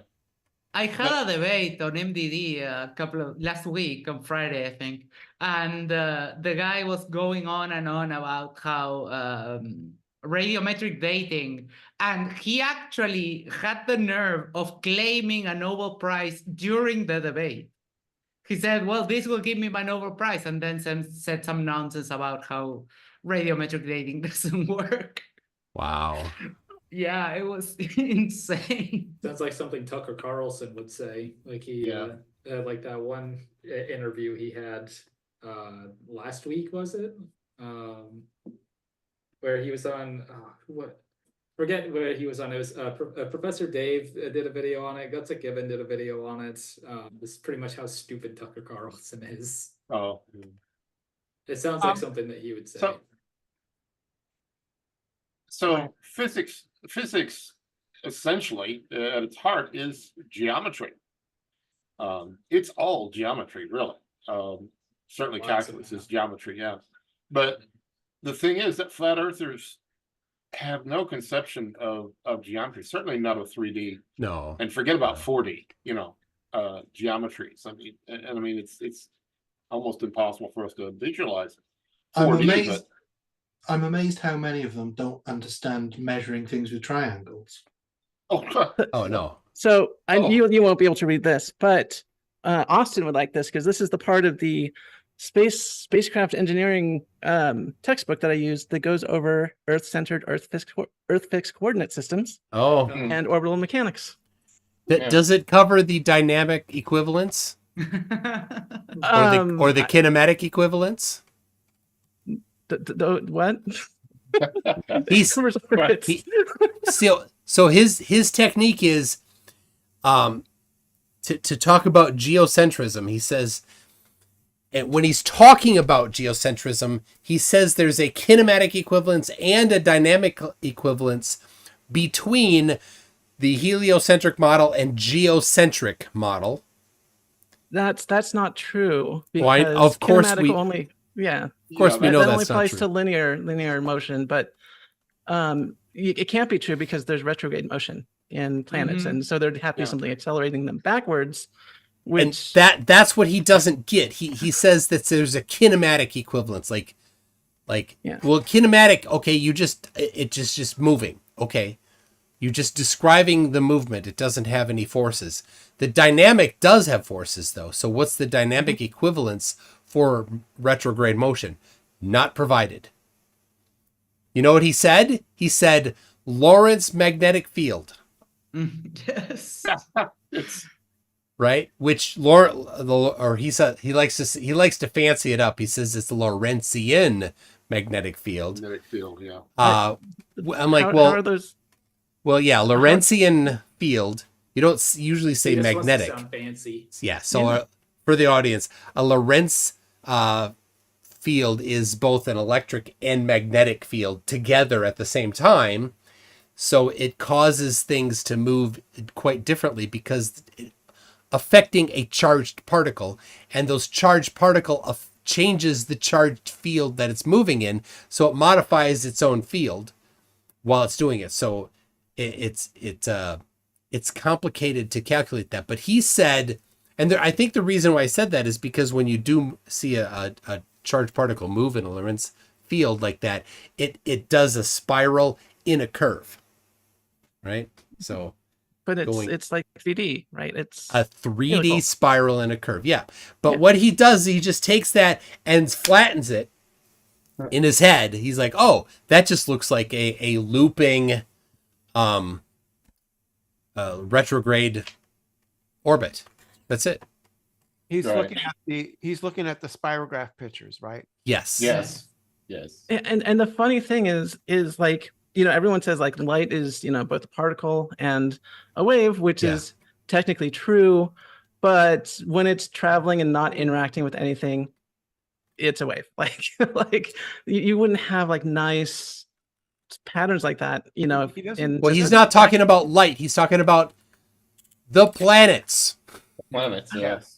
Around the geocentric Earth, right? So Jupiter, the distance that we say Jupiter is about is what he's talking about, right? So Jupiter's this is making curly cues. This is the geocentric. It's a two-step here. The two-step deception. He's trying to claim that geocentrism works because of whatever word salad. He's something that he never did any analysis on. Oh, it sort of looks like the same, therefore it is the same. So a particle moving through a Lorentz field has a three-dimensional spiral in a curve. Flatten that out, it's sort of, kind of, almost, but not quite, looks like an orbit of Jupiter around a geocentric Earth. Then he does the big one. Oh, then it's just a coordinate transform. It's a projection, not a coordinate transform to flat Earth, right? Which doesn't map anyway. What's the path of the planets over flat Earth? Don't know. Nobody's ever plotted it like that. Have they ever plotted the moon? No, they haven't plotted anything. No. They the plot moon's the just a white sun. space. They have a path for the sun. They say it's Don't- inside during this. What? Yeah. I mean, the video that got it was Dave McKeegan. The video that got him popular was like the moon and sun orbits, right? Where he tried to map that out, and it's just like it made literally no sense trying to map out where the moon would go. Well, yeah, of was- course I can't. But there's no way to have a lunar eclipse at all. Yeah. And they have two different contradictory models for the seasons and night and day. But we don't know what the moon is. Yeah, That was his. Remember, he was asked that. What is the moon? He was asked that, yeah. and he didn't answer it. A lot of the ideas that they take from this guy, Dr. Bennett. Yep. Oz got in contact with him, and he wants $1,000 to debate. Yeah, that is Coward's live debate defense number 6. Yeah. I'm not kidding. Well, it's No, cheaper than some of them. I think some of them have said that they the flat earthers like Brian's Logic and some of the others in that group said like $5,000 or $10,000. Yeah. Yeah. And of course it's easy. Oh, you have a $5,000 honorarium to debate? What a coincidence. So do I. Let's just call it a wash and do the debate. Yeah, there you go. Or better yet, say yours is 10. His is 5, yours is 10. So, yeah, Or you owe just- me. Or just do the celestial navigation and collect 10 grand. There you go. Oh, there you Yeah, go. really. That's how. Are you going to get your retire money. that? Are you going to retire that? Because they're not going to reply to it. Why would I retire it? It's still sitting out there proving that the Earth is a globe. Okay. Yeah. Okay. As long as for $10,000, if somebody is like, oh, it totally works, and then refuse to do it, proves that it doesn't work. Yeah, so what Mike, what's your Essentially just- hypothesis about why nobody has stood up for that challenge? Because the Earth is a globe. Essentially, you're just making interest on the money right now. Well, it's in Bitcoin. So as Bitcoin goes up and down. So when I transferred the money in, I'm like, well, how much am I going to put? So I'm like, well, 0.4 is worth $10,000 back 2.5 years ago. So let me transfer that over to Brainy Beaver. And so he has control of it and we have a contract. And today that same amount of Bitcoin is worth about $26,000. Is that why he's driving a new car? No. I think his beater van is still a beater van. But with the claims Oakley makes that the latitude lines are based on a flat Earth, and then got really pissed at me when I asked him, hey, like from where I am, I cannot see Polaris. How could we have like latitude lines down here? Yeah. And he just went all, oh, you're straw manning me, and then muted me. Yeah. That's how Oakley's Flat Earth debate show is only ironically named debate because he doesn't allow debates.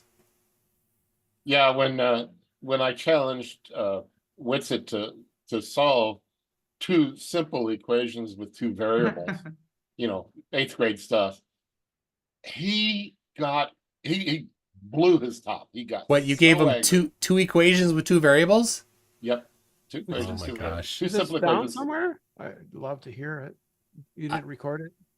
No, it was on. darn. No, it was just on the chat. The Discord.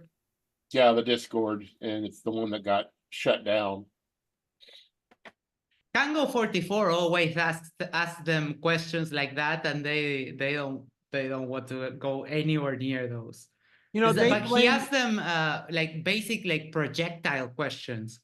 Okay, if I throw this strong, how far will it go? Where will it land? And they won't even touch that. They blame me for shutting down these Discord. I haven't. In order to shut it down, you have to file with Discord. I have not done that. I will flag something when they put offensive images in the chat. I'll flag it. But other than that, I don't report the servers. But they blame me, and it's as usual. It's not the flat Earth stuff. It's the other stuff that gets them. Yeah. If you stick to flat Earth, you'll be out. Yeah. Yeah, they'll be just fine. Do I hear a new law of Flurf in there? What? If you stick to flat Earth long enough, you become a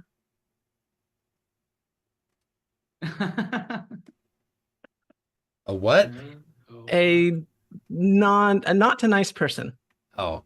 Put it that way. I don't think the laws have to have no exceptions. So there's probably plenty of exceptions of that. I mean, I know some in real life. They're still okay people. The one law that may have to get removed from it, though, the guy who is saying the challenge for whatever amount of money that you're like, okay, I'm going to do that now. No, he's not going to do that. So there's a guy on Facebook back in December said he wants to go to Lake Tahoe and get a video across the lake for $5,000. We both put in $5,000. I'm like, oh, good. I've already got my $5,000 in escrow. Let's go. I'm ready now. That was January 1st. I started messaging him, and he still has not written down the actual rules at all, and he hasn't put money in escrow. So then he goes and he gets a video of himself showing $5,000 cash, which proves that he does not have money in escrow. He doesn't get that. He's so dumb he doesn't get that. I'm like, so what? He's like, well, you got to do it now too. I'm like, my money is in escrow. By definition, if I could do that, it's not in escrow. You're stupid. Anyway, so I'm like, well, I have $5,000. I could go do that. So I did. Went to the bank, withdrew $5,000, walked outside, held it up and then went back inside and deposited it again. Oh, is that why Oh. Barb in accounting flagged your account? Yes, What, yes. what did the bank teller think of you doing that? It's just coming right She- back in and giving it back. Well, I told her, I said, I need to withdraw $5,000 from my savings account, and I'm going to redeposit it in just a couple minutes. Do you mind if I film just your hands counting it out? She's like, what's this for? TikTok? I go, well, YouTube. She goes, sure. So so you see her hands, you hear her voice counting it out, and then I grab it and I'm like, I have all this cash in my hand. I'm about to walk outside. So, but I chose a bank where there's almost zero foot traffic. It's out of the way. So anyway, so I had to drive farther, like to get to this branch. So then I go outside, hand the phone to my kid, and I'm like, here it is, $5,000. So you can see my face. So it's not just my hand, not just the teller. And then you see the bank is a U.S. bank behind me. So, Yeah, But I you was know- a little bit worried for a minute then. Yeah. Like I said, geez, he's walking outside. you know what? Meant what? You know what he has not done? He has not put his money in escrow, and he has not written down the rules. Now Has he responded has. to you at all since then? Yeah, yeah, it's all bluster. But he has, we have picked, maybe he'll change it up, but we have picked the two docks. And they're 19.5 miles apart, and they're just regular docks right above the water. They're not really high docks. Lake Tahoe doesn't have like cruise ships, so it doesn't have docks that are 50 feet up. So, and he's like, yeah, I'm going to be able to zoom in on you across the lake. Like, I've done the math on the amount of curvature and amount of refraction. At a K of plus 0.9, you still don't see it. You still don't get across. It's also Lake Tahoe, which is very high up. So there's just less atmosphere in general. Yep. So Yeah. So you know, 0.9. So a coefficient of refraction of 0.1 is 1 degree per vertical per 10 meters vertical. The vertical change, right? So right next to the water, you do get that. So when flat earthers put the camera right next to the water, they're maximizing refraction. When you get a couple feet up, it significantly reduces that gradient. But of course, when you're looking across something, you're skimming the surface of the water, right where that really aggressive refraction is. So that's how you can see a laser at night, because they're using that aggressive skimming over the highly refractive area. But he's saying zoom in on a person and see them, get a picture or video of that person. You don't get that when it's skimming right over the top. It squishes everything and mangles it. So I'm like, yeah, that'll be an easy $5,000. But I don't think he's going to do it. I'm going to say good night now. Just thank you for making me so welcome. Yeah. And I've really enjoyed it. It's been an education. Well, thanks for stopping by. Nothing But Media. Thank you. All right. Bye. Good night. I got a couple more to read here. So Lord Illuminous Pooh says, I feel sorry for the sun sign Cancer. Hi, I'm Leo. Cough, cough. Cancer. And what's their animal? Crabs? Another friggin' medical issue. Guess what my zodiac sign is? Don't care. That's always my answer. I don't care. Thank you. Yes, zodiac signs are stupid. Lord Illuminous Pooh says, as the leader of the Illuminati, we are they. But we are not responsible for Trump. That was Hydra. They're the lizard people. It's in their name. He is funny. He really is. Oh my gosh. Lord Illuminous Pooh again, in response to the name of my favorite lake, which somebody dropped the coordinates of Lake Titicaca into the chat there. He says Lake Boopy Poopy. Poopy, poopy. Titicaca. Oh, okay. I could draw a diagram for you, but I couldn't put it on screen. Ask a big person to draw a diagram for me. And Lord You can send it Illuminous into the Zoom chat. Lord Illuminous Pooh says Nerds on Toons channel. I don't believe it. Yes, this has been another Nerd Fest. I've enjoyed hearing about space stuff. Yeah. Well, Yes. thank you for letting me leave the InfoSec sphere for a bit and join the Flat Earth sphere for a bit and share some of the fun stuff I'm doing. So The Yeah. flat Really Earth interesting. sphere. The stuff you do is really interesting. I appreciate it. You sharing it. with us. Yes. yeah, thanks. Yes. Especially the code, the backdoor codes that was privately that you shared with everybody. I The do backdoor like codes to all Windows machines. There's the NSA has the codes to get. Right. I Yeah, know those only yeah. those only work up to Windows 7, unfortunately. Oh, Eternal it's- Blue. The Eternal Blue. Yep, But that's Yeah. right. You always tell the truth, though, don't you? I do. But when did the whole Eternal Blue thing like just fall apart? Wasn't it like someone was trying to sell it or something like that? Or... Yeah. So apparently, what happened is that the Equation Group, which is like the red teamers for the CIA, found this bug in Windows that essentially gives you system access. So on Windows, you have like administrator, and then above administrator is system. And all you have to do is have, I think it's RDP. Yeah, I think it's, oh no, SMB open, server message block open. And you can essentially just grab like a system shell. And they called it Eternal Blue because I saw this bug, but every time they tried to exploit it, they would get a blue screen.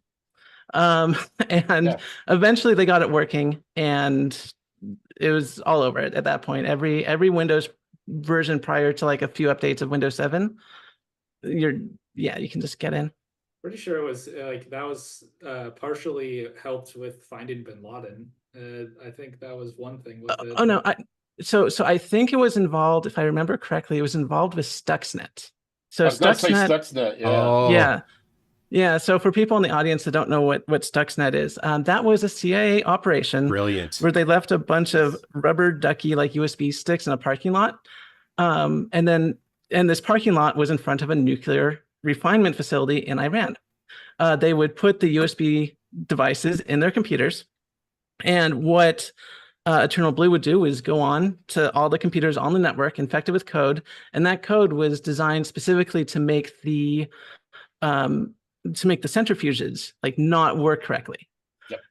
And Yes, I it was learned a pretty long time successful. ago. Yeah, that was a long time ago. Yeah. Yeah, well, I learned a long time ago, you don't stick USB thumb drives that you find in a coffee shop or anywhere and put them on your PC. That's dumb. Or floppy drives or anything else. Or yeah. CDs that you buy from some guy that's pirated software. Brenda learned this one the hard way. No. Yes. So speaking of learning things the hard way, the reason why we know about Eternal Blue is that the CIA did not know if their code was working. So they beefed it up and they made it like even stronger so it would be more aggressive and infecting more PCs. And eventually it got out of the facility. And that's when InfoSec people saw it and they're like, what the hell is this? Oh my God. Yep. So, it's hard to keep secrets. yeah, you can't keep secrets. How long was that a secret for though? That was a long time. I don't know. That was a long time ago. Eternal Blue is. I read it recently. It's 2017. That's not that long. When it came out. No, in the InfoSec world, 5 years is a long time ago.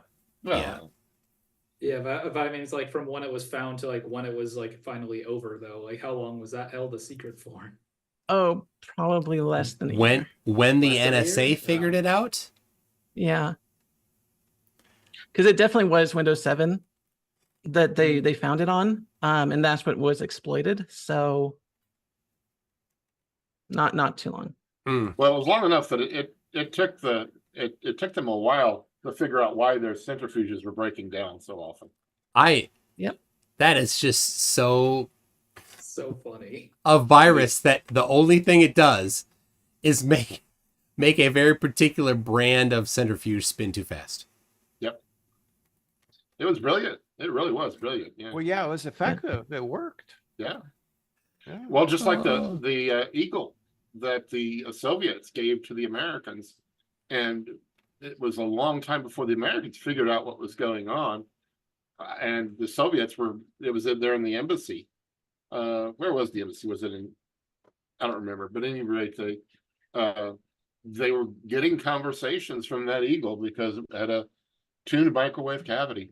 And they were able to beam microwaves into it and then receive the. So, Caitlin, do you know about this? It's been for years, isn't it? Where embassy, there's an embassy disease that U.S. embassies always get. I heard about that and I thought it was disproven. I know what you're talking about. So microwave weapons do exist, and audio weapons do exist, but there's nothing like the Havana syndrome. That I think is what you're referring to. I don't think that was ever confirmed. I think that's just, Want to elaborate a little bit? I've not heard of it. Oh, Havana syndrome. So that was, so for a while, a bunch of people at embassies were complaining about getting dizziness and headaches and nausea. And they thought that maybe there was some sort of like RF weapon or audio-based weapon or something that was causing it, sort of like the mythical brown note, if you know what that is. Specifically in the embassy in Cuba. Right. That's where the name came from. Right. But unfortunately, there's no evidence to back that up. And well, if I had to listen to a bunch of ambassadors all day long, I'd be nauseous and dizzy and everything too, Exactly. Yeah. Anyway, Mark Steele talks about that one a lot. The anti-5G nutters think that's what's going on. But yeah, I mean, you can injure people with high power microwave. But it's not easy to do because it needs to be high power, which needs a lot of power. So it needs a lot of power and it's easy to protect against. So the one thing that conspiracy theorists get right is tinfoil hats. If someone is trying to fry your brain with microwaves, in all seriousness, a tinfoil hat is all you need to reflect the microwaves. This has been like a Faraday cage of some sort. Yes. They sell stocking caps that are lined with tinfoil. There you go. I've seen it. Well, the problem is though, somewhere they're not grounded, so they don't work the same as if they're grounded. Not well, they will reflect it. And I've used this before in like a bunch of like RF stuff that I built, where like one of my favorite tools is aluminum tape, like you would use for like duct like taping. Yeah. Like you can make so many cool antennas with it and reflectors. I made one. I have a micro strip patch antenna at 885 megahertz. Mm-hmm. It's not micro. This isn't helping the flat earthers think that we're not secretly. This is not helping at all. I know. This isn't my stuff of physics. I don't do stuff with radios. Well, they don't get humor, so it's not on us, really. They don't understand humor at all. I didn't like physics 2 and circuits. I didn't like that. So the funny thing, the thing about circuits is that I had, so my InfoSec professor was a physics major, and he learned, physics, and he worked on lasers. And one day he was in the lab and he was hooking a bunch of capacitors to a laser and the whole thing blew up. And he was like, I did this all right. I don't know what happened. It turns out that he thought that capacitors act like ideal capacitors. So he did not realize that there was some resistance in there. And that's what trips up a lot of physics majors when they get into engineering, is that there's no such thing as like an ideal component. And the math sometimes is going to deviate slightly from what you expect. Or a lot, yeah. Or a lot, yeah. Which is one reason why one of my math professors says he absolutely hates engineers because they make so many assumptions. Everybody hates engineers. Yeah. As a crackpot engineer, I like to build it, see how it breaks, and then build on that until it works. So there's a lot of strategy. There's a lot of cool videos on YouTube with fun with capacitors. wired in series. Oh, just wire an electrolytic capacitor backwards. Yeah, you can get a nice shock out of them. Yeah. Especially Well, if you open up everyone don't open up your power supplies, because inside there's these like giant capacitors, and they do hold like 100 volts, and they keep them for a while. And if you short the ends, capacitors are known to put out a lot of current, and it can kill you. So be careful with Well, capacitors. I guess I have engineering dyslexia because invariably I wind up, getting the wires backwards, positive for negative, and if it's an electrolytic capacitor, it go boom. You let out the magic smoke. I hear that. Yeah. I cautioned Mike endlessly on that on a little project that I did for him. I said, man, don't be near it when you first power it up. Yep. I've actually had it before where like just with the power sources being able to hold like a charge. If there's a power surge here like that's like really fast, my computer won't even shut off. It'll just stay on. Like it won't restart or anything. It just stays on while everything else flicked. And I've never had that happen before, which is scary. Well, there's an old prank. I'm sorry, go ahead, Caleb.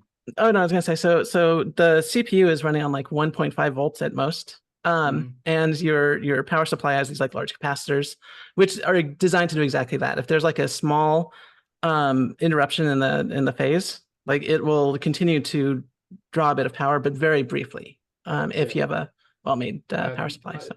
I've undervolted mine as well when I overclocked my PC. So nice. There's an old prank that mechanics used to pull.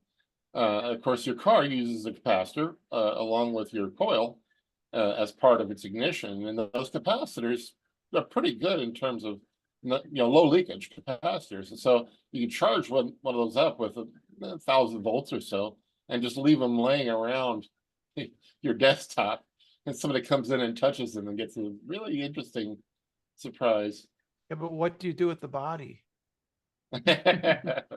Brenda's backyard is apparently open. There we go. Yeah, and still capable of working at NASA. So that's right. There you go. That's hey, listen, efficient use of resources. That's all. Yeah.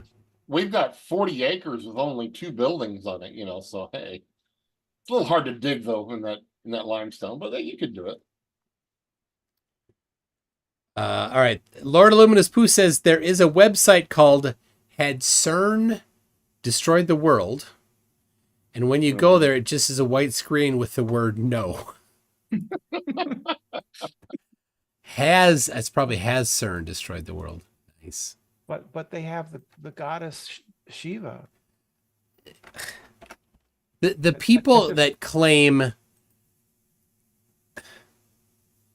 none of them have even the faintest idea of any of the topics at all. And they are going around proclaiming what CERN is doing. But it's not the only super collider there is either. It's the biggest one. Yeah. There's a lot. There's only been 2 superconducting super colliders though, right? Fermilab and CERN. But CERN is opening a portal. Yes, And that's there's obviously a third one, which is ridiculously giant. What's that? There's another new proposed collider. Yeah, CERN has proposed an upgrade. One that's like even bigger. Like if you put them side by side, it's ridiculous how much bigger than CERN it actually is. So there was the one they were building in Texas, and then funding got cut because of cutbacks. Well, no, it's expensive to build one. Yeah. And the budget or the project had been approved by one set of Congress, and then a couple years later a different set of Congress said, "Oh, no, we don't want to spend that money," and said no more. So then even though they'd spent a lot of money building it, digging tunnels, they just parked it. So another one for the US, there's Brookhaven National Lab in Long Island. Is that superconducting? I think so. Because they do stuff with LHC, so. Stringer's one. This was long ago. It wasn't the current governor. Yeah, that was I remember it. Yeah. Well, when we get room temp superconducting, then everybody can have their own super collider. Yeah, they'll have them in phones. I'm not going to hold my breath. You won't have to. You'll automatically keep breathing. Yeah, there you go. I bet that came from Peter and Pete and Peter. What? That thing about that Democ was talking about, that holding your breath proves that you don't dissolve oxygen. Oh. That sounds Okay, so it sounds like something Peter and Pete would do. They are so dumb. It's impossible to accept that they're not joking. That's my working theory. My working theory is that they are chemists, and they are going through. They basically redid the history of the caloric, right? And but they're scamming people. They're doing it in a way to scam people, well, to deceive people. Yeah. Yeah, so I was wrong. Brookhaven was going to be superconducting, but it got canceled way back, and now it's a heavy ion collider. Because there's some details in the chemistry. For instance, simple electrolysis is actually a little bit more complicated. You can't just put pure water and 2 electrodes into water. It doesn't conduct. Right. No, but they do that, and then they say, see, water isn't made of H2O. But I did the electrolysis experiment in high school, and it works. Well, because your tap water isn't pure water. Yeah, I know. And your teacher probably had the correct setup. You have to buffer the water. You have to have, know. Tap water is generally good enough if you need to for a buffer, right? If you take well distilled water, it won't. So then you need to add something like salt. Yes. It's not hard to find. Not hard to find. No. It's extremely well. Man, Lord Illuminous Poo says if you're going to bury a body, plant endangered species on top of it so it's illegal to dig it up. Well, yes, that's with the Minnesota lady slipper. Oh my god. Right? Oh my gosh. The Minnesota lady slipper is a very, very rare plant in Minnesota here. Oh my gosh. Yeah. It's found in swampy area, so which is all of Minnesota. Yeah, well, especially north of the cities. Yeah, The mosquitoes. Swamps held together with mosquitoes. I'm going to invite Lord Illuminous Poo over. See if I can get him to come over and have dinner with us or something. Oh yeah. Earth is Life is asking, have I seen the Flurfs claiming that Will Duffy is a liar? And I've seen that a lot, yes. And of course, so Will Duffy is paying to send one flat earther to Antarctica and one normal to Antarctica to see the sun, see if it does circles above their head. And the flat earthers all know that the globe will be confirmed and flat earth will be falsified. And so they have to latch onto anything they can to find a reason to not go. So they saw that when Will Duffy was asked if he knew the person behind the final experiment, it was him. Before he had revealed it, he said no. And they're just all they're all in high dudgeon. I know about the fact that he didn't tell the total truth. So, the guy who is not going to reveal it yet is not going to say that that's him. Well, if you're planning a surprise birthday party for somebody and they say, where are you going to be that night? Everybody might give them some other story about it. A Christian would never do it. That shows he's not a Christian. But this really is telling, because the flat earthers don't mind liars, right? Jaron says he doesn't like liars, but Bob Nodell claimed that he was a multi-engine certified pilot. That's not a I'm hiding something temporarily and going to come out later with it. He never was a multi-engine certified pilot. It was a blatant lie. It was a credential that he was trying to steal, right? It's, stolen valor for credentials. He had it published on the Flat Earth International Conference website, which is in archive.org. When it got revealed that he had lied about it, the website got updated, but archive.org still has a copy. Jaron did not do anything about that lie. So Jaron, when he talks about liars and how he can't ever trust a liar, he's obviously having a dual standard of evidence, as is the third law of Flurf. He doesn't trust himself then, because I've seen him do a 3-hour stream on the South, and it was all lies. Oh yeah. I didn't watch. I'm sure I can only watch so much stuff. What exactly did he say? The regular thing of how distances in the South don't work, the flights in the South, and a bunch of nonsense about the South. See, that gets so boring. It's him hunched over in the lower left corner, mumbling to himself. No. I've always been wondering, what is he looking at, and why does he have the camera like way up there? I don't know. His screen must be down there somewhere. I don't know. Maybe it's just a laptop, or I don't know. Well, no, he's got a I don't know. good setup there. It's weird. I really like the time that he wanted to claim that east is towards the equator. That was I still like Dirt's west is every direction except up. Earth is so many straws that he has grasped. This is north, yeah. and then this is west, this is west, this is west. Yeah, Jaron literally drew a line from the west coast of the United States, California, to the equator and said that that's east.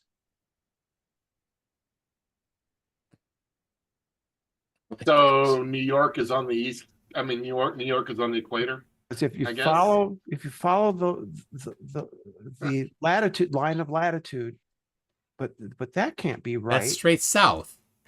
Yeah. Well, not straight south. I mean, it went like a quarter turn around the Earth or something like that.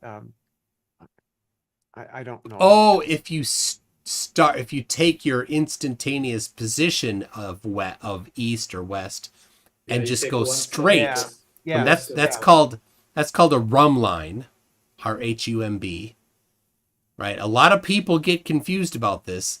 If you're at any latitude other than the equator, and you take your instantaneous east or west, and you go straight, not turning in that direction, you will instantly deviate from your latitude. Yeah, that's exactly what he did. You're right. I don't know those things as well. Yeah. Well, it's South America counterintuitive sometimes.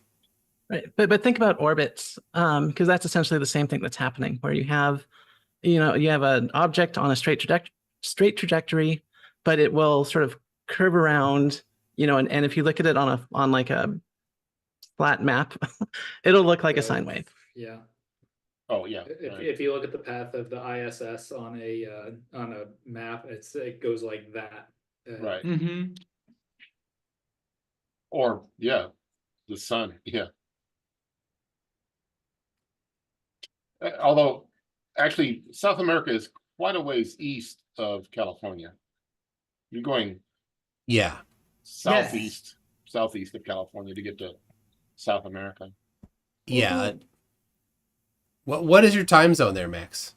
It's GMT -3, so I'm 1 hour ahead of Eastern time. Yeah. So it's about 2 o'clock for you. That's Atlantic time. Yes. In Canada, we have Atlantic time and some of the islands. Are you the one, Max, that hid the extra time zone in the Southern Hemisphere?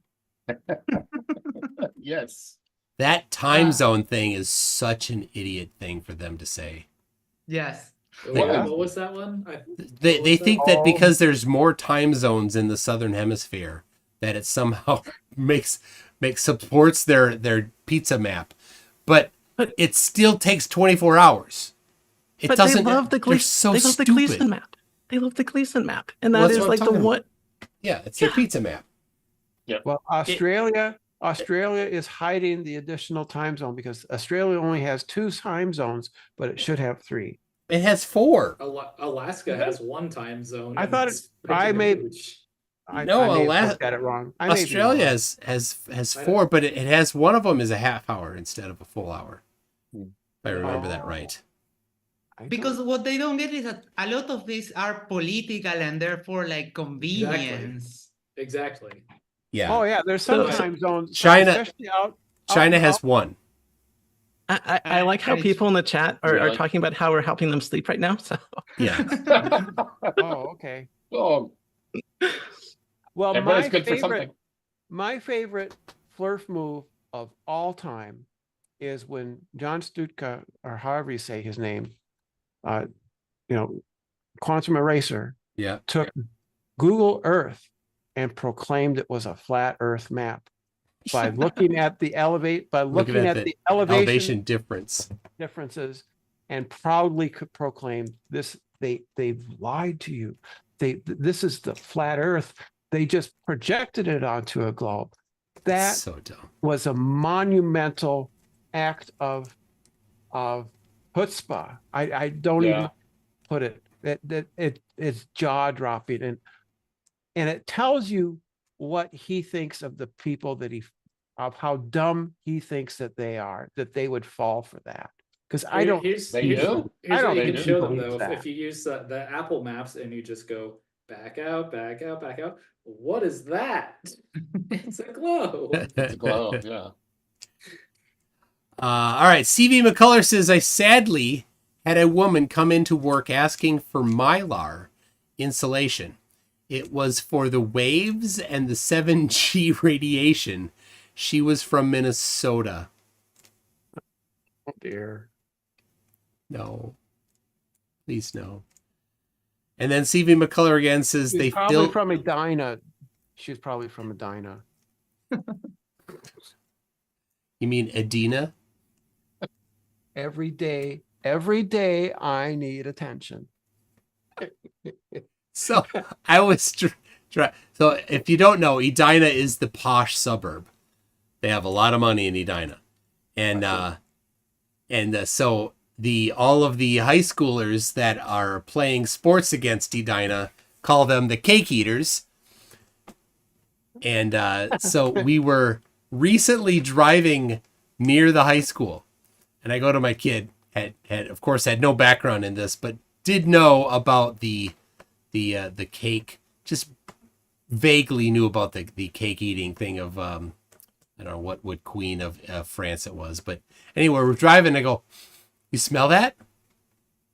You smell that? She's like, what? I go, it's cake. We must be near Edina High School.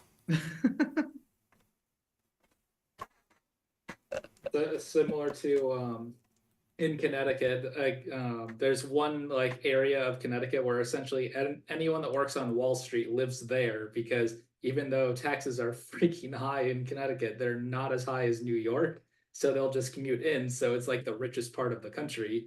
And when I was a kid, our high school was playing them in the football state championship, I think. And we lost. And at the end of the game, apparently they were chanting, poor kids, poor kids. When the area we were in was not a poor area of Connecticut. They were just super rich. All right. Was Marie Antoinette? Marie Antoinette, yeah. Who said that? Yes. Okay. Hold on. I don't let them eat look. cake. Look. Gary Wybenga's in the chat. My 2 cents is Gary Wybenga. And he puts up the derpiest stuff. And if you time him out, if you block that stuff, then how can I copy it to put into his museum of derp. So, geez, people, don't. These are the kinds of things that we need to have forever. You know, so at some day in the future, when Gary Wybenga's poor grandchildren, please don't have reproduced, but that they can go and say, oh, that's where crazy Grandpa Gary was displaying his dumbness then. Oh. Well, the future, it will just be AIs, reviewing the stored database of the past of the humans, doing some kind of scholarly work, just like we do 15th century French poetry. They'll be scanning the data for doing that. That was too long to be a joke. Oh, I don't know. I don't think he's on the Wiki list. I don't need to ever have him on again. He's too stupid and boring. He just says it's Rayleigh criterion. Like, okay, well, let's run through the Rayleigh criterion. You can't do that. It's math. Gary can't do that. So, all right, let me read what he said. He said, from anywhere on Earth, then take a compass reading for east. See how he's already stupid here, because he did not include declination, right? He doesn't even, they don't even understand that declination exists, right? So don't take a compass reading for east. Point due east. Your compass will get it wrong unless you're on the line of zero declination, which runs right by the Mall of America, by the way, real close to where I live. And deadhead that direction in a straight line. It will cross the equator at the place where the sun's GP would be on the equinox. And I think he means for that position that you started from, and that's dead wrong. Absolutely, completely, Gary is stupid, dead wrong. Gary, you embarrass yourself. How incredibly dumb you are. So, how many flat earthers, I think, realize that the North Magnetic Pole and South Magnetic Pole are not the same as the North Celestial Pole and South Celestial Pole? Not celestial, They're geographic. actually Geographic, however you want to Yeah. put it, yeah. Yeah. Because the South Magnetic Pole is in the northern hemisphere. Well, that's beside the point. They think That's fun to confuse them with, though. yeah, but they think that, they'll take their map, they'll take the right, and they'll put a magnet underneath it with the north side pointing up, and then they'll take a compass. Where's my compass? Where'd it go? There it is. They'll take a compass and they'll put it on and they'll go, look, see, it works. See, it works. But they're too stupid. They did not do their own research. In reality, the South Magnetic Pole is here. So it doesn't work. Because if you're here and the compass points south, well, that's not where south, that doesn't work because the South Magnetic Pole is here. None of it works. Anyway. All right. So here's Gary's claim. Here's Gary's claim. He said you take it. So I did it for California. So here's California. Right there. Go east. Right. And where does it cross the equator? It crosses the equator in South America. Right there where I put that dot. Right. That's where it crosses the equator. But that's not where the sun is at the moment of sunrise, which he may be what he's talking about. At the moment of sunrise, the sun is 6 hours to the east of due south for that spot, right? So you go down due south on the equator, which is right here.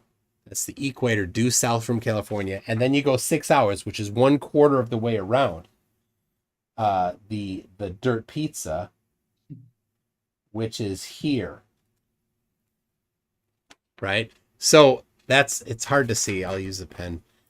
This is where the sun would be at sunrise over on the dirt pizza. This is where he said it would be. He's wrong. Gary is one of the most dyscalculia affected flurfs out there. He has The distance to the horizon depends on observer's elevation. Thanks, Has Gary. any flat earther ever put forth an explanation of where a magnetic field would arise on a flat earth? About how it would arise? How? anyway? No, Yeah. I think generally What's they it- think where's it's a it? permanent magnet. Once again, where does that permanent magnet come from? Just They that won't it's say, it's just Magic. embedded under the earth. It's just under what's there. its word salad going? And they typically forget the south pole of the magnet because with its toroid nonsense and that we live in the block domain wall, that constantly forgets the south pole of the magnet. It's just Yeah, Yeah, because the south magnetic pole. So his diagram has the toroid going like this, north, south, right, and the toroid going in circles around it this way, right? But the south magnetic pole is there. Do It's flat earthers? there. It's there. Yeah, So hold on, just okay. a second. So the magnetic field of the flat Earth has to go north here, south here. It has to be this loop underneath, like a horseshoe magnet. It's not a toroid on flat Earth. All right, go ahead, Kate. Do they deny the existence of like heat underground, like lava and stuff? Because that would destroy any permanent magnet that would be under the. No, flat that's Earth. hell. That's hell. Yeah, we Yeah. don't know. We don't know because the lowest we've ever dug, anybody's ever dug, is 7 miles. Right, the coho. Yeah. Yeah. So they say we just don't know. We just don't know. If nobody's ever dug there, then nobody can ever know anything about it. That's how dumb they are. But the reason they could only dig 7 miles, I would presume, is because it got really hot. It got hot. Yes. Well, it crushed all the theories that they had before that, therefore falsifying anything any geologist says ever, because they found things that were unexpected when they dug that hole. It does get hot, but actually the biggest problem is, imagine that you've got a wire, a thin wire. Well, if it's small, you can just twist it and it does this, right? But as you get further away, when you twist it, it does this. So what happens is you twist, twist, twist, twist, twist, and then suddenly it knots up. You've seen that happen, right? You knot up and you destroy your hole. I mean, it happens not all the time, but it does happen. And trying to go that far down, I mean, you're talking about 7 mile long, that's about this big around. Well, that's a very thin piece of wire. Actually. Well, drilling companies can go pretty far down. They can, but that's one of the big problems, though, and it's what they really have to guard against, because the wellhead, the top is turning more or less continuously. The bottom is not. The bottom goes jerk, jerk, jerk, jerk, jerk, jerk, jerk, jerk, jerk, and it can easily knot up on them, and then your well's destroyed. Yeah, I mean, if I just want to entertain myself for a while, I just watch YouTube videos of those guys working on the oil heads and stuff. Yeah. And that's very relaxing. Yeah, it happens to me actually. It actually happens to me or can happen if I'm not careful. Even over a distance of about that far, when I'm drilling that deep, with something that's, let's say, 100 thousandths. Just went right by him, just right by. Never mind. I guess it did. Okay. Oh, I see. Okay, sorry. It took you a little while. That's okay. Yes, it did. Yeah. I'm going to leave because it's 12 o'clock here, and I'm going to turn into a pumpkin. Yep. You don't want to be a pumpkin. We're in the same time zone. Yeah. Well, Mike and you and I are all in the same time zone. I'm just tired. That's all. It's my excuse. It gets me out of a lot of stuff. I just say, I'm tired. When you get a little bit older, it's just wonderful. You can just say, I'm tired. Yeah, really. I wouldn't know. Because you're 13, we know. I'm 13, okay. yeah. 13, yes. Hey, I'm going to be 19 next month. Oh, congratulations. The other thing about being my age is that you can just tell people anything because you're older, and you can just tell them anything because then you just I don't know. What's I'm Witz's just older. excuse? I don't know. CV McCuller says they filled in the super collider in Texas. I thought they used it to grow mushrooms. Really, I thought they did. I don't know. Rick 2-Bits says, have the guys at Oak Island ever found the treasure? Of course not. It's not there. It's just fun watching them not find the treasure every week. It's like flat earthers. Seriously, if you've watched Oak Island, it's like debating flat earthers. Every time you debate a flat earther, you're like, hey, do you have evidence for flat earth? Like, you ask it. Every time you ask, in your head at least, every time you watch Oak Island, like, is this the episode where they find the gold? No, it's not. It's also not the time that the flat earther will give measurements of flat earth. Well, but then they claim that they have. You know, you ask. No, they and do a ask and ask. tease. Yeah. They do. Oak Island does the same tease. Like, in this season, they actually find treasure. But they didn't find it buried underground. They found a jewel or a gem that was in a ring that was over on the side of the island or something like that.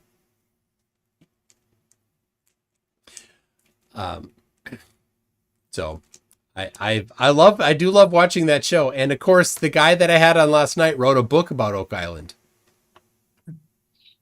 I'm sure it was wrong as can be. Has he issued the retraction of him not being the one in the picture yet? Well, in order to retract that, he would have to modify the book and redo the PDF. So that PDF he sells for $20. Oh my God. And there's literally nothing in it about flat Earth. It's a bunch of the same picture a couple different times where he did the calculations, apparently. I asked him for them. None were provided. And then it's like 3 or 4 pages of plagiarized Tesla. He does not say this is Tesla writing it. And I'm reading it, I'm like, this is a lot of words. Oh, this is actually what Tesla wrote. That's about it. That's the whole book. And he left. I sent you a question over the chat. I wanted to ask him, like, okay, like, where are the planets now in your fantasy world with 2 Earths? 7 moons and 2 suns. Oh, he said that sunset is caused by the moon blocking the sun. So eclipses every day. We would see it. Instead, we just see the edge of the water. And when you're at the ocean, how? I don't know. Yeah, $20, Gowdens. See, he sent me the PDF. So somebody had gotten a Kindle, right? Because if you have a Kindle membership, you have paid membership, you can get it for free. So somebody sent me screenshots of it. I'm like, there must be something wrong with the Kindle version because there wasn't anything in there. Then he sent me the PDF. I'm like, there's nothing in here. Literally nothing in there. Well, is it self-published? Yes. Ah, I gotcha. Because I was wondering that too. So professional astronomers discovered Uranus. Flat earthers pull things out of their anus. Yep.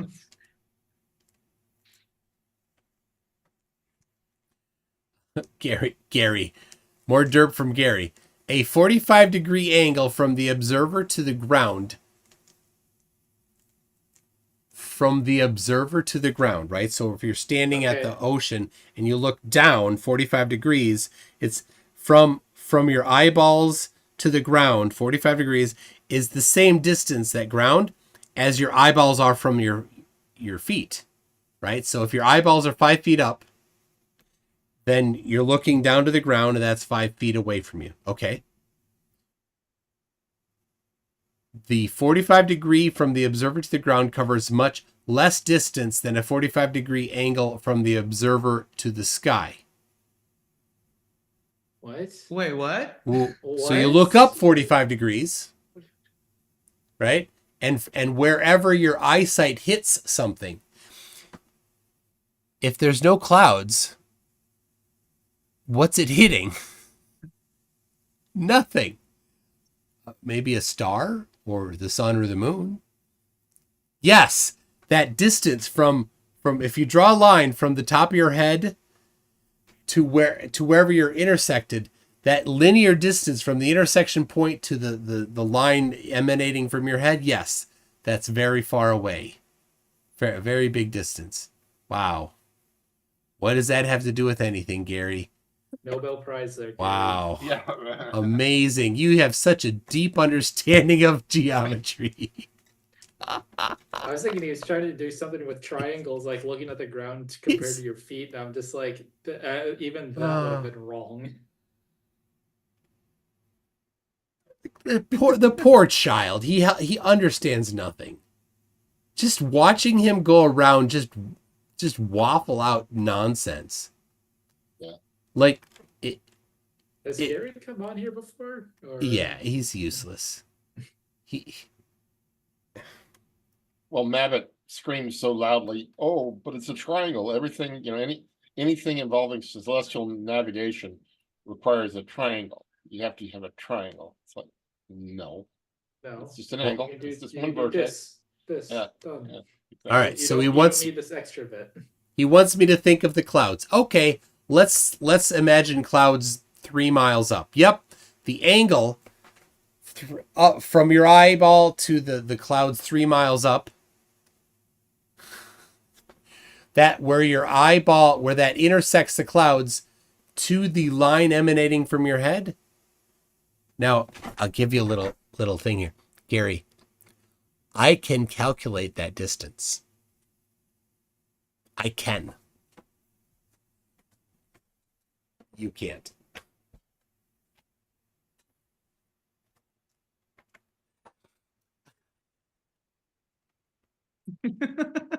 It's 3 miles.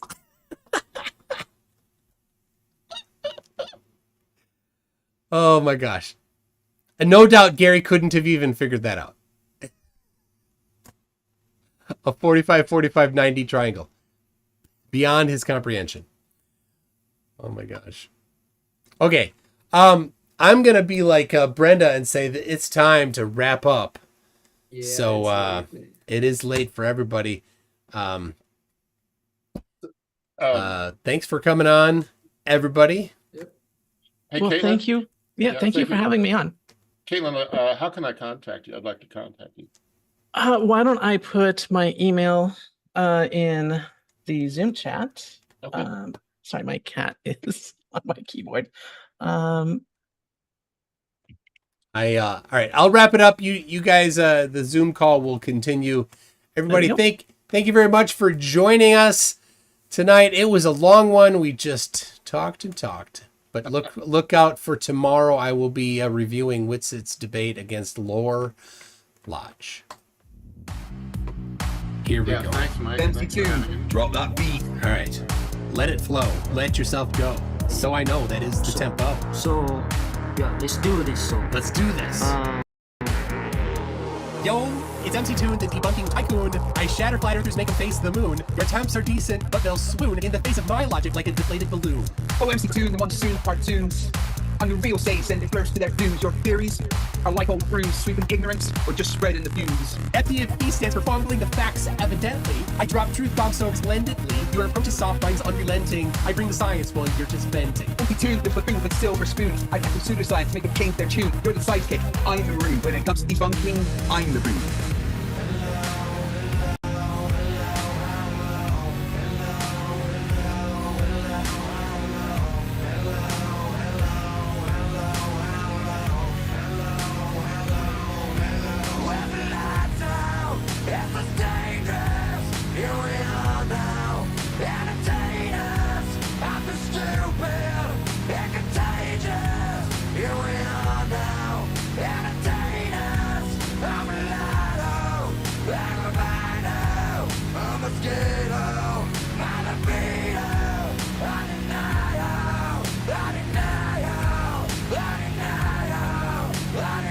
To the dizzle, in the rizzle dizzle. But hey, FDFE, we share the creed to educate and debunk the plant the seed. Though in this rap, it's clear indeed I've got the upper hand in word and deed.